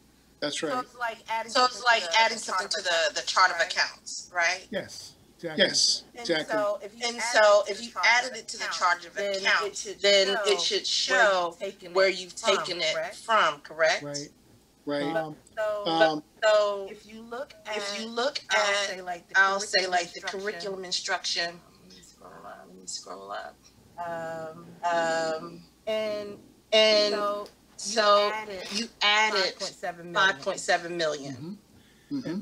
Okay, that particular one, that's a great example. So in the June 9th referendum, the voters approved 5 cents for an elementary ELA curriculum. So in our revenue budget, we projected that we were going to bring in more tax revenue, but we didn't have it in the expenditure budget yet. And so by putting that in the expenditure budget, the teaching and learning division or curriculum, whatever we call that group, can spend that money with your authority on a curriculum. It wasn't in the expenditure budget before. So where would that fall in the chart of accounts now? Now. Yeah, like the changes you want to make. Go back here to this. So it's going to be in what we call operating unit 999 20,000 curriculum and instruction. And there's a program code underneath that that's going to be nothing but the ELA curriculum money. Going to be a separate line. So in future budgets, you're going to see that more finely divided out. It's going to make it easier for you and the public to see where something comes in and where it goes out. a lot of people say you can't see that right now. You just have some big categories in there. Especially the one with our local salaries, which is still going to be big after we're done this. But and we're going to give you when we do the budget, we're going to do a companion document too that says what these codes mean. Chart of accounts. Where's the CARES money? Because that would be new. Where would that fall? So the CARES money, I explained this last month as part of this here. I think I might have put it in a note in this document last time. CARES money is actually fiscal year 2020 money. So it doesn't go in the 2021 budget. So where you're going to see that is in the monthly report. We do a report of all of our federal funds. And so you don't see it this month because we're reporting August. But next month, when you see your monthly report, go to the federal report and you'll see the ESSER, the Elementary and Secondary School Education Relief Fund. That's about $5.9 million, and you're going to see another couple hundred thousand so far on an additional CARES grant that we received. Thank you. You're welcome. Thank you very much. Thank you very much. Not hearing any additional questions. So we'll go ahead and call a vote for the amendments in the preliminary budget. We'll start with Dr. O'Neill, yes. Sarah O'Neill, yes. Mr. Pulaski. Brett Pulaski, yes.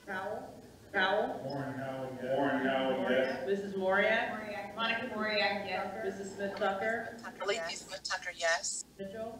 Susan Mitchell, yes. Keely Powell also votes yes. It passes unanimously. Next up, we have legislative priorities. Claire O'Neill, I move that we table our discussion of legislative priorities to the next meeting, given the lateness of the hour. Brett Pulaski, I'll agree to that. Okay, it's been moved and seconded that we table legislative priorities until the November general business meeting. If I hear it correctly. Okay, any discussion? I think it's a good idea. I just asked, there was a preliminary that went out. If feedback on that could be sent to me so that we can have a better, cleaner document going into the next meeting.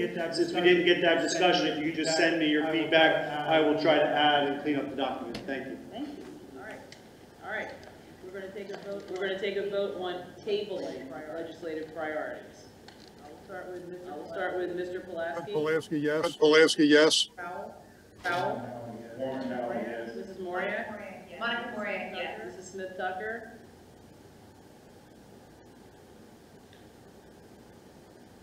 Mrs. Smith-Tucker. Alethea Smith-Tucker, yes. My battery's dying. I apologize. Ms. Mitchell. And Dr. Claire O'Neill, yes. Claire O'Neill, yes. Liv Powell also votes yes, so that's unanimous. Next up we have schematic design approval for agricultural science classroom lab renovations at Christiana High School. And Mr. Wicks is available to answer questions. This is Claire O'Neill. I move that we consider action items 8 and 9 as a single motion. Brett Pulaski, I'll second that. Okay. Moved and seconded. We consider them both as a single motion. I understand Mr. Wicks is on standby, ready to go.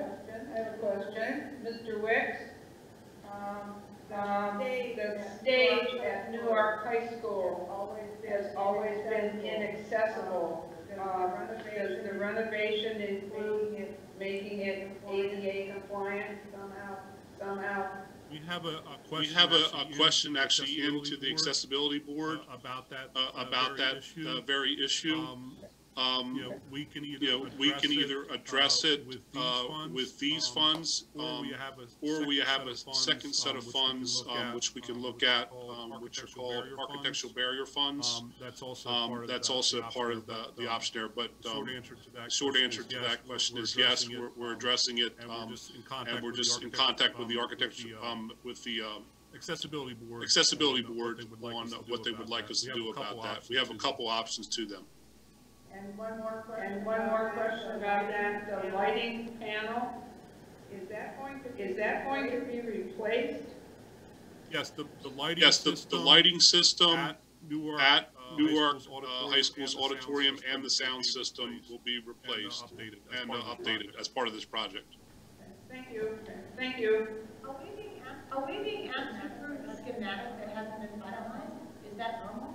I'm sorry, could you say that again? Please? Are we being asked to approve a schematic that has not been finalized, and is that normal? Well, you're not being asked to approve a schematic that's not been finalized. So there's, when we do submissions to the state and develop a design, there's 3 stages. The first stage is the schematic design, which basically defines the scope of the project and a basic budget to start with. After you approve that, and it's also be sent to DOE for comment. The next step is to do the design development documents, which is really the nitty-gritty of the project development. You get into life cycle costs of equipment. You get into the accessibility board, like we mentioned. You get into several different things of reviews, and it's called a 60% review at the state level. So that takes quite a bit of time for the state to review that. Once they return that to us, then we do the final phase. We basically go off of their notes. We make sure the final issues are compliant, and we have our final construction drawings, and that's what we take out to bid to get a contractor to do the work. Okay, so the fact that you're still working at the ADA side is immaterial to what we're doing. Correct. That's actually handled in the next step. The schematic design is just the first step to lay out the scope of the project. Okay.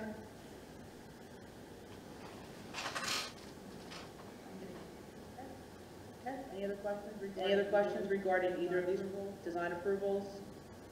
Hearing none, I will go ahead and call the vote. We'll start with Dr. O'Neill, yes. Claire O'Neill, yes. Mr. Pulaski. Mr. Pulaski, yes. Mr. Howell. Warren Howell, yes. Mrs. Moria. Monica Moria, yes. Mrs. Smith-Tucker. Tucker, yes. Ms. Mitchell. Susan Mitchell, yes. Keely Powell votes yes, so that passes unanimously.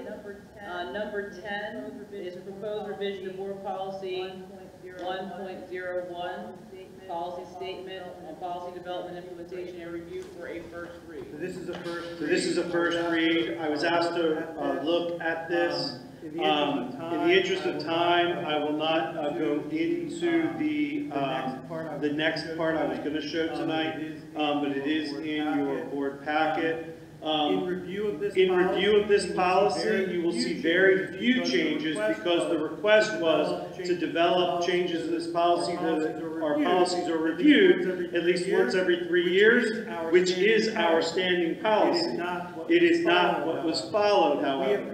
What we have come up with, and you can see in your board packet, is a procedure that we have added as opposed to a policy change that will ensure that we are reviewing policies on a tri-annual basis. It is our intention for this year to review them in the 1,000 categories, and you will see the next group up is our 5,000 category. I'm sorry, yeah, 5,000 category. We basically are going to hit every one of our financial policies at the conclusion of this evening, should you vote them forward. And we would do something similar in groups. So we would have the student group come through. We would have the I can't remember them off the top of my head. I should probably open this board up. But we will have to review nearly every policy this year, and then we will spread them out in the future.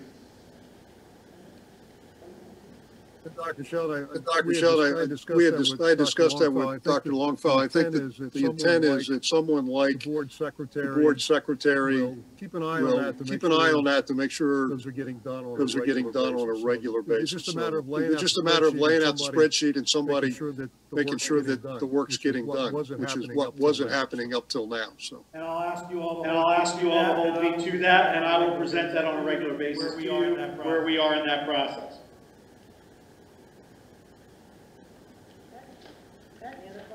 Any other questions on this one? All right, hearing none, we're going to be voting on a first read. We do not have a motion. So I need a motion. Pulaski, I move we accept 1.01 on the first read. This is Claire O'Neill, I second. This is Claire O'Neill, I second. Okay, it's been moved and seconded that we accept board policy 1.01 as a first read. Go ahead and call the vote. Starting with Ms. Mitchell. Susan Mitchell, yes. Mrs. Smith Tucker. Alethea Smith Tucker, yes. Maria. Mr. Howell. Mr. Pulaski. Pulaski, yes. Pulaski, yes. Dr. Claire O'Neill, O'Neill. yes. Sarah O'Neill, yes. All right, Gilly Powell also votes yes, this passes unanimously. Next up is proposed revision to board policy 2.11, policy statement on attendance as a second read. Claire O'Neill, I would like to move that we consider action items 11 through 24 as a single motion because they are all second reads with very minor changes. Pulaski, I'll second that. Pulaski, I'll second that. It's been moved and seconded that we consider items 11 through 24 collectively. I think we need to have a vote on the motion to consider them collectively. Okay. We'll take a vote on that motion. We'll start with Dr. O'Neill. Claire O'Neill, yes. Claire O'Neill, yes. Mr. Pulaski. Mr. Pulaski. Pulaski, yes. Pulaski, yes. Mr. Howell. Mrs. Moriak. Mrs. Smith Tucker. Alethea Smith Tucker, abstain. Ms. Mitchell. Ms. Mitchell. Susan Mitchell, yes. Gilly Powell also votes yes. This carries with 6 yeses, 0 noes, and 1 abstention. So in this consideration of items 11 through 24, is there any discussion? They're all the same basic change. Yes. I'm sorry, I couldn't hear you. They're just a minor word change. These are minor word changes. From first read to second read, very minor. Correct. Yeah. According to what legal counsel suggested in the board memo, you change Christina School District to the district. So. Okay. Any other discussion on this? I will go ahead and call the vote. We'll start with Dr. Claire O'Neill, yes. Claire O'Neill, yes. Mr. Pulaski. Mr. Pulaski. Pulaski, yes. Pulaski, yes. Mr. Howell. Mr. Howell. Yes. Mrs. Moriak. Monica Moriak, yes. Mrs. Smith Tucker. Alethea Smith Tucker, abstain. Ms. Mitchell. Ms. Mitchell. Susan Mitchell, yes. Gilly Powell also votes yes. The motion carries 6 yeses, 0 no, 1 abstention. Next up, we did have an item pulled from the consent agenda. Item 9 was previously, I guess it's still number 9. It was the contract services for Overachieve Consulting. Am I correct? That was the Yes, it was Overachieve. Okay, so I need to have a motion. Pulaski, I move we approve contract services for Overachieve Consulting. Claire O'Neill, I second. Claire O'Neill, I second. It's been moved and seconded that we approve contract services for Overachieve Consulting. Is there any discussion on this matter? In reviewing, I found that this seemed like a very interesting PD, I guess is that kind of the type of thing that it is. When it shows workbooks, all participants, and then different sections or 70 participants, is this 70 staff will get to do the whole thing, or the idea is different staff will do different ones, so everybody will get a workbook, but they'll be different places they will. I'm trying to follow. Yeah, sure. This is professional learning for principals, leadership academy. Oh. So it's all building principals, assistant principals, and some program leaders. So we meet once a month, so this is our year-long plan to work with Achieve Consulting on a Dare to Lead Word. So this was like once a month, you'll do part of it. And then I have to say, I find this to be quite impressive from a cost standpoint. Yeah. What it covers, if you look at purchase for having been part of professional learning years like that, this is impressive. So I just kind of, it looks really good. Any other questions about that one? Yeah, we were committed to exploring those topics with our leaders, and we talked about that earlier this summer, so we're excited to bring that work. Yeah. Laura O'Neill, I just think this is really great and could not be more timely. All right, we're hearing no other discussion, so I will call the vote for this item, the single item that was pulled for the consent agenda. We'll start with Mr. Pulaski. Pulaski, yes. Brett Pulaski, yes. Mr. Howell. Warren Howell, yes. Mrs. Moriak. Monica Moriak, yes. Mrs. Smith Tucker. Alethea Smith Tucker, yes. Mitchell. Mitchell. Mitchell, yes. Dr. O'Neill. O'Neill, yes. Claire O'Neill, yes. Sid Powell also votes yes. This passes unanimously. Next up, we have board discussion. First item being DSBA updates. Monica, you have the only update from the legislative committee meeting. This is all very new to me, so feel free. So I went down to the in-person. It was quite interesting to be down at the restaurant with people from up and down the state. So it was, it's quite different down south. When we see this. Pardon me, Monica, could you speak up a little bit? I can barely hear you. It's quite different in the southern part of the state. When speaking with board members from down there, many of them have 70% of their kids back in school full-time, 5 days a week. So, boy, that would be nice to have that space stuff. So we discussed the different legislative priorities. So the second unit count, having a second unit count bill because of changes that happened. I remember there was a principal from Gauger that was talking about they'll start the school year by September 30th, they have around 1,000, and by January they're over 1,100, and there's no increase in that. And that, Appoquinimink has a huge issue with that. There's going to be a lot of not knowing who they're going to work with. A number of leaders lost their primaries. Earl Jacks is out. David McBride is out, and they were in education committees. And John Viola, I know, is out. So there's kind of a lot of, we don't know what the legislation is going to look like, how committees are going to shape out. There's a lot of young people coming in. So there's kind of things on hold there. And there was talk about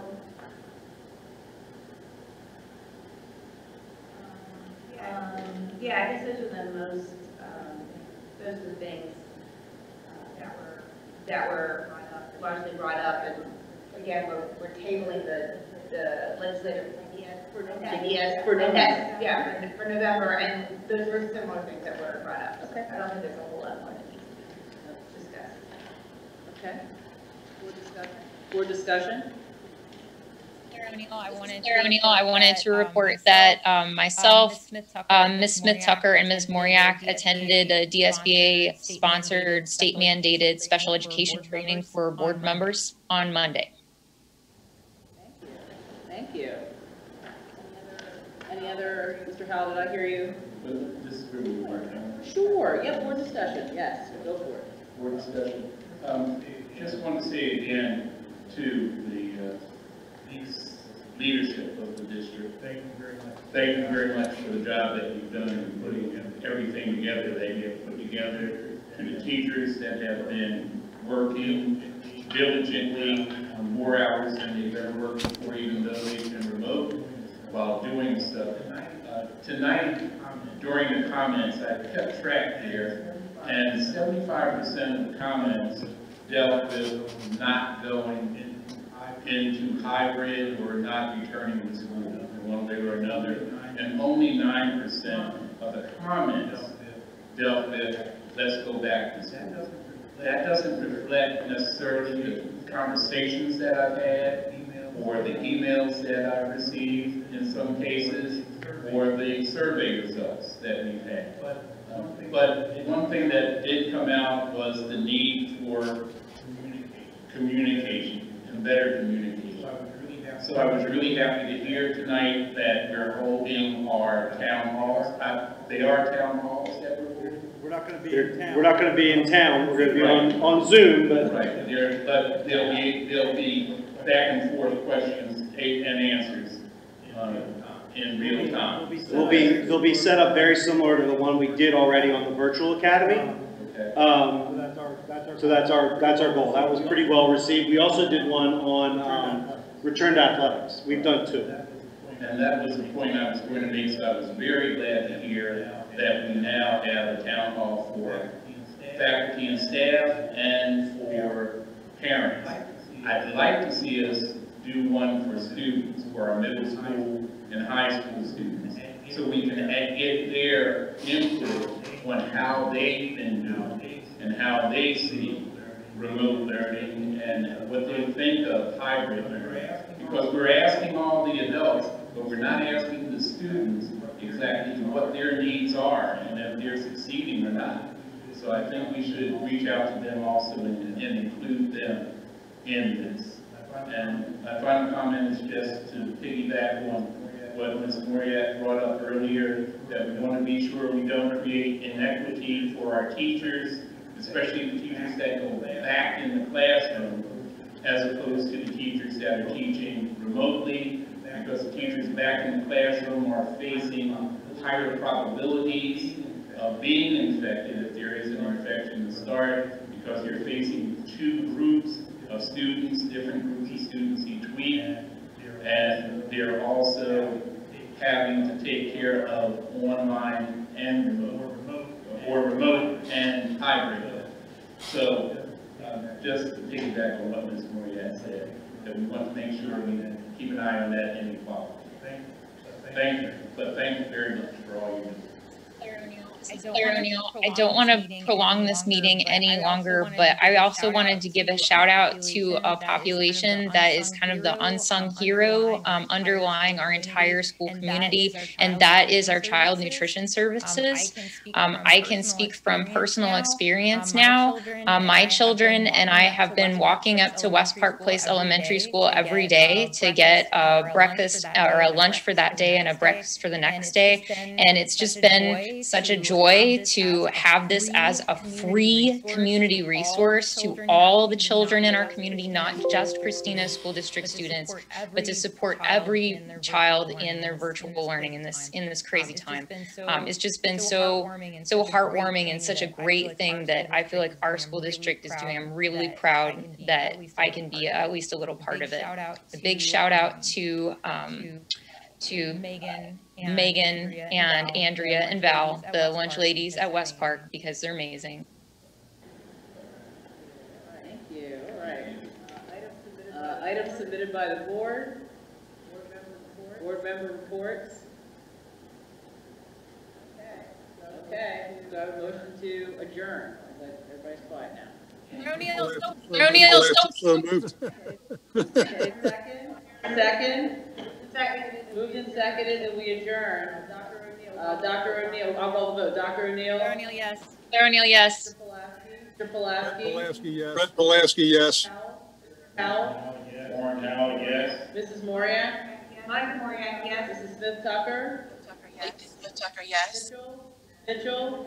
We really have to go, yeah. Yes. I know. Keely Powell also votes yes. It's unanimous. We are adjourned. Thank you for your time this evening. I really appreciate it. Good night, everyone. Good night, everyone. Thank you, Bob and Dan, for hosting.